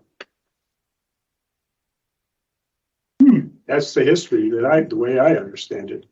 So, I mean, I guess the bigger comment here is a lot of times council can make decisions that have implications decades and decades later. So we should be careful what we do. Thank you. Any other questions on Beulah University? We'll point out too real quick that University Avenue gets renamed to Frescas Avenue, which is the parcel that was owned by the Frescas family here. To commemorate that family. So just wanted to point that out. That's interesting. What's the name of it again? Frescas property parcel is what it was, but Frescas Avenue is what this was. This is current University Avenue. This is getting renamed. Interesting. That's kind of cool. Yeah. All right, and I have been around since the inception of this one, which was in 2018, we went forth with the design, thank you button on a really critical part of our foot system. This actually connects downtown. So this is the end of Terrace, the former Cucina Mexican restaurant here, Lone Tree Overpass, tying in here. This connects up to the Turquoise Roundabout going up. So it really connects downtown up to Buffalo Park, Eldon, and Forest Service trails to the north. Trying also to connect with the Lone Tree Overpass when that project was coming into fruition, letting them know and sharing our plans for this project really early so that we can hopefully have, a really strong NAU connection to this trail to get people up to Mount Eldon as well. So this is a aggregate trail with a couple concrete crossings. This crosses, I believe it's like 19 different watersheds going across this hillside. We're just almost contouring across this, which is it's the end of Cherry Hill. So it's a very topographically rich area. And the designer, Peak Engineering on this one, did a great job going through the different contours and the different watersheds here. So with that, this does support the active transportation master plan and aligns with the Foots trail system as well. The budget on this is $2.4 million. That's the total project cost. We're anticipating the estimate for the project is at a little over 2.1 million. And the design, it says summer of 23, but I'm happy to report as of 2 weeks ago, the design is complete. And it was completed a couple of years ago, but when it stays around for so long, it has to be updated to 2023 engineering standards. So that process has been done. So we're hoping here in the next 4 to 6 weeks that we can get this on the street for advertisement. And hopefully the estimate is high and the bid comes in to construct it lower than our estimate, and we can easily accommodate the construction of this. So the construction would be late fall, winter, and then going through 2024, probably fall as well. So we have done this time frame before where we'll start a project after the monsoon season. And then if we need to do a winter shutdown, this part of the project actually has a lot of solar south exposure. This is probably snow free in most normal winters when you don't have the fifth snowiest winter on history. But that does change as you go northward as well. So with that one. I have a question. Yeah. So you said it starts at the roundabout? Yep, the turquoise roundabout in Schweitzer Canyon. And then, so does this connect into the piece of the dirt trail that seems to go nowhere? Yes. Okay, so if you're driving down Schweitzer Canyon, you see the little, oh my goodness, I'm totally spacing the little cottontails coming out of the little water restoration area across from the Jehovah's Witness Church. There's a little step up that goes up into the trees. That would be part of the trail. And then the development, the townhomes that right here actually have an easement, a foot's easement through them that's already cleared and graded for the trail to be accommodated in there as well. Great. And then we're hoping it's going to be a bit alternate, but hopefully we can accommodate this hilltop feeder as well to go up to Hilltop Road. That will have some switchbacks then. That one, I think, might set a record for Foots trail grade, Mark. Not even close. Not even close. Okay. I think it's like 12% or something. It's steep. So it's a single pour. People will have to pour by hand to get up there. You can't get driving equipment. That will go in as a bit alternate. So it can't be done now. Hopefully it can be done later and we can still build the trail. There's a trail there now, so we want to make that at least a little bit more. Because it would be a critical connection. Yeah. It would be a shame to have people in the neighborhood that close to the trail without a formal connection to it.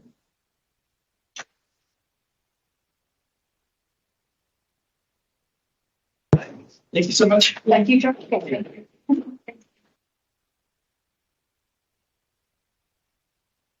Right. Right, so I am going to finish out the transportation portion of the presentation.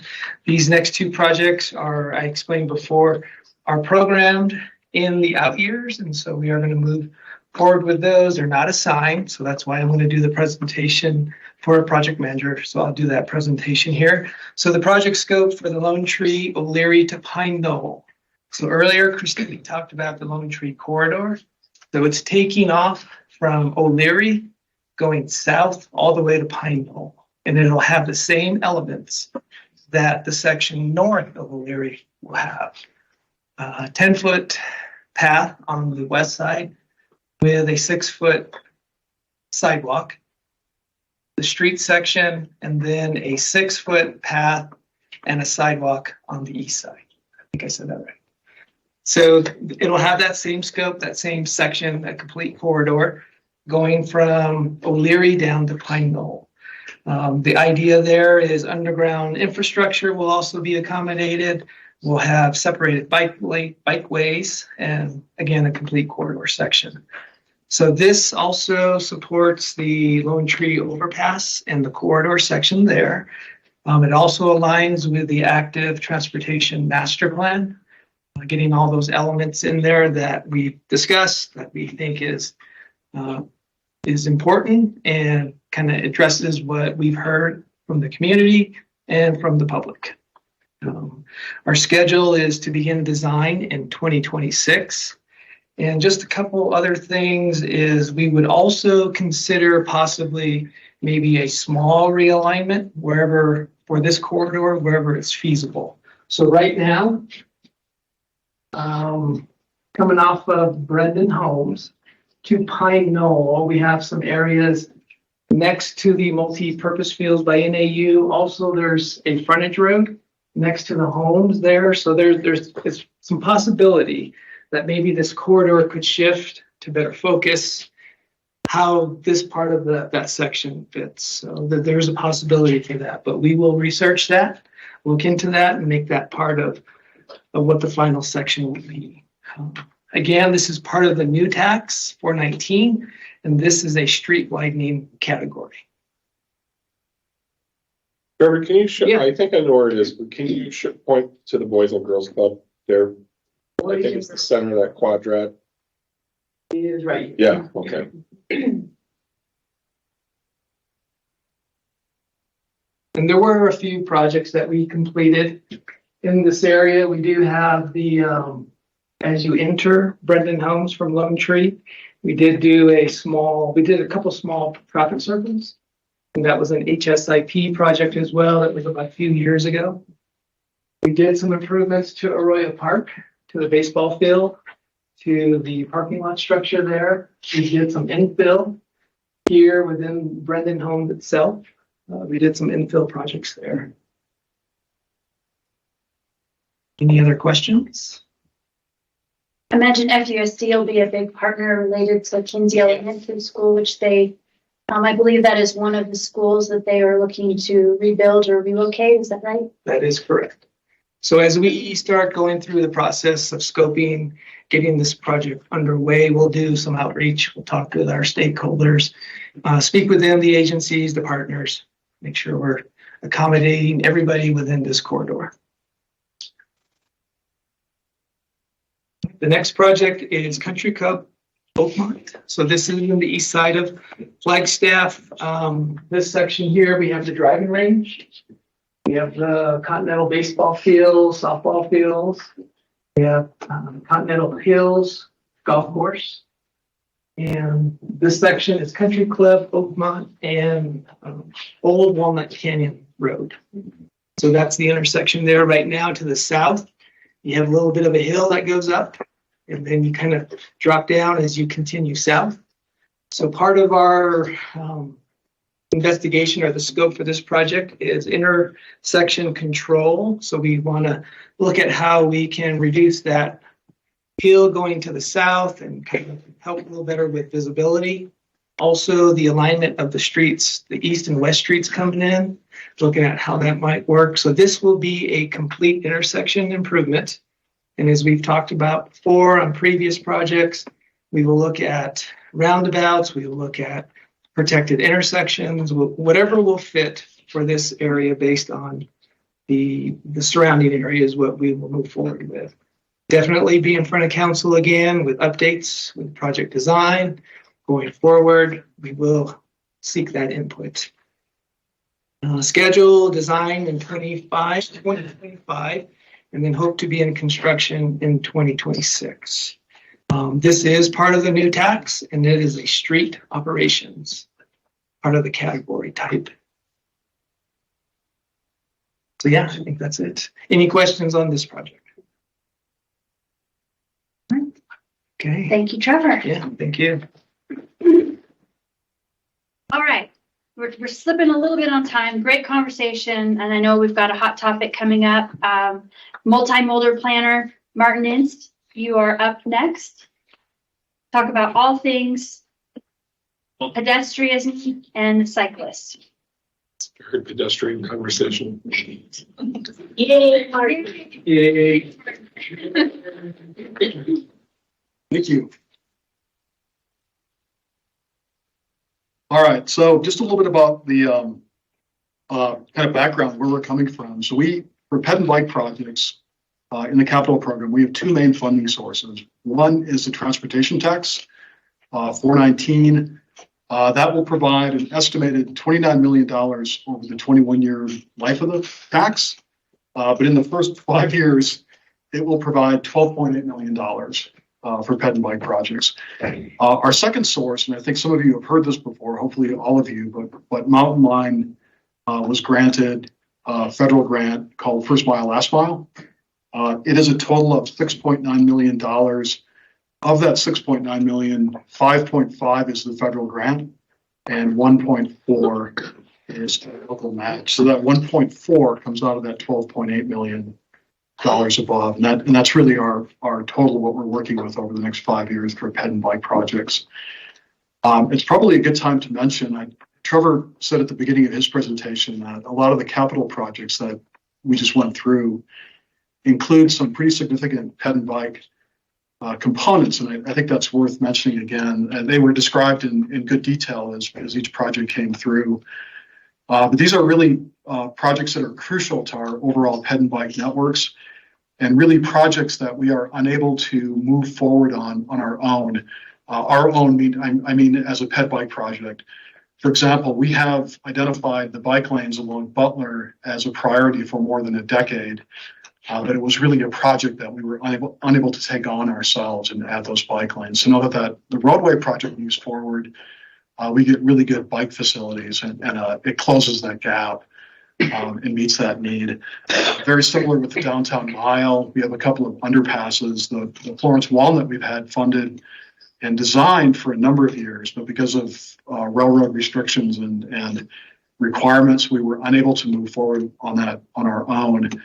The downtown mile makes it possible for us to do that as well. So I think that's important. And really, when we think about implementation of ped and bike projects at an infrastructure level, there are kind of three legs to the stool. One of them is the capital program for ped and bike projects in and of itself, which we're going to cover in the next couple of slides. The second one, of course, is the bigger capital projects that we have, like the Rio to Flag, the downtown mile, Lone Tree Overpass, that, like I mentioned, fills in significant portions of our network. And then the third one is development review, so private development. And we really need to rely kind of equally on those three things to help us build complete networks. So we're always kind of in the loop and watching as projects progress to make sure that we're getting our ped and bike infrastructure that's built as part of that. And more recently, with the council's help, we're getting really, really good ped and bike facilities compared to, say, 15 or 20 years ago. So we're upping our game. That's really exciting. So if you go to the next slide, for here, I just wanted to give you an idea, because I know there are some new members of the council, but we've gone through kind of a long process to identify the projects that we want to build and then to prioritize them. So it's kind of spelled out here. We started a while ago with inventories of what we have and what's missing. We tried to develop the idea of complete networks. We broke it into a couple different categories for ped and bike, sidewalks, bikeways, foot trails, and then a couple types of crossing. And we've been talking about this at the Transportation Commission and the ped and bike committees for a number of years. The actual formal prioritization process is kind of outlined a little bit there on the right. We took account of attractors and generators. So what are the things that make people more likely to walk or bike, or things that they're more likely to walk or bike to, social factors, and then kind of need and functionality. This is a bit of an oversimplification, but that's the general outline of it. All of it, the process and the projects that we identified and their priorities are included in the Active Transportation Master Plan. So if you're really curious, you can go through that document and see how we got to this point. We of course are not done. This gets us to this point where we can start talking about capital projects and making requests and building things, but we need to review this process every few years to make sure that our priorities are still accurate and adjust as necessary. Martin, I don't know if Yes. this is the right framing, and I know we're not talking about maintenance, but when you talk about inventories and stuff on bike and ped paths, like I live off Lake Mary Road and I go up Lone Tree, and the asphalt bike and ped paths are got all these bumps on them, zippers, and so people like on Lone Tree, we've never seen someone on a bike on that path. They're on the road, which doesn't have a bike lane because it's it hasn't been maintained. So is that part of the master plan to the stuff that we've already built to maintain it so it's used, or just we have it built, so we say that we have it built because people are getting off those paths because they're so bad? Yeah, no, you're correct. That path is in bad shape. So three levels of answer to the maintenance question. First, we're doing our best to build projects that require less maintenance. So we may spend a little bit more upfront on them, but hopefully the return is that they're more maintenance free.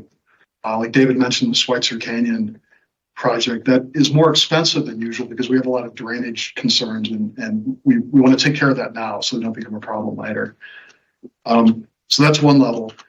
The second level is we're starting to look at some capital funding to address persistent or ongoing maintenance problems. And in fact, we'll see in a couple of slides that we're starting to set aside money to specifically address asphalt trails because that's becoming kind of an issue.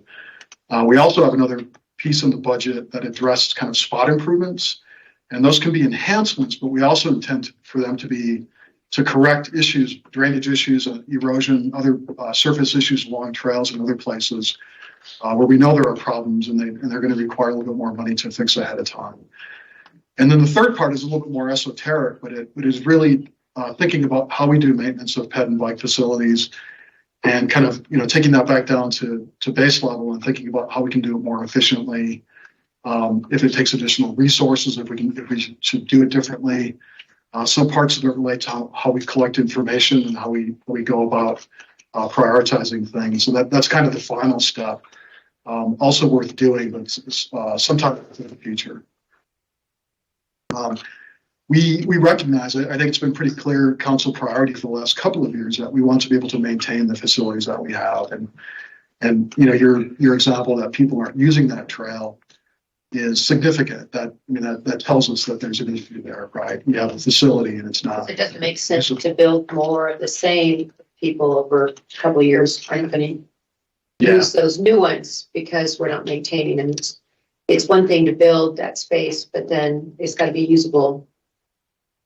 I figured it was the grade of that portion, if I'm thinking the same part of the woods that's along Lone Tree by the college.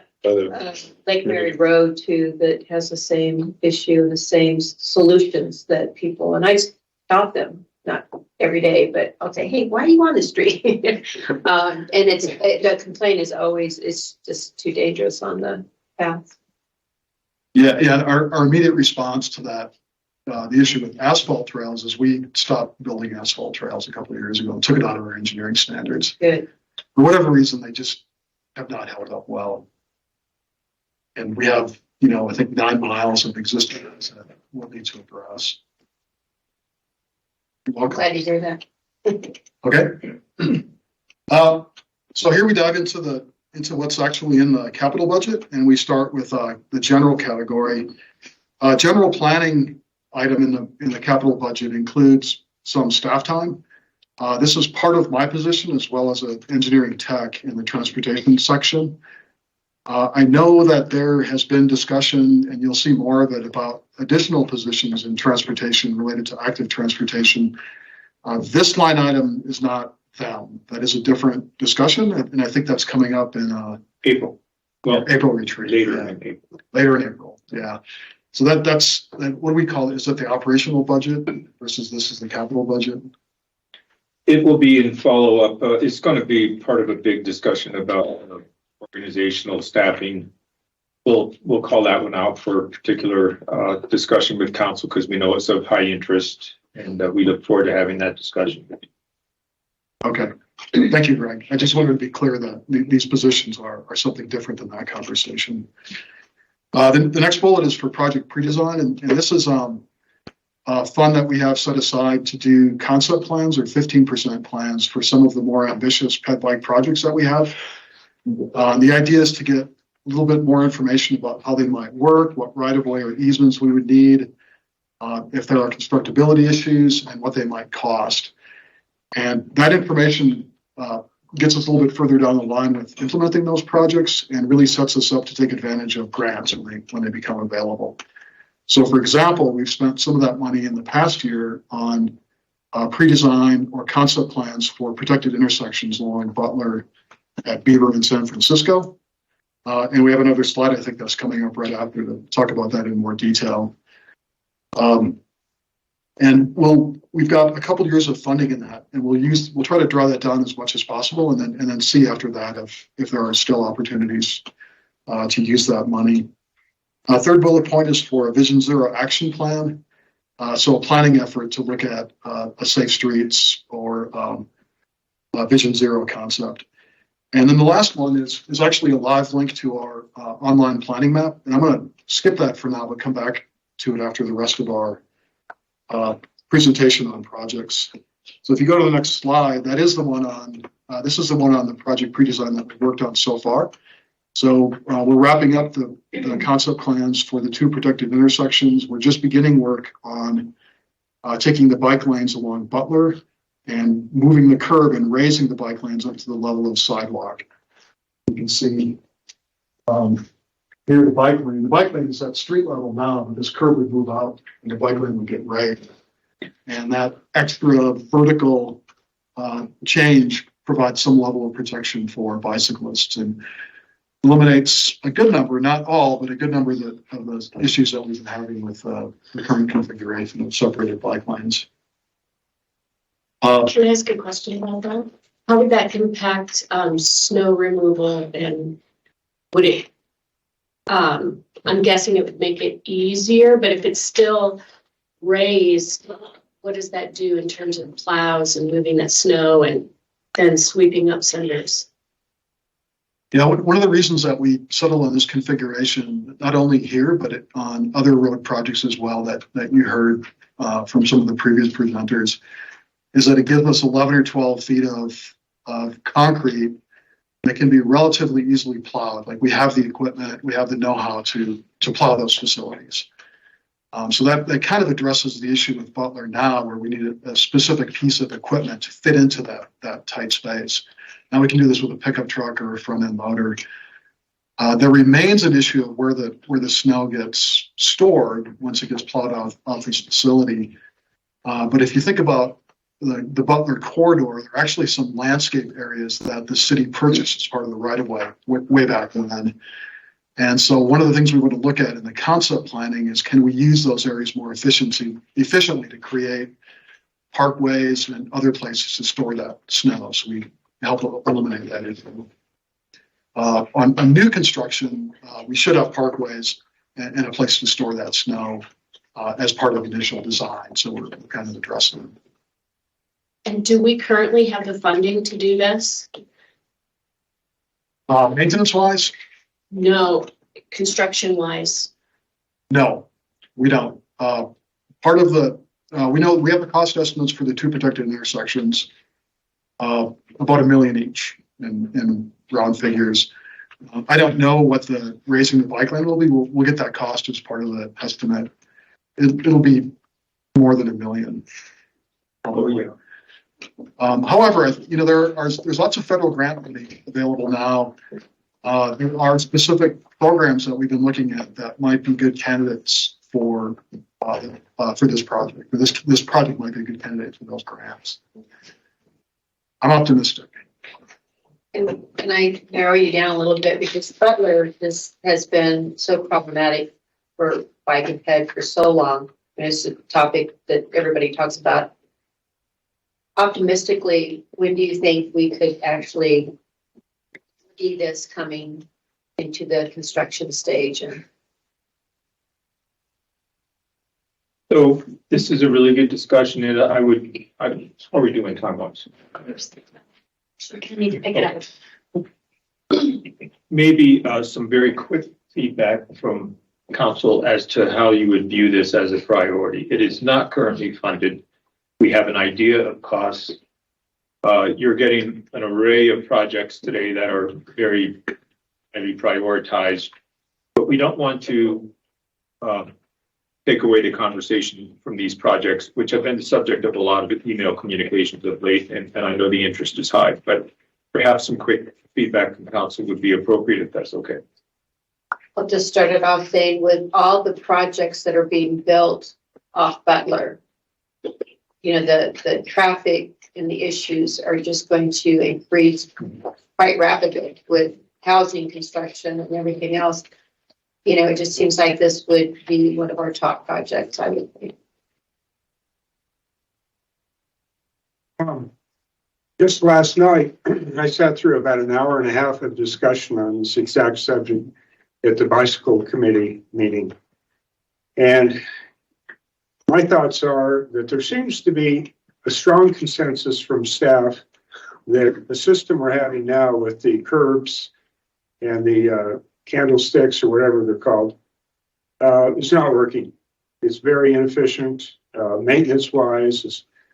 And a significant thing I picked up on last night, Martin was there, of course, sitting across the table from me, was that if we keep the candlesticks, the current setup right now, the maintenance costs per year are very significant.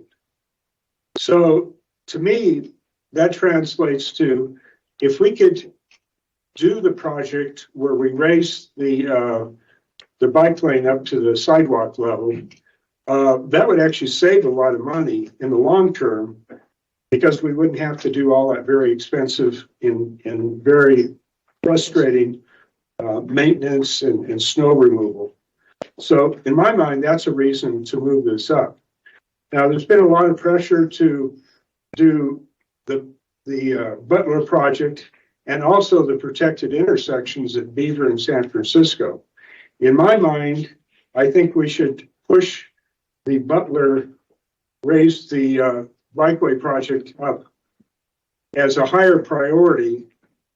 In other words, if we only have so much money, spend the money on Butler first, and then not do the protected intersections yet. Maybe do them, but certainly the Butler project is higher priority.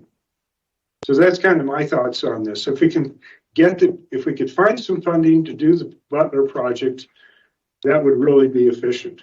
The bicycle committee, by consensus last night, felt very strongly that they don't want to just take out the candlesticks and put it back to, an open street with a white line or whatever, that they want to keep that the way it is until we can do the bike lane up. So in my opinion, this all boils down to, let's see what we can do to do the final project, save the money on maintenance, and maybe save some money by not doing the protected intersections right now, and put Butler as the high priority. Does that kind of make sense, or questions?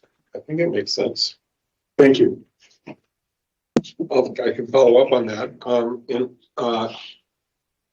I hate to admit that, Councilmember Matthews, when you started talking, I thought you were going to conclude the opposite than you did. And I really deeply apologize for that. I was very excited to hear the conclusion that you came to. I think it follows closely with what Councilmember McCarthy's saying. I remember being in the very interesting position of sort of being the tie-breaking vote on whether or not we keep those lanes in place for an additional 6 months. And I felt it was important to do so because I think something like that needs room to breathe, and people need time to get over their knee-jerk reactions and their preconceptions and experience the amenity for what it is through a variety of seasons and contexts. I don't think those candlesticks were working at the time. I thought the experiment needed more time to be conclusive. I have come to the same conclusion that I don't think they're working. This alternative solution is incredibly exciting to me, and we should definitely make it a priority. I don't know that we need to rob Peter to pay Paul in terms of getting rid of the protected intersections to prioritize this.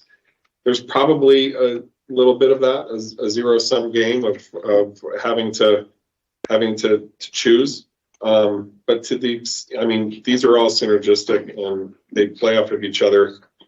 I don't think it's possible to create the protected intersection after the fact. So it kind of needs to be baked into the cake.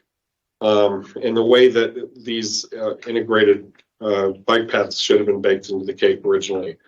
And it's a major thoroughfare. I think it's a nice way to transition from a very open-minded and curious, good faith experiment that wasn't working, and pivot into a solution that makes everybody really excited. That's a nice win for everybody. And it'd be nice to be able to have the contrast of the experiment and the solution on people's minds as quickly as possible. If I may, you have a discussion on the bike pilot project, the bike lane pilot project coming your way relatively soon. But thank you for the input. So we'll have more on that topic. And I know the two relate. In fact, they're almost inseparable to have that discussion and not talk about alternatives, which we're looking at. I'm hearing from council what we thought we would all hear. There's a desire to make this a priority and allow us at the budget team roll up our sleeves and get at this. I'm seeing heads nod yes. Thank you for that discussion. Editorial here. This is the fix. The bike pilot project was an experiment, and we'll have space to talk about the good and bad from that experiment. But this is the fix. And I can only underscore everything Martin said. Is safer, but it's maintainable, and it's maintainable without having to expend enormous sums of money on specialized equipment and utilizing existing equipment and quite arguably clearing things just as fast as we're clearing the vehicular roadway, because it really is no different. You're just 6 inches higher operating. We won't be out there with road graders. Public Works would like to do that, but we will, be able to maintain that, I think, in a much more efficient manner. Looking forward to the discussion. Thank you. And Martin, just incidentally, according to your diagram, I think 22 travel lanes is way too many.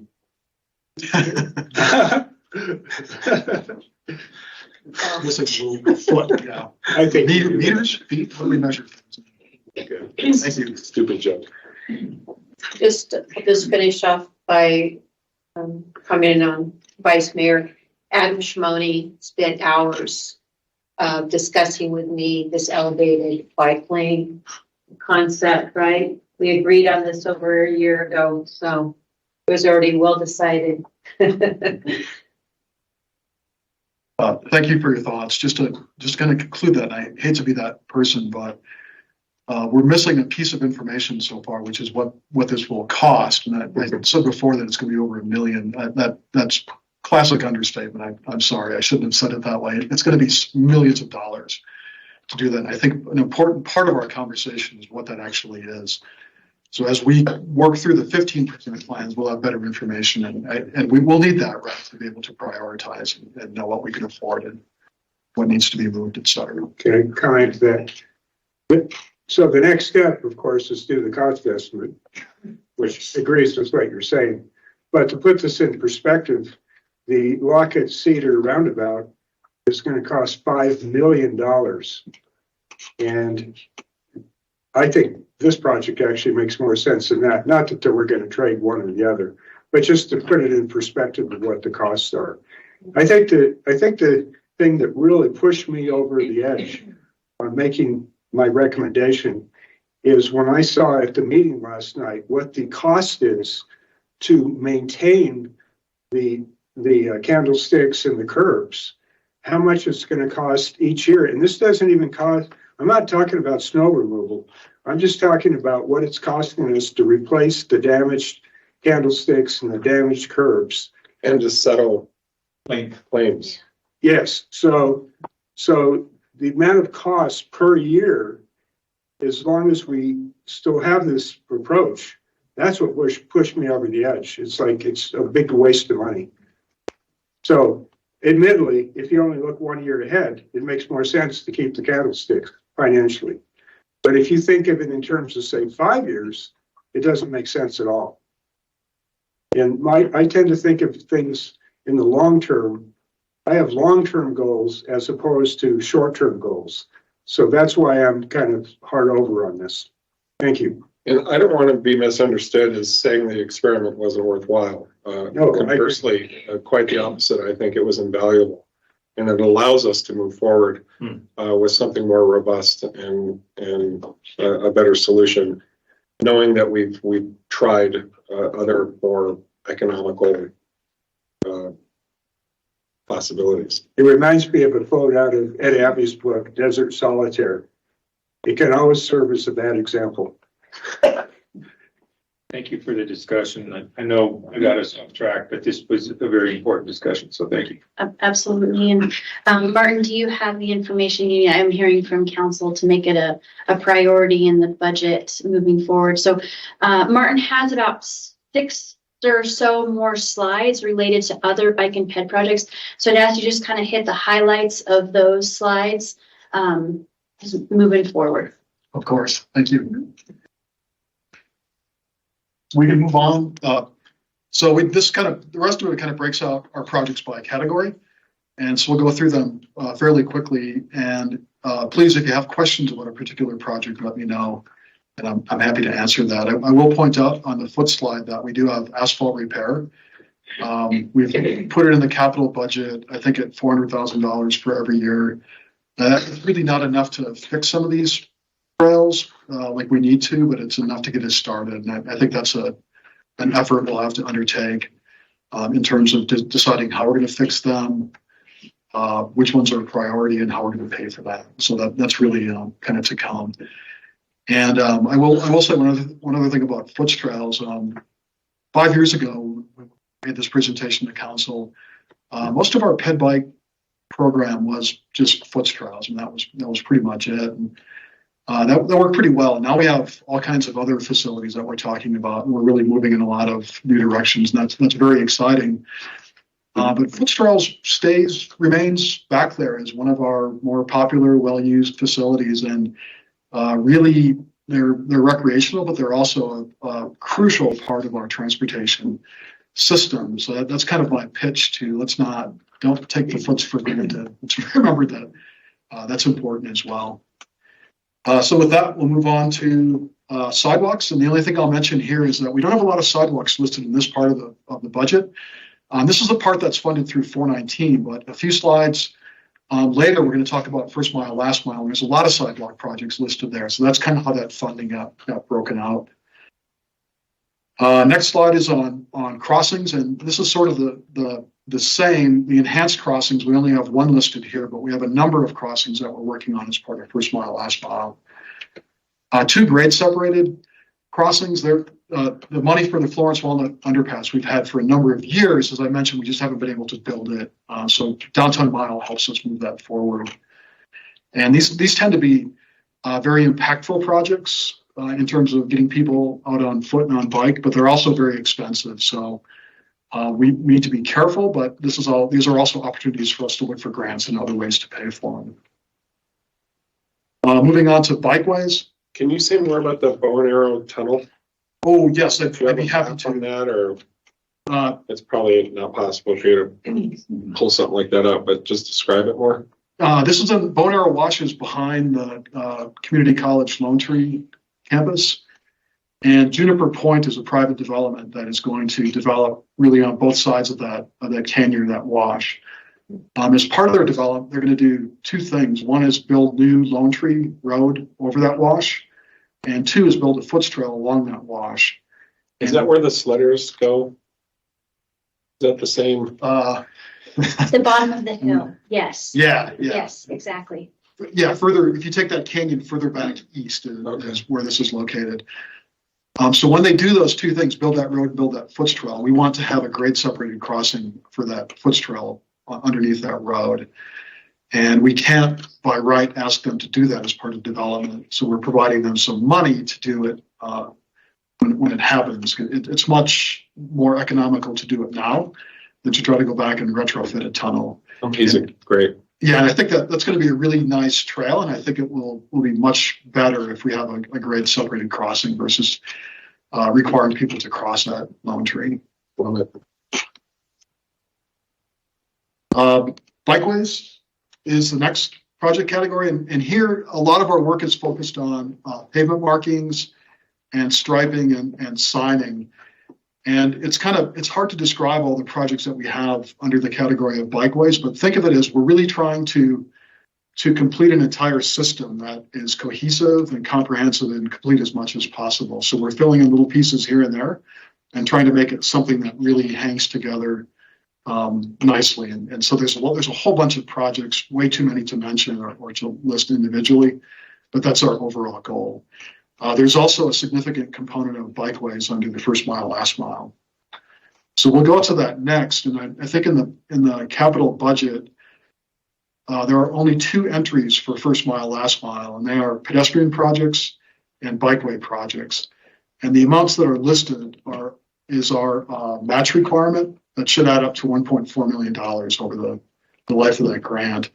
But for the next couple of slides, I just wanted to give you where some of these projects are located and what we're working on. So you can see with sidewalks, there's a fairly good number. The next page, we have more crossings. And then on the final slide, we have a number of bikeways. And we're working very closely with Mountain Line. They gave us a lot of latitude, really, in what projects we selected, but we wanted to make sure that there was a connection to transit, that we were helping to enhance connections to transit. And really, that wasn't difficult at all. There's a lot of overlap between that goal and our goal of completing our networks. We have a designer underway on that project. They're just beginning to work on the initial concept plans. I don't know that we'll be able to build anything. We may be able to stripe some bikeways this summer, but we're working towards the construction season after that. Martin, Yes. do you have a map of all of these? I do, and I was gonna go actually try a live demonstration of that map, but I think I'll just leave it as a link. So if you go back to one of the early slides. Oh, where you said that there was a live link. Yeah, if you click that, it'll bring up an online map, and that lists all the sidewalks missing and existing, foots trails, crossings, bikeways. There's also options to let you know what their priority is. So it's listed by level of priority. And then there's an option to show them based on when we think they'll be constructed. So it's broken into the first 5 years, the next 20 years, and then beyond 20 years. So those categories. And then so you can get an idea of what our priorities and what we're intending to build. But it's also useful because you can see how these things interact. Like, for example, if I showed you a map of grade separated crossings, some of them just kind of float in space. But if you look at planned foots trails, now those crossings make sense. You can see how they fit into the whole system. And can you remind me how many of you there are?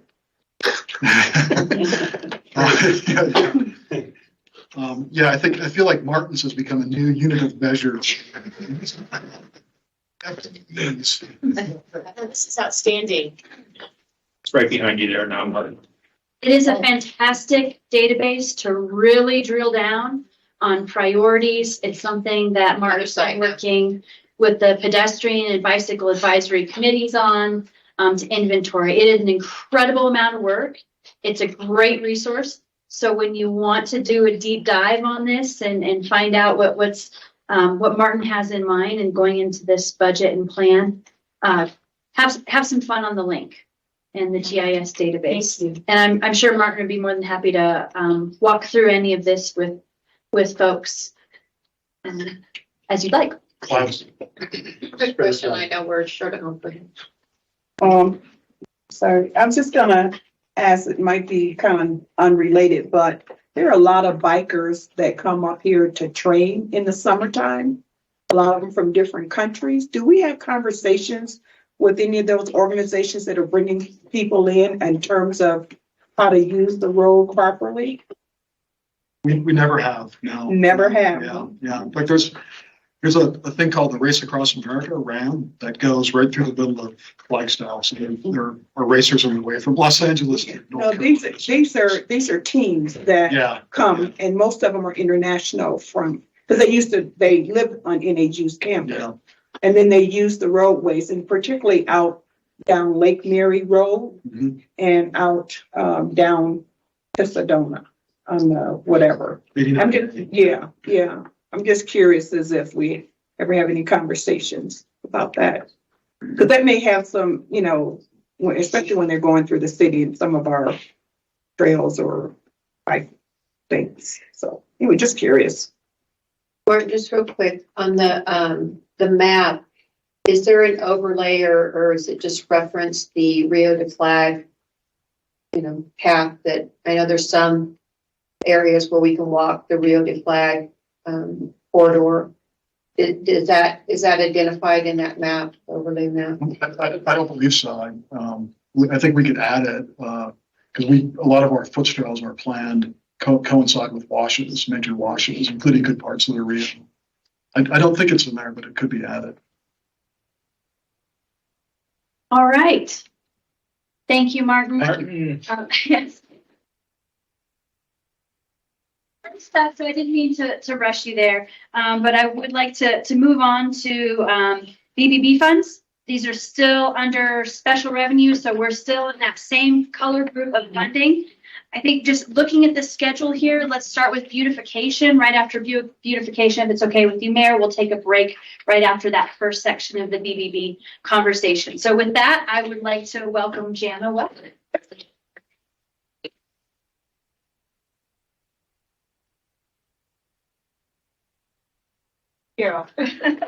It's really nice. So, Mayor and Vice Mayor and Council, I'm pleased to discuss with you the upcoming capital projects for the Beautification Fund and the Arts and Science Fund.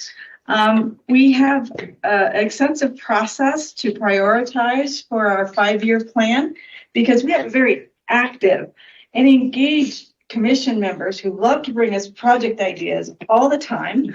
But they're very exciting and engaged, project ideas. And then also, as you can see, we have all these wonderful capital projects that have both management and council support. And we would like to add those aesthetic enhancements to those. And so taking all this together, we have this kind of annual retreat where we prioritize for each year what's the most pressing projects to go forward for the staff that we have to implement. And so obviously we also do a lot of input from the public, just straight input from the public. And we really try to do focus groups on each project. And out of those come ideas for more projects. So we don't want for numbers of projects. We just have to prioritize and have the staffing to make them very strong with a lot of community input, and so that they truly are reflective of our public, of our community. All right, so next. So in beautification, a project that we have already begun, with construction has already started on the underlying building, is the Downtown Connection Center Art Glass and Southside Grove Sculpture. Council just approved the fabrication and installation contract on March 21st. Thank you very much. And it's the second that gets through the signature process, we will start fabricating on the sculpture and the art glass. There's a little error. It was a $530,000 contract, not 570. We still have a few pieces to put in place. We have to put that support work, between Mountain Line's construction team and the ARC. And so we have that to put forward. We also are still working on the community input as far as that timetable of the sculpture is concerned, so that we get all the history components that are reflective of the Southside community. We're still going to be working with Dr. Guthrie and Cecilia Munoz at the NAU Library and some other folks on that. So there's still some work that we're doing on it, but it is going. And I think that the art class will be in by the end of the fiscal year, and the sculpture will probably go over into September. So a little bit into fiscal year 25.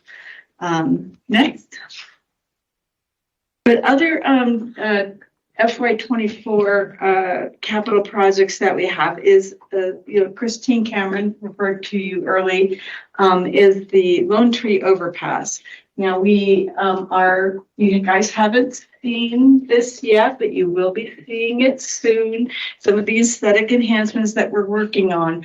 There's things that even though the complete project won't be constructed for a number of years, but there's certain things like form liners for the concrete that we'll be buying up front in fiscal year 24. So, we're looking at putting almost $1 million in fiscal year 24 towards this project. And it's with Christine, we're kind of I'm following her lead as the capital improvements project manager as far as schedule to bring you guys the, designs. And I think it's going to be part of the second budget approval that she's going to be bringing forward. The other project that has already started design is what we call Aspen Niche, but it's that wonderful little space, CenturyLink parking lot next to the pay and take and across from the Orpheum with that ugly chain link fence. We will be getting rid of that. We have a business agreement, in place. Yay. We're going to have some nice cut metal fence with a nice design, and we're going to have some bike racks, and we're going to have some seating. Hopefully something with a little color, a little pop, a little jazz, but we're just starting the design process. We've had a meeting with the, with Pay and Take, CenturyLink, and the Orpheum to get their ideas. We've also had a meeting with the expanded right-of-way group. And so we're really working on that. Schweitzer Canyon Roundabout, you've heard a lot about roundabouts upcoming, Butler and Lockett. We're coming in afterwards. The capital projects is putting a little, electricity so that in case we need something for lighting, but we're staying out of their way for these.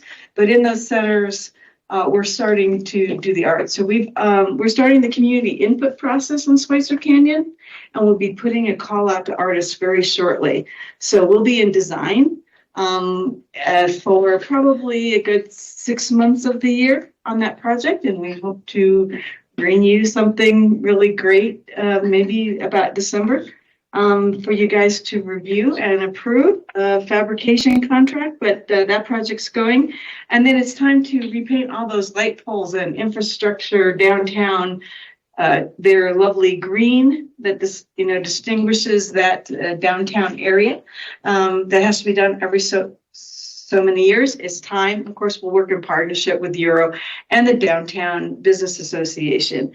And then playground beautification has long been a priority. Some kind of specialized playground enhancements by our commission. And we know that there's projects like Ponderosa Park that we're going to try to tie into. So we've just been looking for those opportunities with our partners. We have Pros is one of our great partners, and yay, Amy Hagan, and I think and so we have quarterly meetings, and we really look to participate in their very community-led process on that. So that's what's really up front and center for FY24. Going a little further out and kind of just highlighting some of the biggest priorities, because we have a lot of projects, are those roundabouts at 4th Street and Lockett, and then Butler Avenue and 4th Street upcoming. Also, I think you guys were asking about, was there something for maybe school student participation at 4th Street and Lockett? Yes, we have had that wall targeted. We want an artist-led, community-created mosaic put on that retaining wall. And as soon as Jeremy's done, we will start initiating that. So we're hoping that's going to be really FY25. Very excited to do that for that important intersection. The alley activation, this is going to be both in beautification and in arts and sciences. We have funding in both, but we're looking at the alleys. We've done a lot of, through our BIA grants, beautification and action grants, have done a lot of murals and a lot of work in those alleys already, but we're kind of thinking of maybe a lattice cut canopy feature overhead to kind of really make sure that people know that they can use them as walkways, really to be attractive and that. So we'll look to do something like that. The 4th Street Bridge has got some strong infrastructure so that it could support some art features on that cage. We hope to initiate that, pretty soon in FY25 or 26. And then the city lawn. Really want to go back for sustainability and reignite that project. I know it got paused, but to reignite that and get some native plantings in, as a beautification project. Just what? I have a question about that. Yes. When Tara Birds first did the project with native plantings, which is gorgeous and I love, some people expressed concern about taking out too much of the area where people can gather to whether they're protesting against something or supporting something or whatever, that area. And I don't know that it has to be grass, but I've just heard from the public that they want to make sure that some sort of space still exists. Yeah, thank you, Mayor Daggett. That very much is in our discussions. And we also know that with the downtown mile being constructed and the Rio project being constructed, we need to be careful about how we approach this city lawn project. So we were thinking of, having a design that takes in all the needs, including the need for space.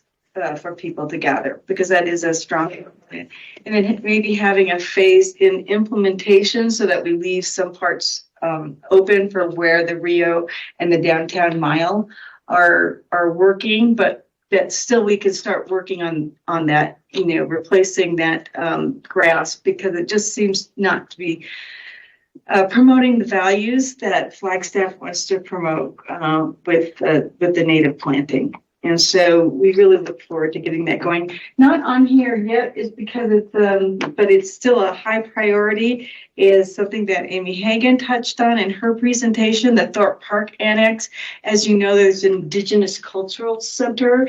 We have some funds set aside to help enhance that. Once that has to be community led by that group, who's the nonprofit Indigenous Spirit Circle and the Indigenous Commission, but we are ready, to help fund something that aesthetically enhances that further. Maybe it is going to be a native garden, so we don't know.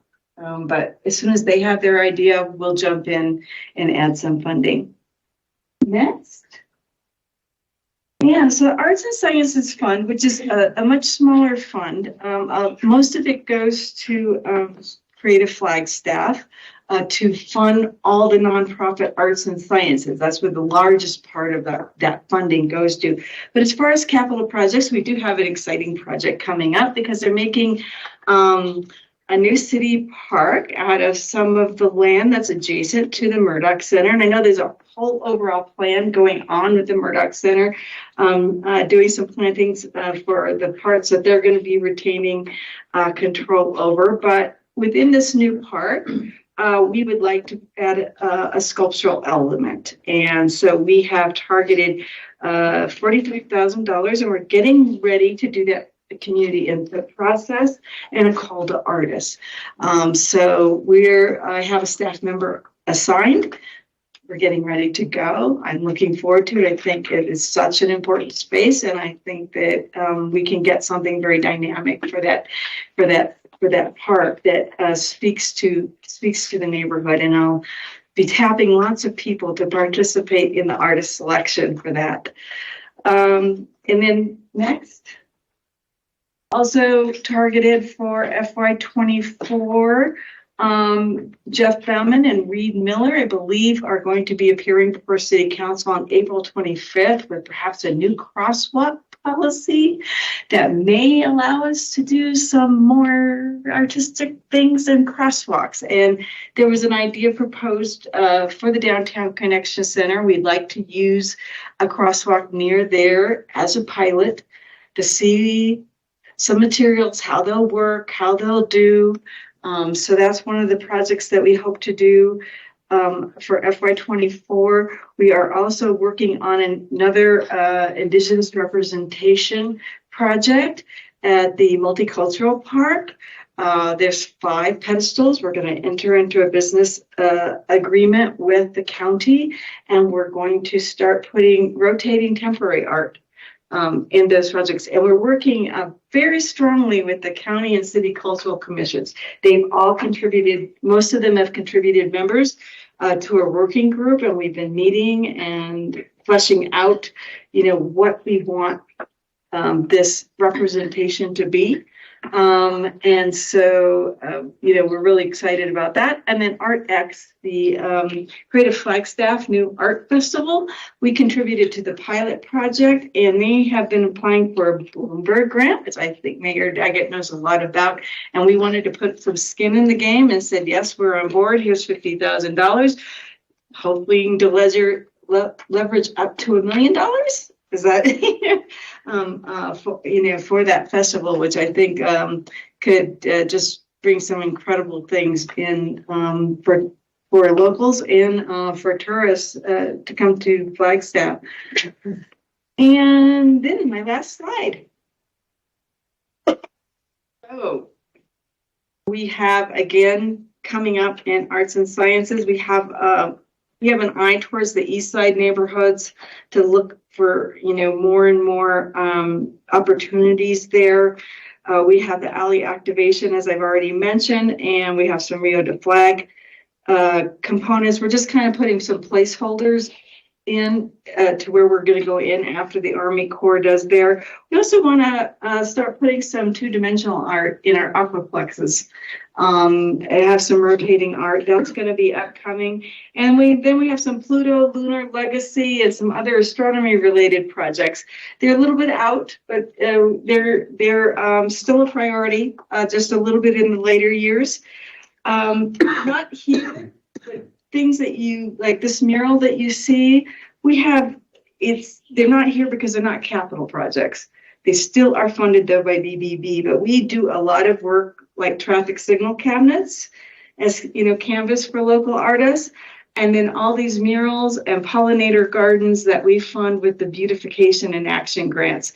So they might look like capital projects, but technically they're not because, there's not new infrastructure that's going in.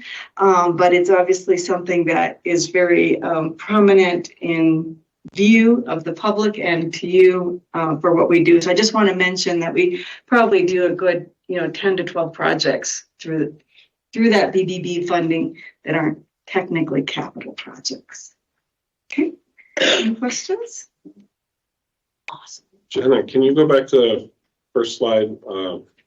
Actually, I think it's your third slide with the Lone Tree Overpass. Yes. Oh, this one? yeah.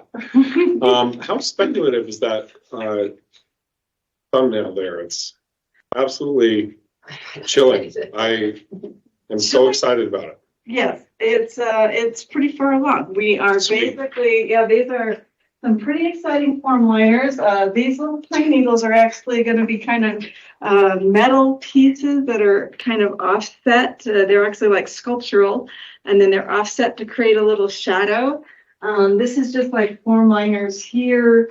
The pattern might not be exactly the same because we've been value engineering like crazy to get costs down, to get them, each one more, a little bit more standardized. But yeah, we have that, and we have a railing, that's, involving some things like this. Yeah, I'm very excited to be showing you very soon. Thanks for the preview. All the more full details, but yeah, we have a lot more railing, a lot more walls than we're showing here. So there's gonna be space up under there for any activity? And I think you're talking in that, in the underpass under there.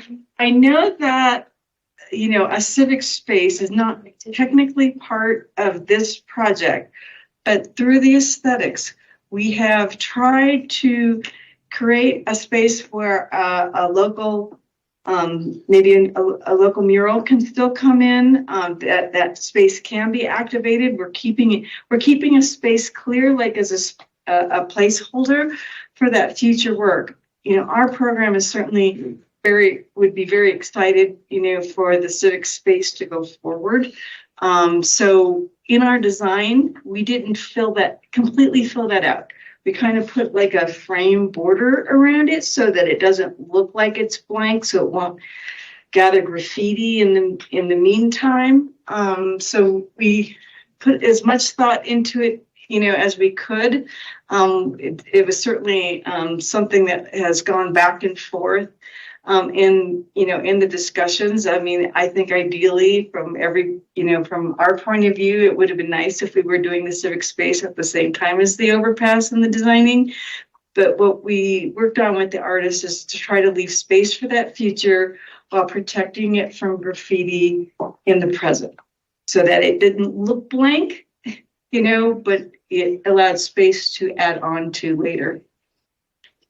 Jenna, this is so beyond exciting. I've been personally saying for years that with this project, we should aesthetically do something with it that could become a postcard. And it looks like that's exactly what's happening. And you deserve all the credit in the world and all the accolades. It's really breathtaking. And I hope we can get the news out about this as soon as possible. It'll help to keep people's interest up about this otherwise very industrial, cementscape project. It might get people really jazzed. Yeah, I really want to thank my partner in capital projects. We really didn't have the staff when this project came along to fully run a public art process, but because it's very important to get in early on in order to get integrated art. And basically we came up with a mechanism, so it still went through good public art process review, but allowed the consultant to hire the artist. And then, so therefore we could move faster. And so it's kind of a hybrid process, but we knew it was important to get involved early. Absolutely brilliant. Thank you. Quick question. Back to the discussion for a minute on the City Hall front lawn. Yes. I'll never forget, I think it was a couple of years ago, middle of summer, super hot before monsoons, and our sprinklers were going off like 1 in the afternoon. Is there any thought in kind of supporting, for public participation on there, to just put artificial grass there, so there's still a place for community to sit or stand and protest, and not have plants and whatever involved, and not have and then be water conscious? Right. I don't know if it will be artificial turf, but I think it will be a friendly surface that is inviting for the community to gather in for a public protest or a public demonstration sort of manner. We do realize that it is important to keep that type of space involved in the city lawn. Yes. Right. Thank you so much, Jana. It is really exciting. It's been a new thing for me as well, working on a project where you have artists. I might take this time. I'm going to leave this on the screen for inspiration, but I think now would be a good time to take a quick break. We had scheduled 15 minutes. I'd like to cut that down. Let's just take 5 minutes, get a drink, a snack, and then Amy will kick it off and we'll finish out. But we have one thing before we do, and that is Heidi Hansen. I think you have something that you would like to say. We're doing Fika, and I just wanted to let you know that Crumble Cookie owner is a friend of mine, and he said, I would love to be a part of your retreats. And he donated all the cookies today. So if I could take a quick video and have you thank him, I will send him a note, and I just need you at 1, 2, 3, say thank you, Crumble Cookie. 1, 2, 3. Thank you, Crumble Cookie.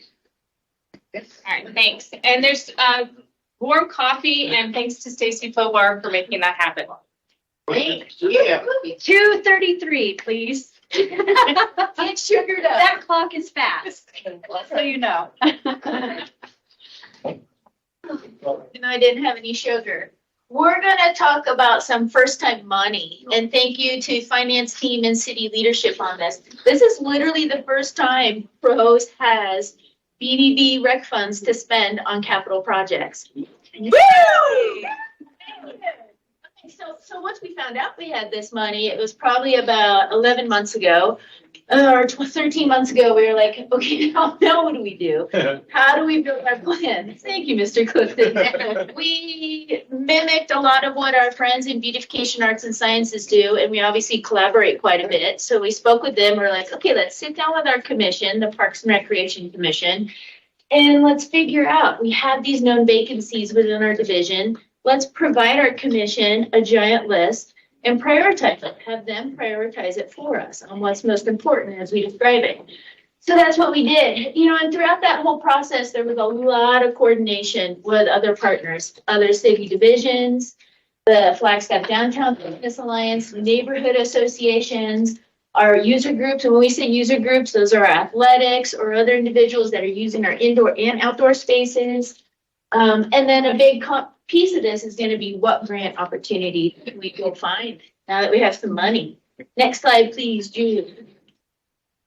So I'm going to first talk about what's coming to the city council table soon on May 2nd. Those are our sport courts and pickleball courts. And that's current. So current funding as far as the BBB rec funds. What is the scope? It entails these 8 new pickleball courts right here, but also includes the resurfacing of the basketball courts and the tennis courts. They're in rough shape, not gonna kid around, very rough shape. So it includes that. It also includes lighting just on the 8 pickleball courts. The basketball and tennis courts have existing lighting, so it's just lighting on the new courts. Project will start soon, pending that approval on May 2nd for the design build of this at City Council. And we anticipate substantial completion would be early fall. Next slide. Okay, this one's my favorite one. So now we're jumping into for fiscal. What is that? Please pause for questions. I'm kidding. So now we're going to jump into for our funds for the upcoming fiscal year. This is what is the Heritage Square restroom. So through that prioritization process with our commission, that restrooms, some folks call them the alley restrooms or the Heritage Square restrooms. There could be a dozen other names for these. They're in the alley near the Creperie and Uptown pub. They're connected to the Hopi building. They're in bad shape. They're rough. They're difficult to maintain. They're difficult to keep clean. They're just difficult. So this is a priority, I think, for the city holistically, for pro staff and for our commission. The Heritage Square restroom. This image right here is the Portland Loo, and this is literally a quote on their website. The proof is in the potty. And why? Because it prevents crime. They're easy to clean and maintain. You can even get them to be self-cleaning if you'd like. They're a single-use, single stall, if you will, universal restroom. So there still are plenty of next steps to do. The red square there on Heritage Square, that's a raised planter box. That is a potential location where this could go. Removing that planter box, there is a large spruce tree there.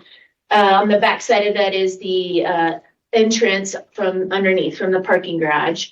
So there's plenty of due diligence and feasibility. That green dot, that's the closest sewer manhole. That's a part of that diligence and feasibility. Can we connect to that? Will the flows work?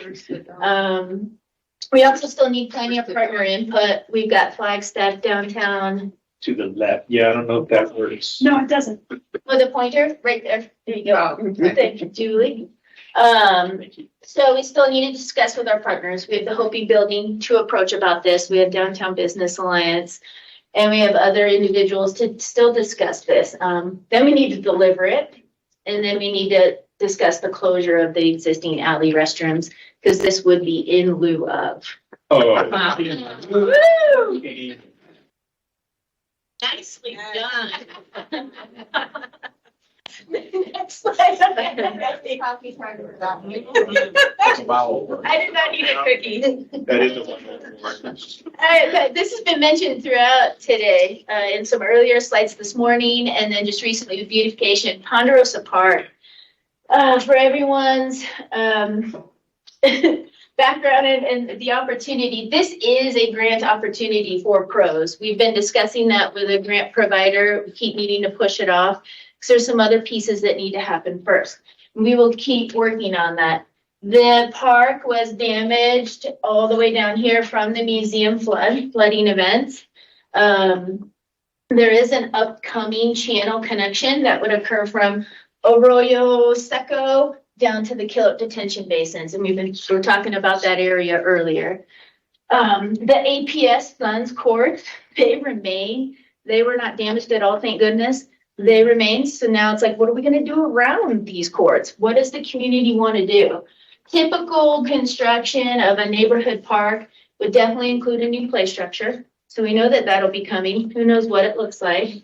There's usually, we need a ramada or a gathering area, barbecue grills, picnic tables, some of those smaller amenities. And then who knows what else the community, the neighborhood's going to want. There's culturally important murals on the north side of that south building. The Head Start building right there, there are, correct. So I think there'll be some neighborhood outreach to do and community outreach. Let's figure out what the community wants in their park. And Amy, I don't remember where I heard this. Might be a question for Scott too. But I recently seem to remember something about an acquisition around Ponderosa Park. I don't know if I should say more. Yeah, Or can we stay tuned on that? okay, Yep. sorry. Yeah. We'll see what happens. See what happens. Very kind way of you to put that, Greg. Yeah. So there are things being discussed and it'll be coming your way. Great. Yes. Thanks. All right, next slide. Thank you, Julie. Some other pros projects to mention. There's what's called the Westside Park. That's on this image right here. I'll flip around right here. This green space that's over behind the Staples commercial development off Highland Mesa Road. That one it's going to be a carry forward, and we become wiser as we get older. So it's a large chunk of money, a little over 1.5 million, but we're going to carry that forward through 2 fiscal years. Because the reality is, from a design all the way through delivery, that doesn't happen in 12 months any longer. So why not spread those funds out? So that will be a carry forward into those future fiscal years. On that project, though, what's next? What do staff really need to do? We need an access easement. It's really hard to tell, but if you zoom in on your screens, that green space that is the actual parkland and city-owned property, there's about a 25-foot break between the right-of-way. And that break kind of resembles a butterfly. That's the HOA's property. So we need access. We need access to our park. We need to do community outreach and a design charrette. These are some images from when we did the build a park exercise for Thorpe Park. And then we'll create that conceptual design, and then we'll have construction drawings, and then we'll develop it, but in those future fiscal years. Right, next slide. This one's my favorite. So now these are out in some of our future years as a part of that 5-year capital plan that we built out with our commission. We need HVAC in the gym at Hal Jensen Recreation Center. There could be a grant potential opportunity here. We'll certainly do our diligence on that, or possibly something with our I always goof this up, CDBG with the block grant. As climate changes, so does the aspect of playing inside. And look how many people we have inside just in that image. And this is what it's inside our youth center. We need HVAC in there. I think it'll increase play. And if the humidity is greater in the area. Get what you're saying. Do you realize it's hot in there?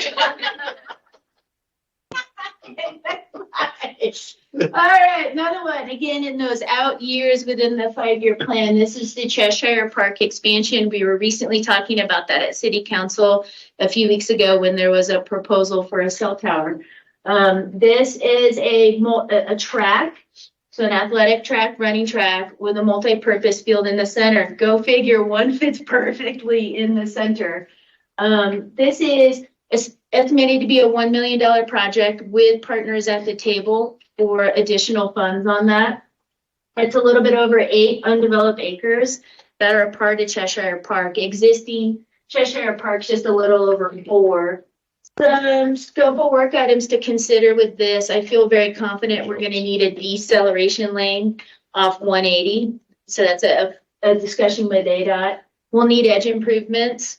I would assume that we're going to need to do those, even though it's considered a highway. We're going to need parking.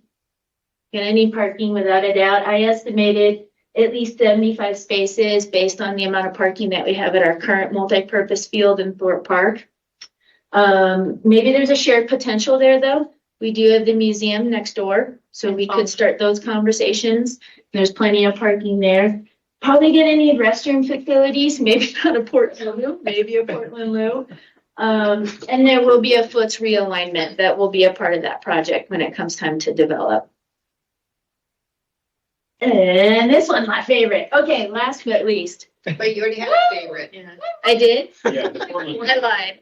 Okay, this one's really my favorite. This is, imagine that picture on the right, or I guess if you're looking at the screen on the left, we can do that with money. We can do it. So, this is Continental Park. This is existing Continental Park right here where there are 5 ball fields. Only one of them is a softball field. The rest are for Little League. There's an additional 85 plus acres as this park extends up to the north to I-40. So the idea is, do we take with this access point here, do we take this 15, 16 acres and start to slowly develop a softball complex? Let's get as much as we can with the money that we have at the time. So by year 5, so 5 years from now, we should have $3 million to start to do that. And my suggestion would be you design it for 4. And again, you develop as much as you can with the money that you have. I think we could use our existing parking lot that's right down here, as long as there's clearly access and a drop-off point or a secondary access that would depart the facility. I think once you start to add that, we're going to need permanent restroom facilities here too. You'd be amazed at how much we deal with restrooms and pros. And then, as stated before, just start to deliver it in phases based on funds available. Yes. Amy, so I totally agree with this. I think it's necessary and long overdue. My 2 questions are about, just going to beat this drum a lot, about dark sky compliance. And then the flooding in the area. Is this going to be built to be flooded? I don't know the technical term of how you say that. If it's in like the floodway or floodplain, I think great questions. The existing park is in that exact same category as far as floods are concerned, so all that will need to be considered. There's also lights that are existing, and the lights are exponentially better. So anything that's going to be new, like mentioned on those pickleball courts at Bushmaster, you'll be blown away at what these lights look like compared to what we have installed at our current facilities. That could be a future maybe project idea to start replacing our older lights and go LED and just better scope for our dark skies compliancy. There's plenty of considerations here, but with this being proposed to be 5 years out, let's start to do that flooding due diligence now and figure out what we can do. That's it. Besides pickleball, this is what I hear. About softball. Yeah. Correct. We are in dire need of a softball complex. We are. We build it, they will come. Definitely.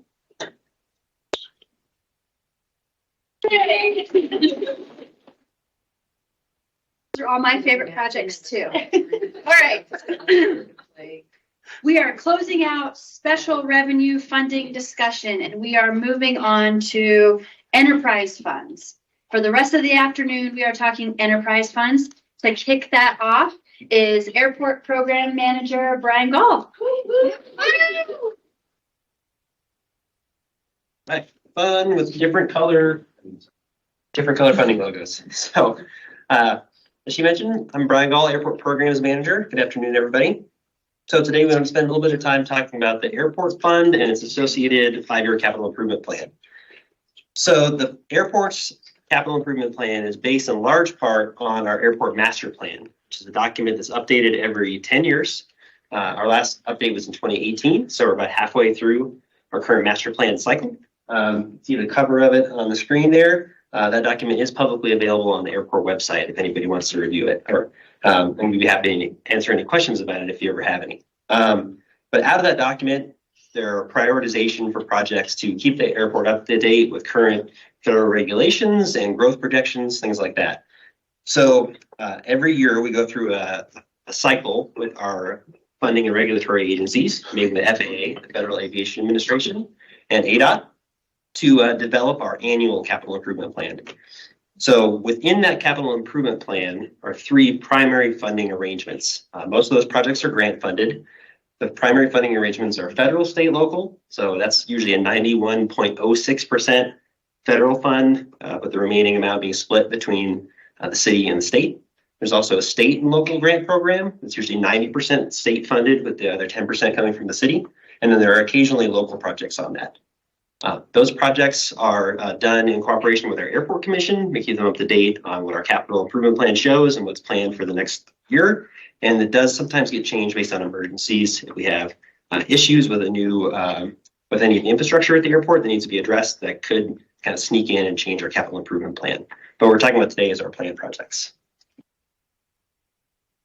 So I mentioned that the capital improvement plan shows our prioritization for a 10-year period. So it might be hard to read, but the text on the slide that's up there, on the image on that slide, shows different colors for different time frames for the projects. So there's short-term, intermediate-term, and long-term projects identified in that master plan.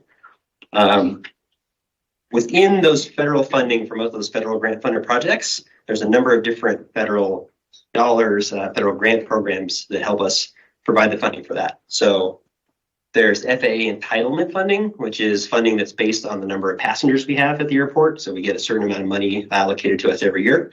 There's also FAA discretionary funding, which is funding we apply for to say we have this program that meets these federal requirements. We would like to ask the federal government for additional funding for that. There's also programs like FAA CARES, the COVID relief grant. Those are specific to maintenance, so they don't really apply to our capital improvements quite as much, but that is another federal funding stream.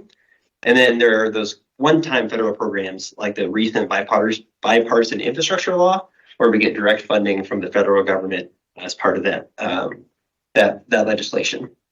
Additionally, we do get dollars through passenger facility charges. So every time someone boards a flight, the airport can charge up to a $4.50 fee that is added onto their tickets with the approval of entities like the airlines. And that can go to fund infrastructure projects that directly support those air carrier operations. We'll often try to use that for the city's matching portion of these grants. So for the airport's current 5-year capital improvement plan, in the current year, the 2023-24 budget, you'll see 5 lines on there. Those lines are actually related to 3 projects. So the bottom 2 lines on the current plan for the FAA infrastructure law 2022 and 2023 are being applied toward our snow removal building project. So even though you'll see 5 lines on that plan, there's actually 3 projects that we're focused on for this upcoming fiscal year. The first of those projects is the snow removal equipment building. That's been referred to as both the snow removal equipment building and the multi-use building, depending on the year you look back at the documentation. The current iteration of that is snow removal equipment building, so that's how I'll refer to it today. That project's currently in design. We're working through the kind of mid stages of design and planning on bringing a contractor on within the next couple months here. So the upcoming fiscal year shows $11 million, which will go towards the first phase of the construction of that building. There's a rendering of that building on the screen as well. It has 12 equipment storage bays and 1 maintenance bay to store the snow removal equipment. You might remember at a previous retreat, we looked at some videos that the Daily Sun had done that showed kind of how all current equipment is stacked in the fire station and not really easy to access. So this building will help us a lot with our snow removal operations once it's constructed. Another project we have this year is a land acquisition for a little over 2 million. That's a state and local grant. The airport over the years has expanded. The runway's grown a few times. And right now, the runway really bumps right up to the limits of the airport property, but we're also required to maintain safety areas off the end of the runway. That property is currently owned by the Forest Service, and we have access to it through easements and things like that. But the FAA really encourages airports to control all the property within their safety areas. So we're trying to acquire the property off both ends of a runway in the next coming years.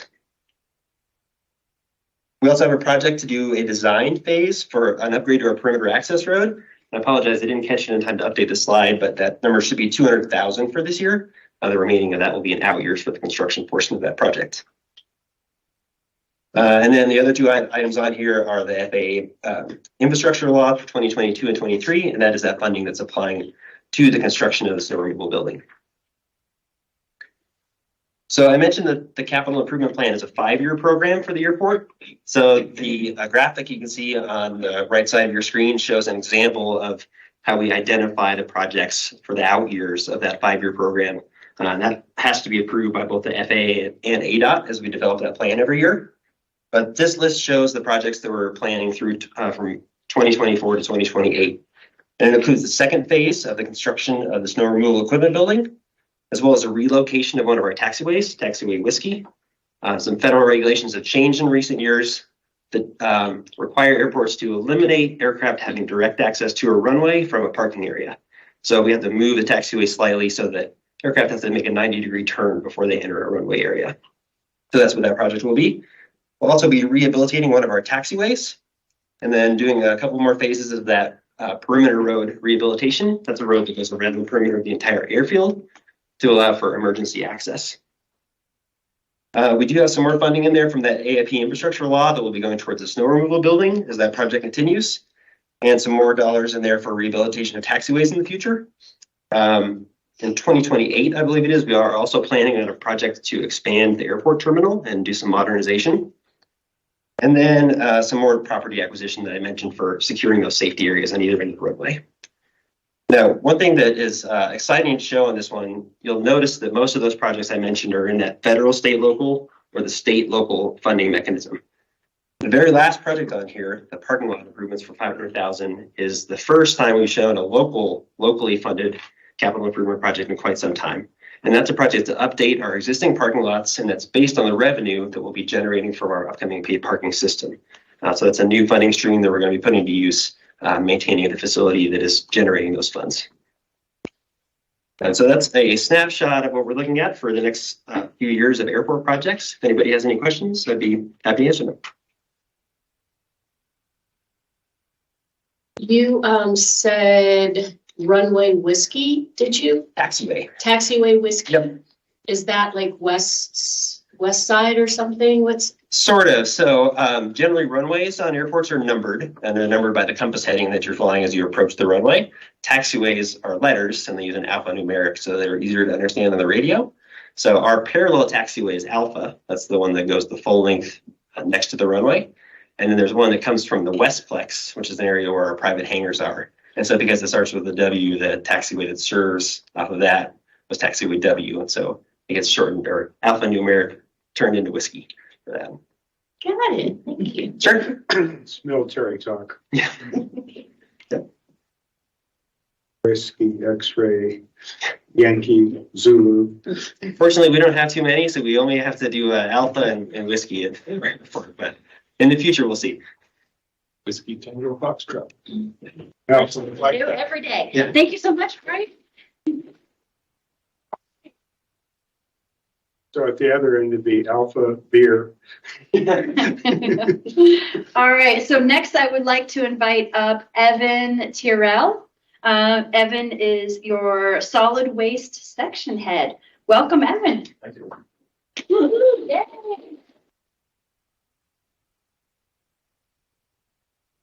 Bring my computer so I don't constantly look behind me, so I can talk to everyone. Good afternoon. My name is Evan Tyrrell. I'm the relatively new Solid Waste and Fleet Services Section Director for the Division of Public Works. I've been with the city for about 5 months, and I replaced Todd Hansen, who retired, I think, back in August of 2022.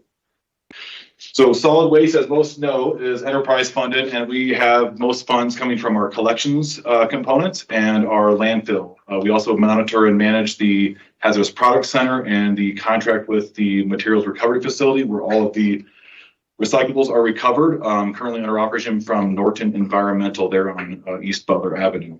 The Solid Waste Fund, and I want to give a shout out to Brandy and Amir for working with me over the past several months to constantly refine and revisit and update our capital improvement plan, which has taken some work. And we've cut some things back from numerous projects to kind of what are our most immediate needs. And those are based on one being new landfill airspace, which is essentially the area that is needed to bury trash. So a new cell is needed to be developed. We've had some studies going on, and we're working towards a design phase.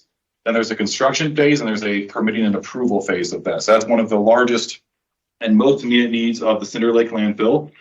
Critical infrastructure, similar to many other things that are in solid waste, is primarily the landfill access road. That's been a project that's been ongoing for several years. We've done a NEPA assessment evaluation.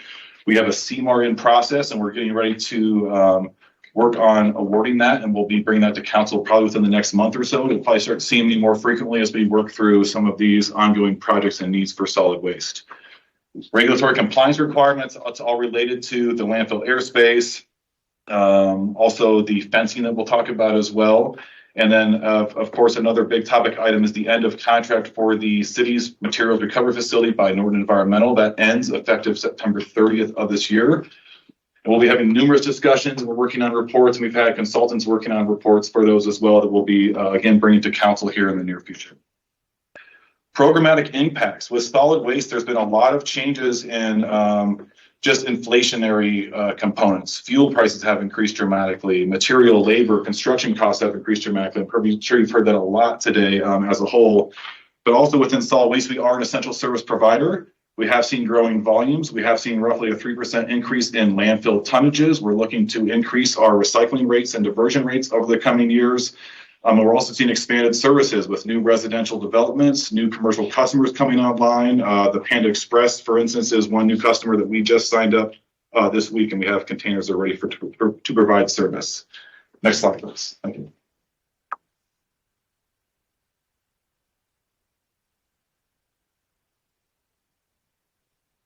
That worked as I was intending. I'm going to stand over here. No, you're okay. So with this year's capital improvement, we have a few committed active projects. One, which I already mentioned, is the landfill access road reconstruction. It's roughly a 2-mile stretch of road cutting through partially a residential area, but largely through a U.S. Forest Service land that we are working on obtaining easements. Coconino County is supporting this project. It's roughly a $6.0 million construction cost, and we're hoping to start this summer and bring the CMAR to council here within the next month or two. Cell D is the new cell I was discussing. That is a new phase in the Cinder Lake landfill. We have basically a complete engineering design. We're working with contractors for rough order of magnitude estimates and a formal design for that. We have an existing CMAR with Romo Construction. So we hopefully be bringing an updated guaranteed maximum price or GMP to council here on May 2nd is our goal to get some additional funds allocated towards beginning the construction of phase 2 excavation for Cell D. This fiscal year, we have roughly $1.3 million budgeted. We have an additional $3 million for next year, which we'll get to also next. The other item this year is the MRF to transfer station transition study. That is a final report that is almost in final status. We've contracted with WIH Resource Group to basically assess and evaluate what transitioning the facility from a MRF to a recycling transfer station looks like in the future. Those directives were provided by council, I believe, back in late 2020, and we had a contract approved in mid 2022 that we've moved forward, and we're nearing the end of that study. Next slide, please.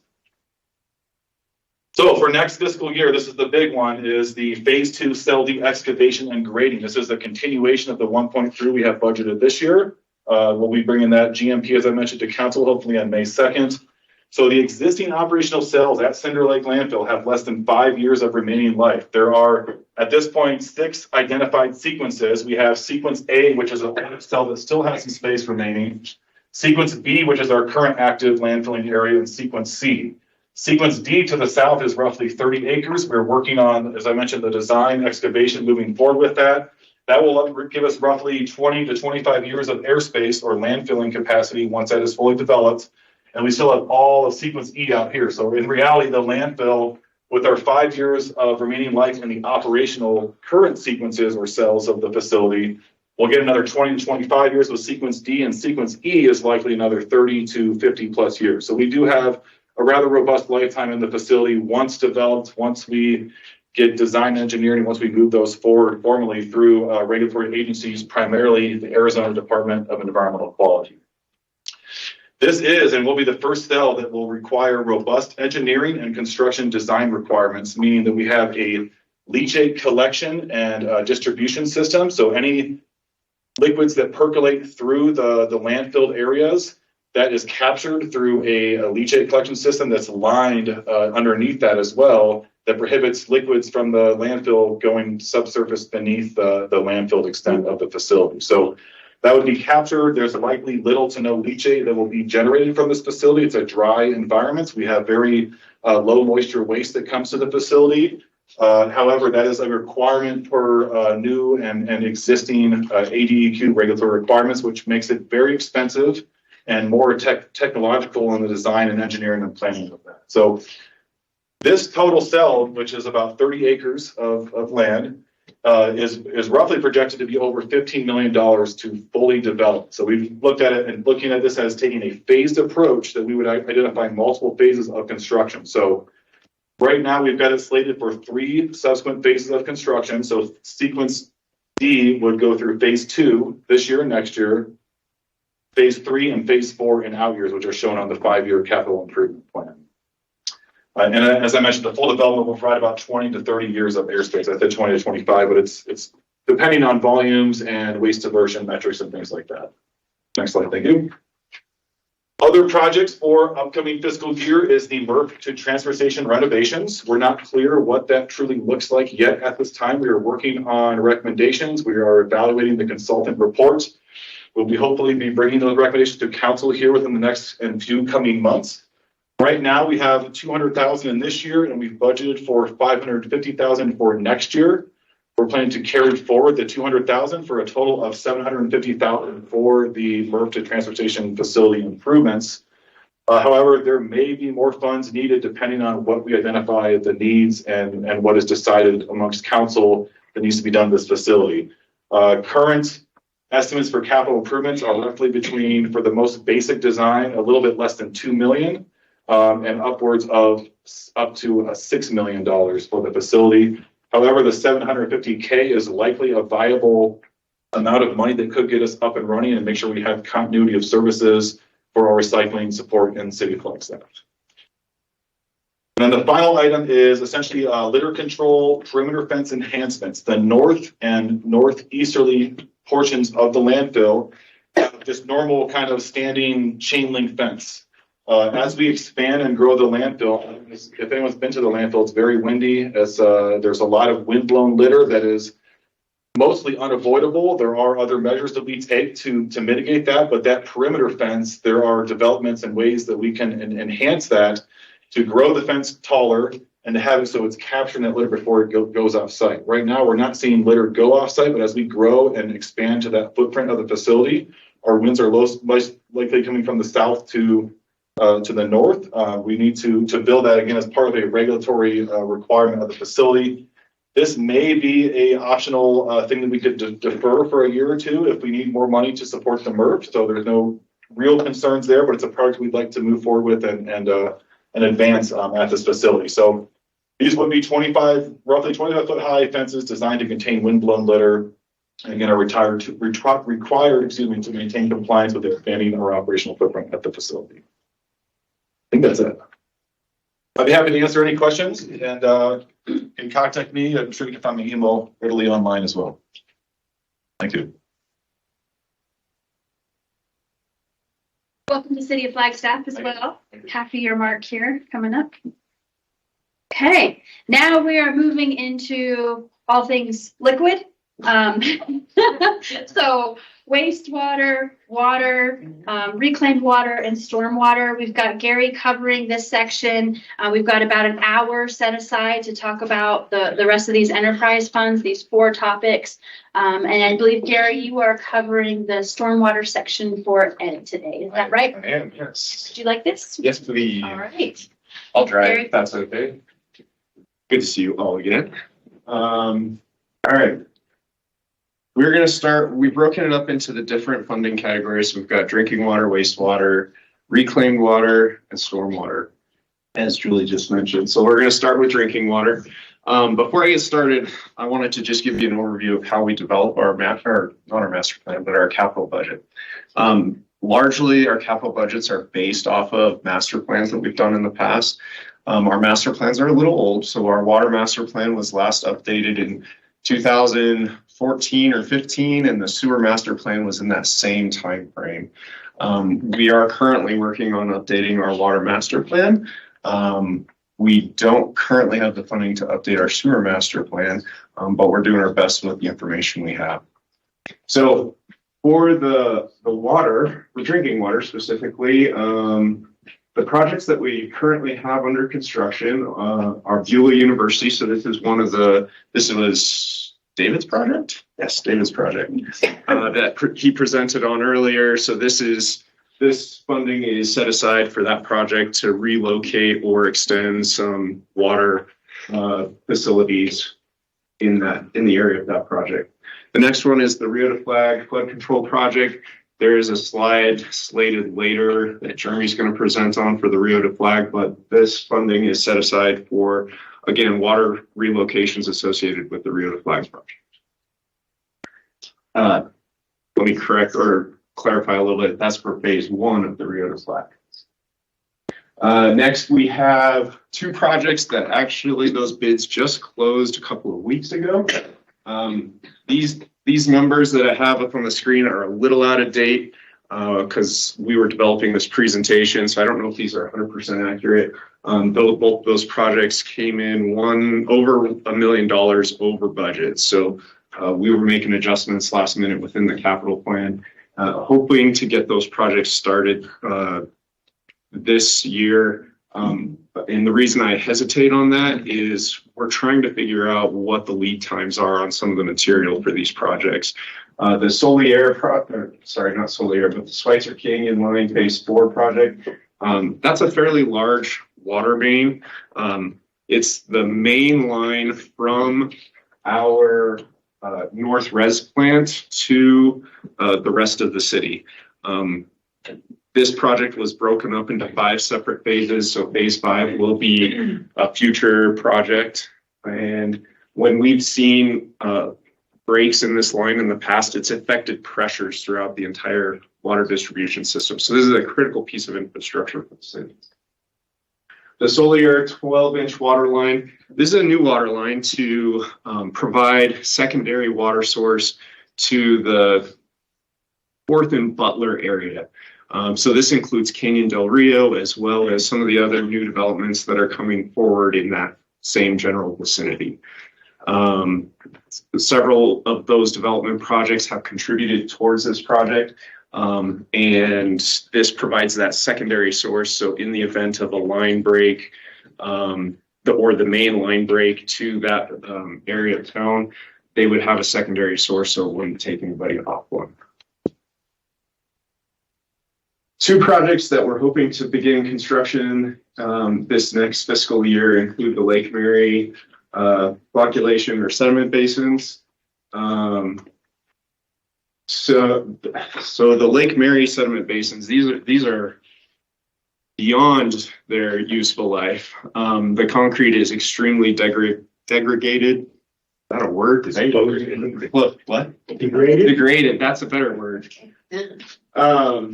And a lot of the mechanical equipment that we have is nearing failure in some cases. This project we did put on the I have EI grant listed here, and the environmental infrastructure grant. And it was put on this list when the environmental infrastructure grant came out a couple years ago. And we're still trying to work with the Army Corps to get that funding awarded so that we can move forward with this project. We're pushing really hard because this project needs to happen as soon as possible. And then finally, for drinking water, we have the interbasin water line. I think many of you are familiar with that project. As you know, with the floods this last year, it washed out our access road to the interbasin as well as a couple sections of that water line. I just want to note that my spell check does not recognize the word flocculations. I may have misspelled that. No. No, you didn't. I didn't? That's No, right. you didn't. Okay. It's just, flocculation is, combining everything, help me out. Yeah. Do you want me to explain it? If you want to take a stab at it, go for it. Liquid The distillation. way, what flocculation means, you put something in the water like alum, and it makes the particles stick together, and then they fall down to the bottom. That's how you get the mud out of the water. Yep, that's exactly Like on river- flocculation. On river trips, we take a 5-gallon container of water, we put alum in it, shake it up, let it sit overnight, and all the mud goes to the bottom. And they do basically the same thing at the water treatment plant. So it's a real word, flocculate. It sounds nasty, but it's not. It's a future challenge word. I know it. There you go. Mayor had a question or comment. 2 questions. Schweitzer Canyon line, does that run straight vertically down Schweitzer Canyon? More or less. So phases 1 through 3 started at Route 66 and Schweitzer Canyon Drive, more or less.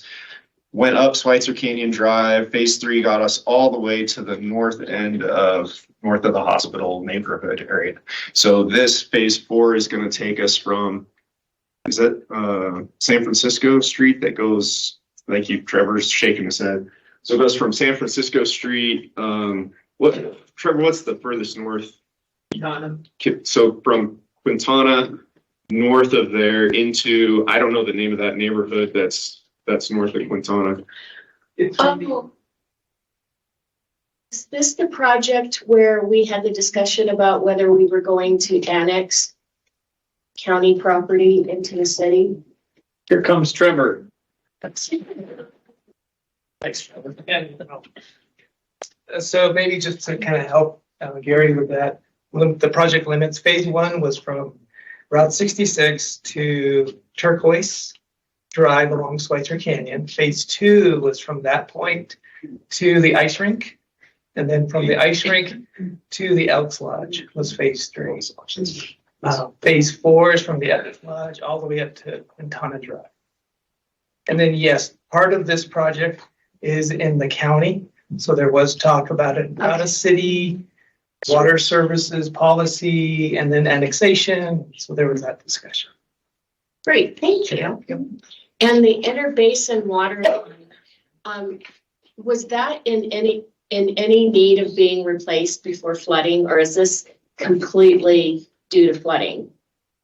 This is completely due to flooding. So it's my understanding that the water line in the impacted portions of the road had good useful life in it. South of there, downstream from there, we do have some older lines that we're looking at doing future assessments of to see if there's a need to replace some of those lines. But this is specifically related to the flooding. And did we receive any outside funding for that water line? Yeah, that's 100% emergency funded. Great. So our drinking water goes through those pipes. Yes. That's why it takes so much. I have a water thing. Is that lead or concrete or?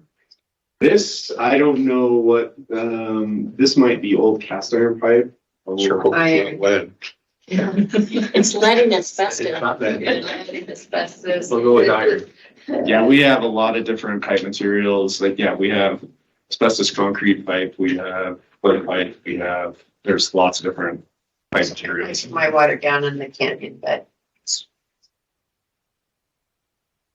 That's why we replaced it. That's right. Any other questions on drinking water? All right. Moving on to wastewater. The same project is listed at the very top for this as well. There's some sewer extensions or relocations associated with the Buell University project. And again, the Rio Flag flood control project also had some sewer relocations associated with that. Beginning this year, water service, or yeah, since it's starting this facility master plan, I mentioned this earlier. When I talked about the biosolids master plan and it only touching on the maintenance needs for our wastewater treatment facilities, this is going to look at our future expansion needs and how we approach those future expansion needs. And it's the first step in our wastewater treatment expansion design, which I think we did a presentation to council back in September that identified a schedule of when, 10 years out from now, we're going to need to have additional capacity within our treatment plants. And we need to start that process now because it's going to take us 10 years from planning to phasing to design to step. And then finally on this list is the Rio solids treatment. So this project, last year we had budgeted $12 million. This year we have a total of $24 million. This is largely just a result of better information. We're further along in the design process and cost escalations overall. So talking about the biosolids master plan, last year we identified that we were going to be out of treatment capacity within 2 years. So by the summer of 2024, we will be at our capacity for wastewater treatment. And this is a downgraded treatment capacity based on that biosolids master plan. And it's largely due to our ability to treat biosolids, so the solid portion of our treatment processes. And one of the ways that we're going to accomplish additional capacity is through this project by adding solids treatment at Rio. So Rio today only takes out the solids and then it passes those solids through the collection system down to Wildcat. And what that does at Wildcat is it has additional concentrations that Wildcat now has to deal with. So we're going to eliminate that solid stream that's being passed down to Wildcat and start to treat that at Rio, which gives us a lot more capacity at Wildcat to get us through the time we need to build additional capacity at both of our treatment plants. So that's an overview of the need for that project. And I've actually been working on this the last 3 weeks in multiple forums. A couple weeks ago, I got the RSOQ done. That has since been converted into a scope of work. I got the emergency procurement form done today, and I should be calling contractors as we speak to start soliciting contractors for hopefully finding somebody that can do this work in a short period of time. So that's where we're at with that project. And just to expand upon that slightly for the benefit of council, you have requested it and you will be receiving a very nice presentation on procurement. It will be called Procurement 101. It's coming your way quickly. In that presentation, you'll hear about emergency procurement, which Gary just made reference to, and this will all make sense. I just want you to know that that discussion is coming your way. Thank you, Gary. Yeah. And part of the reason we're going through this emergency procurement is not only does a construction project of this size take that long to construct, but more importantly, some of the equipment that we need to purchase for this project has over a year lead time. So it takes us a year after ordering just to get the equipment. And so to get that equipment ordered and installed, it needs to happen fairly quickly. Any questions about wastewater? So the 24.7 million, that is something that we need to realize in the next 2 years, the cost of the solid. Yes, so this has been included in our 5-year plan, and it's completely funded out of our rates and capacity fees. Okay. And unfortunately, taking up capacity to do some of our other needed projects within the collection system and the like. So this project has taken priority due to the emergent nature of the project. We obviously have lots of other needs within the wastewater system as well. Good question. Reclaimed water. The main project within the reclaim fund is our 8-inch bottleneck project. So I provided you with this map to show you where that bottleneck is. So this is Buffalo Park up on the north end. This is the roundabout project that Jeremy was talking about earlier. And that's roughly the area that we have this bottleneck. This is an 8-inch line in this area that goes all the way down to our wildcat treatment plant. So our reclaimed water is basically our treated effluent from our wastewater reclamation facilities. And you can see Rio's down here. And so some of our effluent that's treated to the right standards gets pumped up into the system for use throughout the community in different areas, primarily for irrigation or landscaping purposes. And so one of and our only storage tank for reclaim is at Buffalo Park. I'm sure you've seen it when you go up there, big green tank sticking out of the ground. And the only way to get water from Wildcat to that reclamation storage tank is through this line. And the rest of this line is, I think it's a 12-inch line. And that 8-inch line in that section I have circled there really reduces our capacity for getting water to the storage tank, as well as getting water back into the system when we need it. And then we have another small project that's going to be beginning construction next fiscal year, and that's a reclaim pump valve. That's at our Rio reclamation facility. The valves we have out there just don't function as well as we would like them to. It requires a lot of maintenance, and this is to replace. We have this budgeted annually for the next couple of years to replace all of the valves there. Any question on the reclaimed water? May I? I'm just thinking about construction of spruce washing improvements. That's south of Cedar, isn't it? Yes. It's just off of Cedar, so the intent is to replace that whole section next year, so that will be under construction. So I haven't quite defined the phases for this. We have this much funding for the next couple of years. Well, okay. This funding is spread out over the next couple of years, so it's not all in FY24. I don't think. Too many numbers going through my head, sorry. But as it specifically relates to spruce, when we did the Dortha project, we provided an encasement underneath spruce to accommodate this bottleneck project. Okay.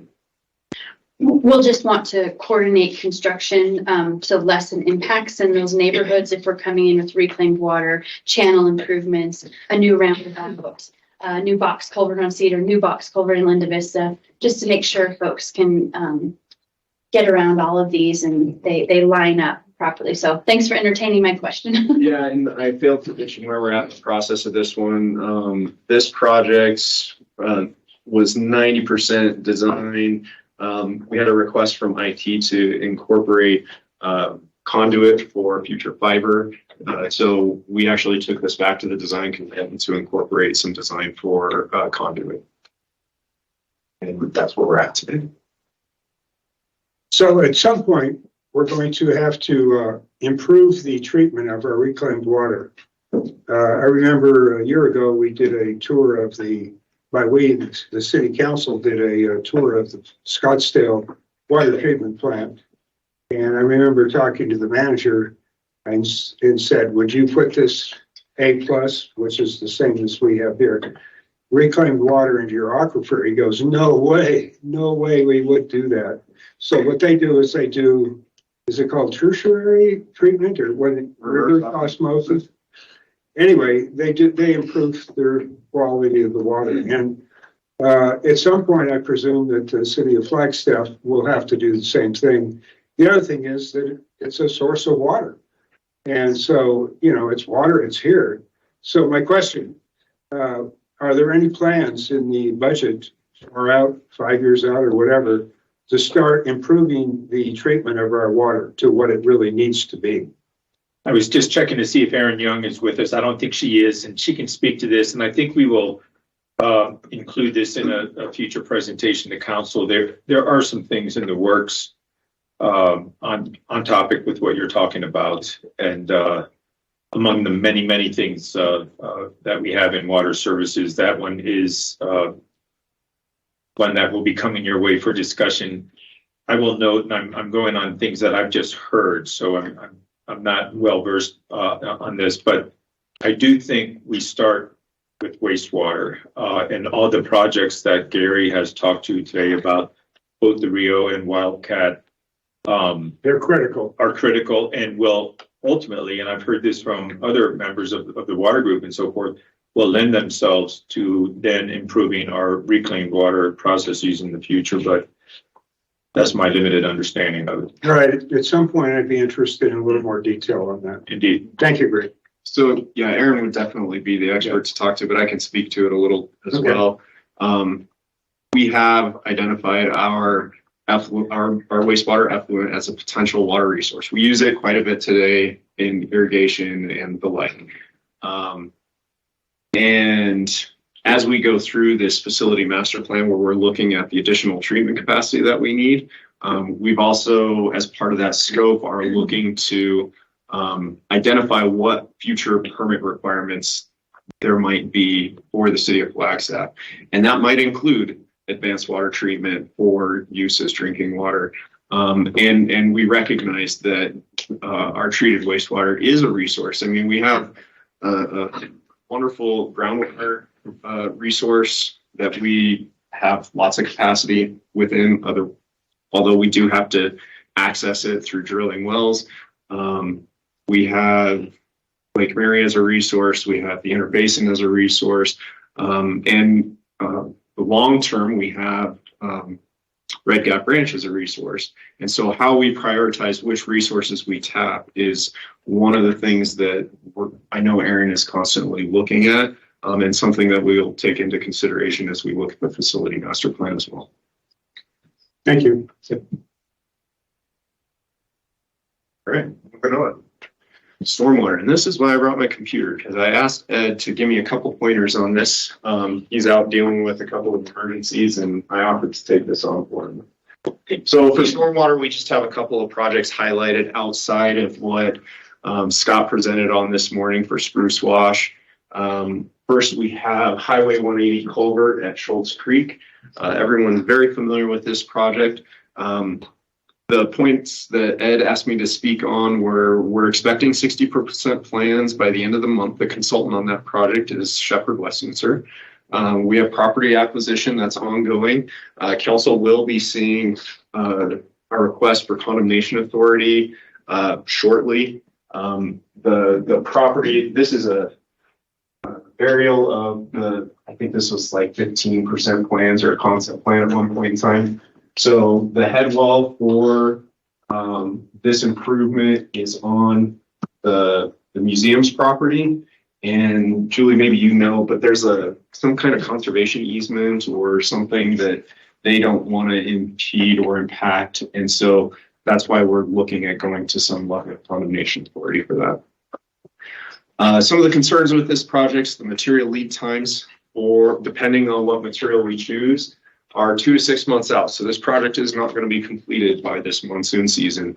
The material lead times are just too far out, and we're not far along enough in design. This project also is not rate funded. I know we've had lots of discussion about this, and council probably knows much of the history, but if federal funds are needed for this project, it will take an additional year to deliver for that federal funding to come through. So that state appropriation that we've been talking about for some time, it's important to keep us on schedule for this project. The next project on the list is Schultz Creek Channel Stabilization. So this is upstream from the Highway 180 culvert. This is a relatively small project. Let's see, what did it have for me? This is funded by NRCS funds. And to use those funds, it needs to be completed by October 15th. And we're just working through those details to get the project agreement or some of those agreements in place. We are at a concept level, and we're working to procure the design for that project now. The last main one that I'm going to talk about is Lower Spruce Wash Channel Resiliency. And I am drawing a blank on this. Oh yeah. So this project is located south of Butler, within Spruce Wash. So this is just a small, how do I describe it? Yeah, rebuilding the channel so it's more effective. This is a 2019 FEMA grant that we received, and we're waiting for the grant agreement to be signed by FEMA to move that project forward. So some of those federal grant dollars can take quite a while for us to realize and get those projects done. And then finally, the spot improvements. This is an annual budget amount that we set aside for localized drainage improvements. And this is a very helpful thing for our community. So when we have those localized drainage complaints, sometimes we can get out there and make corrections or do some field fixes to just very small projects. These are not capital level projects, but Ed wanted me to say thank you for the support on the spot improvement project. I do have one other stormwater project that Jeremy's going to touch on if we have time for it. Otherwise, I'm going to ask if there's any other questions on stormwater. And I think we do have time for it. It's related to the Rio de Flag. Mayor, would you like an update on the Rio de Flag? Interesting. Okay, thank you. Jeremy Taylor. Thank you. Thanks, Jerry. Good afternoon again. So this is the final slide. We're almost there, so hang in just a couple more minutes. So the Rio de Flag, we've now in our third decade on this one, and there's light at the end of the proverbial tunnel. As you all know, this project scope is a flood control project. This involves both open channel improvements and closed underground box culverts. The box culvert is generally through the downtown areas. There's some portion along the Clay Avenue wash, some portion through downtown. It goes back to an open channel as we go to the east and exit the BNSF, kind of where the Y is for the BNSF. And it stays as an underground box culvert as it goes into what we call phase 2, as it crosses the BNSF tracks and heads north towards Francis Short Pond. That stretch from Francis Short Pond down to roughly City Hall is going to have what we're calling a composite channel. So it'll have that underground box culvert, and it will have a remnant channel. It'll have a low flow channel that exists on top. This will incorporate Foots Trail and other recreational amenities and so on that we continue to work on. As you just saw in many of Gary's slides, there's a component there for the Rio de Flag flood control project. As part of this project, there's a lot of utility relocations and reconstructions that are needed for that. So that's some of those numbers that you saw on those earlier slides. Council has a long history with this project. The project cooperation agreement was signed with the Army Corps back in 2004, and this outlined what the different responsibilities are. We are the local sponsor, so that outlines our responsibilities for this project, which include delivering the estate, which includes easements, real estate, demolition, removal, reconstructions, get wrapped into our responsibility. Coming up, we are on the consent agenda and just on April 18th for a change order for additional design work as we approach design completion. And we're also on the working calendar for April 25th to come back and give a project update. So we'll have more time to talk about that at that time. The budget number you're seeing here, this is the 2019 estimate at this point. The city's share is 35%. We will update this when we work through that process, but we do not have updated numbers at this time. And as far as schedule, we are on track at this point to complete design in 2023. The Corps and the city and all of our stakeholders are working hard to get this wrapped up and get this advertised later this fall. We're coordinating closely with the other various projects, Downtown Mile, Lone Tree Overpass, very valued partners, BNSF, ADOT, and so on, to continue moving this project towards the finish line. Like I said, more to come in just a couple of weeks on an update, but we just wanted to do a quick update. Any questions at this time?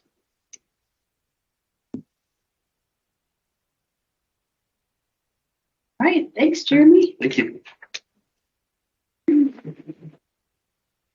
Well, we did it. We got through the capital improvement program.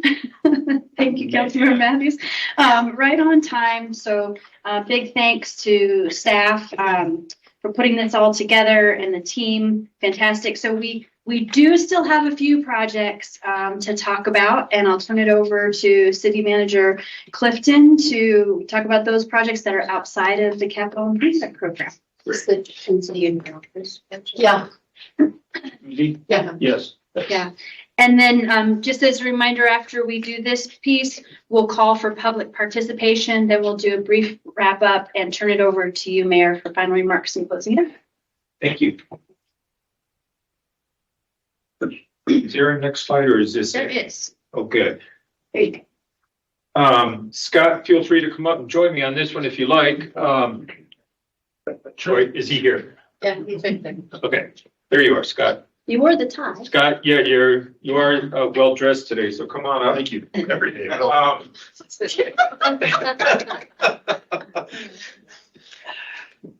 I think this is appropriate to have this conversation at the end. You know, we've all been taking notes on all the projects today, and you have the presentation in front of you, and it's just a whirlwind when you think about everything going on. So we're going to end it light and talk about some things that are not yet funded, or at least not formally funded, but things that are in the hopper that we'd like to get you thinking about, because the list is always evolving. First, you had this discussion last time, and Scott was kind enough to show you some renderings of the proposed new building in our Sunnyside neighborhood that could work as a STEAM facility for youth, a learning facility, as well as a neighborhood facility. Those two ideas seem to have gotten some traction. We did present to the neighborhood association. You have been hearing from the neighborhood association. I think it's all very positive and constructive. And when we talked about this last time, when we broached it for the first time, council asked us to get back with the neighborhood and do some vetting, which we have, and that will be a continuing process. And you emphasized that you would like to see multiple uses in this building, and that is also being vetted. I don't know that we need more discussion of it now. I just wanted to let you know it's still happening. There is this unsettled question of funding, but we do have an opportunity to utilize or reallocate some funding for this that probably would cover the cost of the project. The neighborhood, I think I can say, Scott, is very excited about this. And what would you like to add to what I just said? No, as I say, you summed it up well. I must be here just for the time. You are, yeah. No, we did present to the neighborhood Sunnyside Association or Sunnyside Neighborhood Association a while back, request Greg. I think it's important to note where we are in the process. It was something that came up during the community meeting, which is we have these conceptual renderings that were completed, but they are truly conceptual. They are not building blueprints. They are not final design. They're a starting block. We got some feedback from the association and the residents. And I wanted to share with you, if we were to move forward, our next steps right now are to take the renderings because they're now complete. We have the probable cost document built, but now we are really in the step where we kind of go back to the community a little more formally and really start working through the design elements in detail. And we start developing what would become the construction set of prints and what we would actually build the facility from. And that can either go fairly quickly or it can take a little bit of extended time. We were on no set timeline with the project. So our next step, if proceeding, would be to kind of go get that community output into the project and make sure we're all on the same page. Once we kind of formulate that and we articulate all of the wants, desires, needs, and we have a good picture, we would start moving towards the internal review and process of development. So we would start to build a plan set. We'd work it through our IDS team, through our individual divisions, and we'd start to look at what we really needed to build: parking, circulation, use to the park, restroom facilities, landscape requirements. And then we would just start continuing that construction document activity. And that takes typically about a year. So we're a ways out from construction, but certainly willing and able to keep the design process moving, but we are in a little bit of a holding pattern until we see some future direction on where we'd all like to go with it as a community. So that's the latest on that one. I will also note when we were at the association, Amy was with us and she was talking about the Ponderosa Park improvements, and you had a nice discussion of that a while ago. The neighborhood is excited. There's a level of excitement very visible in the room, and we have seen it since then, to be thinking about a new facility in their park, this park, to be thinking about restrooms. This is where the Portland Zoo would go. But to be thinking about, what was it? Yeah, right. To be thinking about Ponderosa Park and the possibilities there. Sunnyside Neighborhood Association is, they're pretty excited about this. Any other questions, comments? The next one here, Foundation for Senior Living. You've been getting snippets of this for some time. It remains a work in progress. The developer is working to get the tax credits necessary to move forward with this project. And we're excited to see it happening. I characterize it as a public-private partnership. That might be a bit of a stretch, but we're in it with parking to accommodate our new courthouse, which is imperative.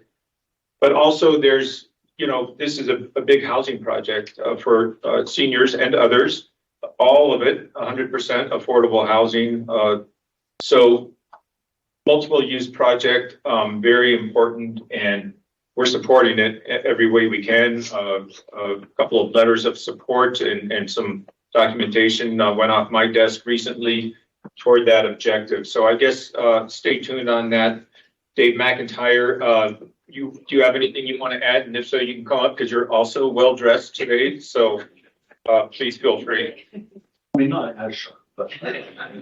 It's two strings up.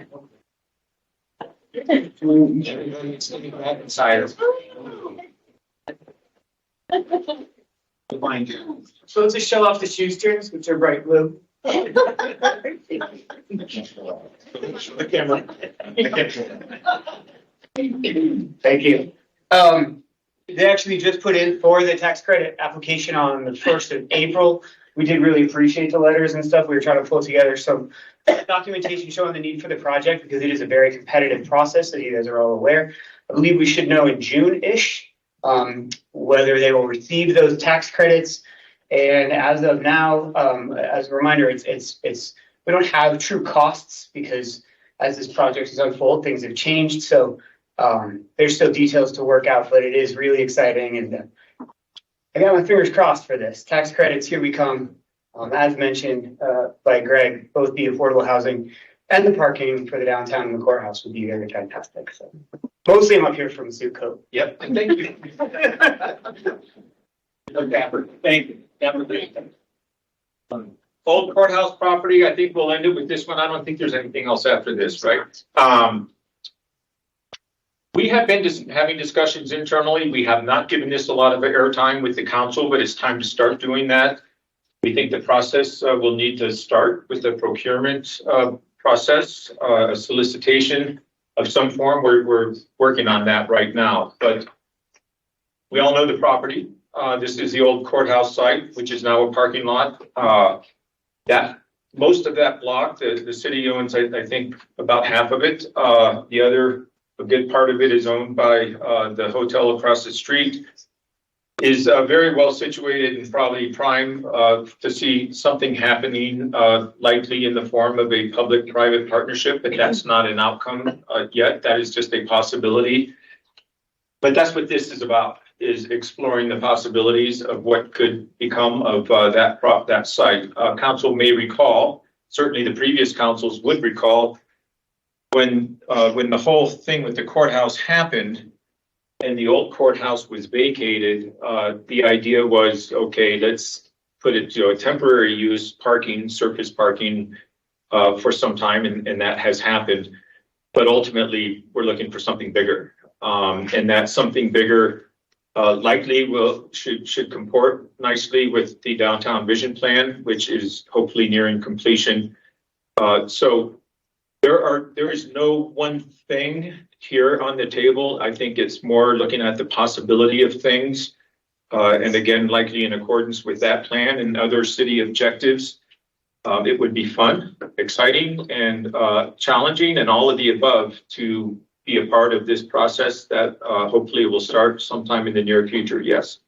Greg, seems when the paper parking was introduced, the selling point was that this would generate funds to build a parking structure on that property. Is that now no longer an option? Oh, it's very much in play, and forgive me for not mentioning it. It would be integrated into whatever we're talking about. That's how it was sold. Yeah, and from what we've seen with all the drafts of the downtown vision plan, the contemplation is no longer to have a singular parking structure anywhere, but rather to have parking facilities dispersed and integrated into other things, wraparound buildings, commercial accommodations, housing, all of the above, so that we're not looking at parking structures per se, but looking at multi-use facilities that lend themselves to many purposes. And I know, Vice Mayor, that you're thinking of it, so I'll go ahead and mention it.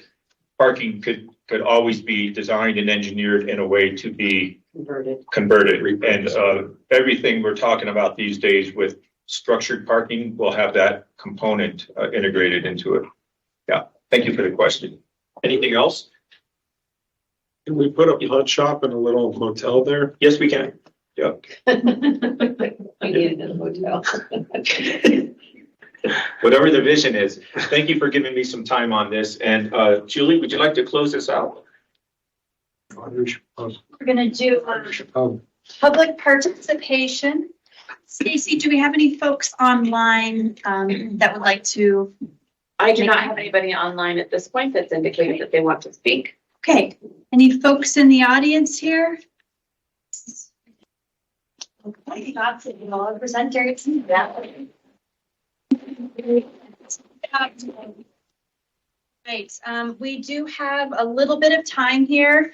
I want to just check in with council and mayor.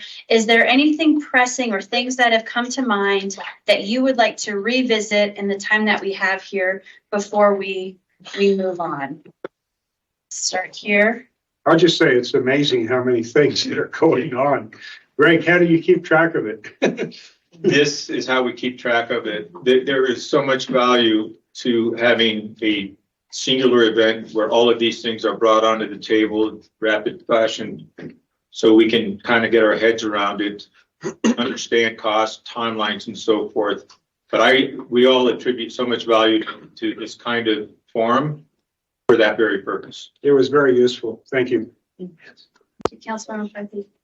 Councilmember Harris? With all of the construction that's gonna be going on, I was approached by a community member that asked if we would consider doing like a community forum to let people know, like January, this is happening, February, this, and just give people just that as much as we know, so that people could at least know that it's happening. Because I don't think we want to have a discussion on whether or not it's going to happen. I just think people want to know when it's happening. Indeed, I think the when and the what.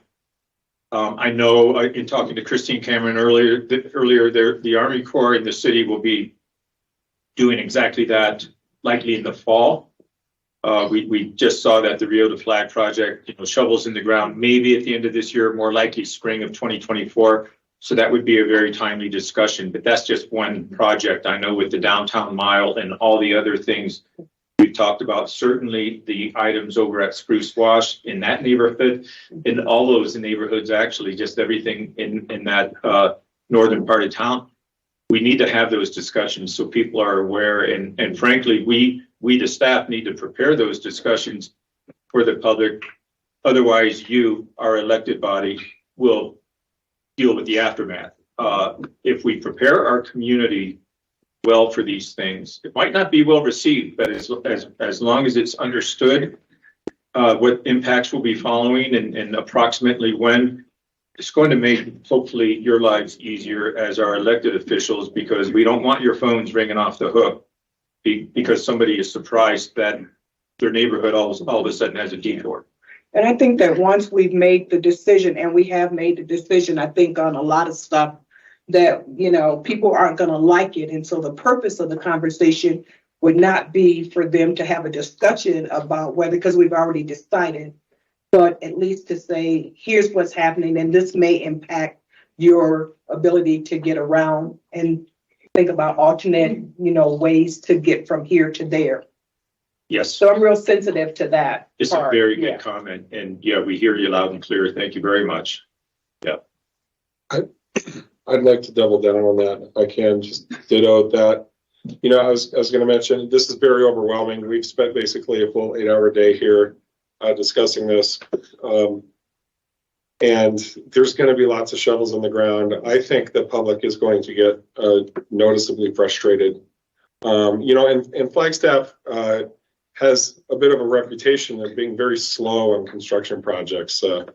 We have some famous trolls in this town, and one of the funnier comments I remember is that the turquoise roundabout took longer than the building of the Empire State Building.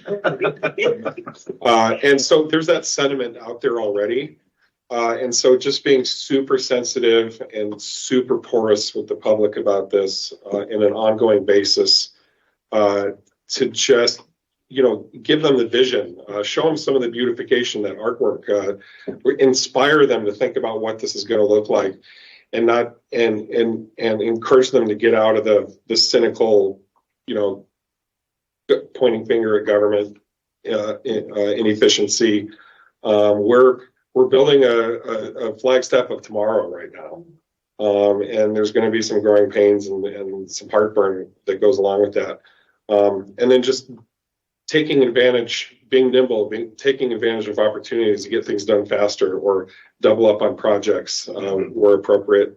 You're already very good at doing that, you and your entire leadership team. So this is just sort of stating it for the record and just the clarion call, backing up what Councilmember Harris has to say.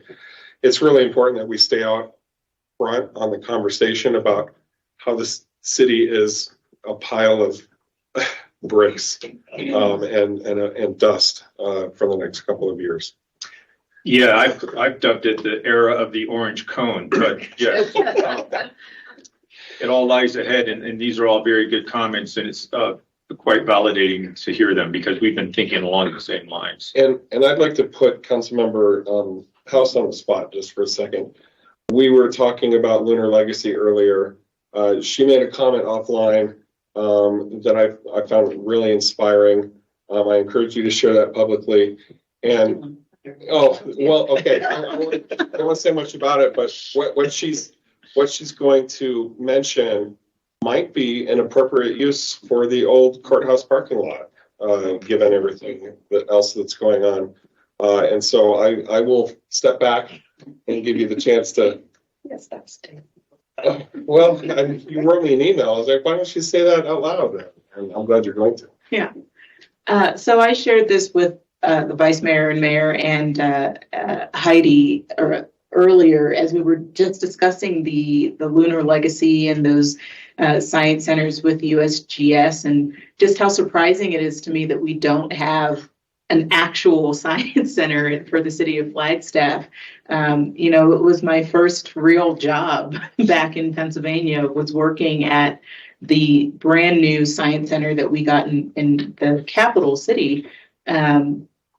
And I just remember all of the opportunities for engagement of the arts and science, and so much learning opportunities that happened there. Honestly, I can barely tell you anything that I learned in my high school science classes, but I can remember all of the displays that we put on at that science center.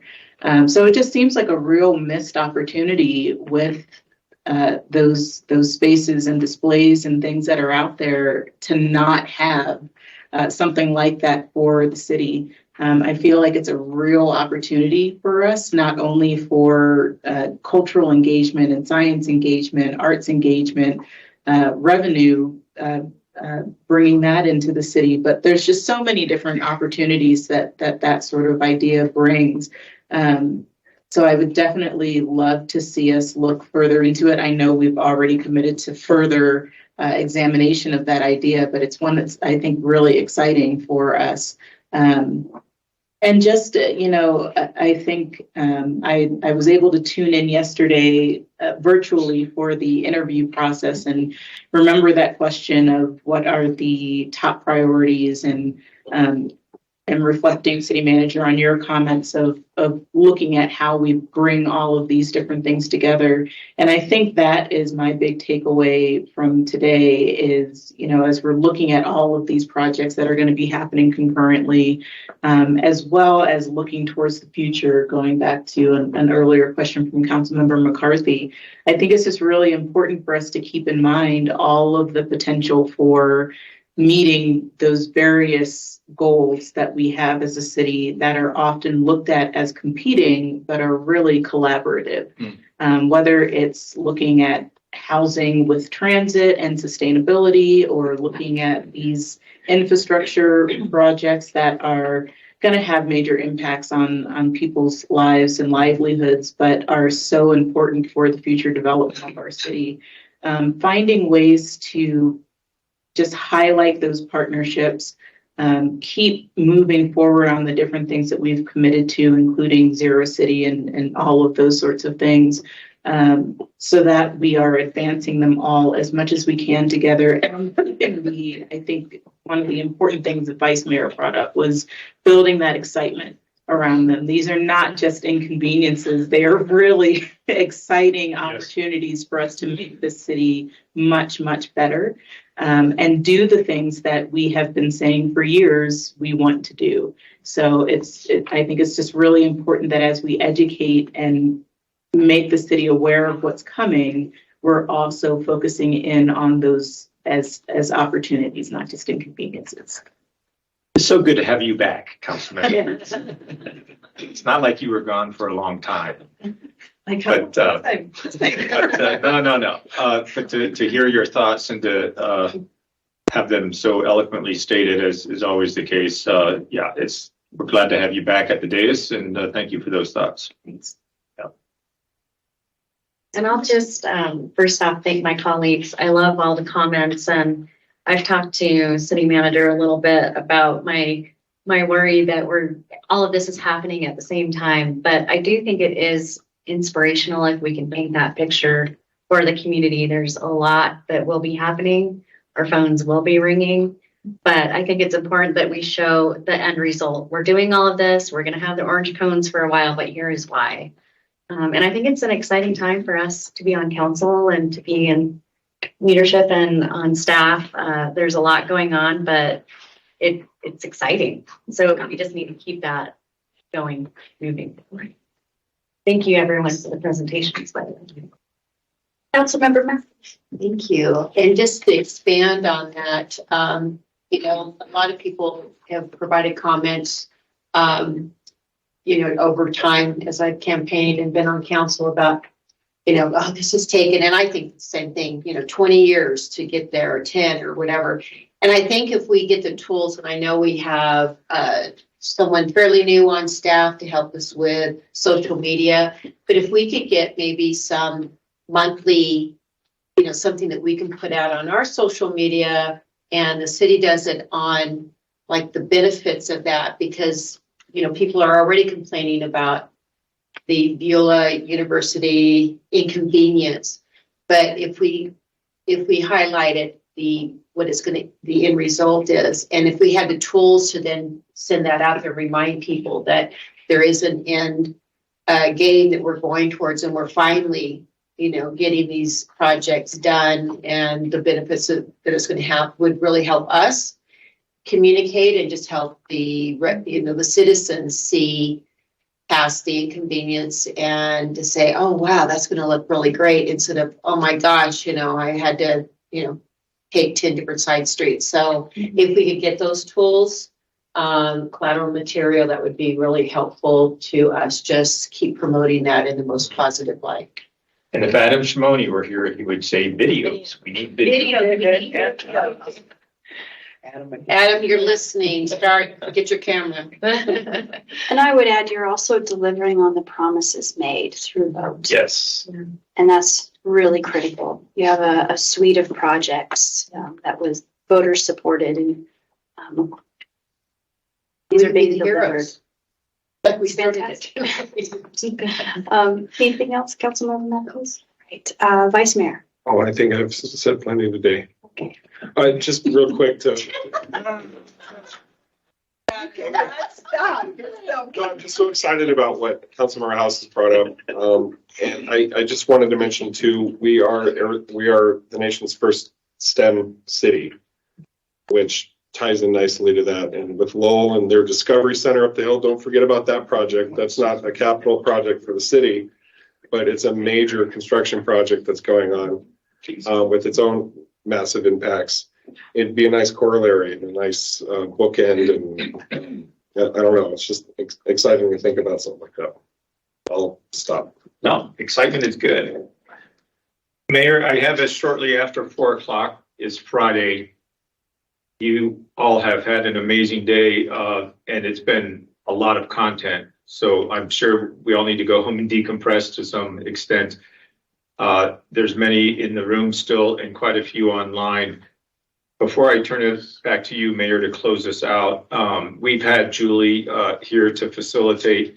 I hope it's evident to everybody now just how much she brings to the table in terms of not just an understanding, but a firm working knowledge of just about every project we've talked today. She's had her fingers on it at some point, in some projects she's actually quite involved with, as Scott mentioned, with the Spruce Wash, with Downtown Mile, with everything.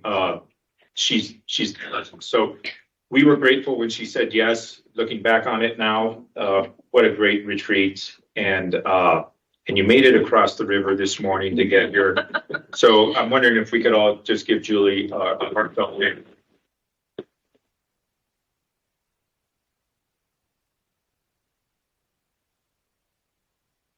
Pleasure to be here. I get very excited about all of this. So it's just great to be sitting here at the table with you, talking about this excitement and this huge, ambitious program that lays before us that we're going to deliver to our community and transform it. So onward and upward. Mayor Daggett, turn it to you to final remarks and to close us out today. Thank you. I'll be super brief because I know we are all coming down off of sugar. But I just wanted to recognize staff, thank staff. You showed us such creativity and the end point of countless hours of public engagement. And it's exciting to see what is around the corner and how it can really affect the lives of Flagstaff residents, whether it is alleviating the anxiety of flooding or helping them get where they need to go in a better way to please a girls softball complex. These are just really exciting projects, and I appreciate the time that it takes you to not only do the work, but then to present it to us in a way that we can understand it. And my colleagues, wow, you said such wonderful things, and I couldn't say it any better, so I'm not even going to try. City manager, thank you for your leadership and bringing this all together, and just have a great weekend, everyone. Thank you. Here, we adjourn.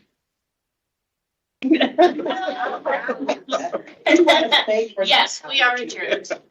Thank you so much. Thanks all.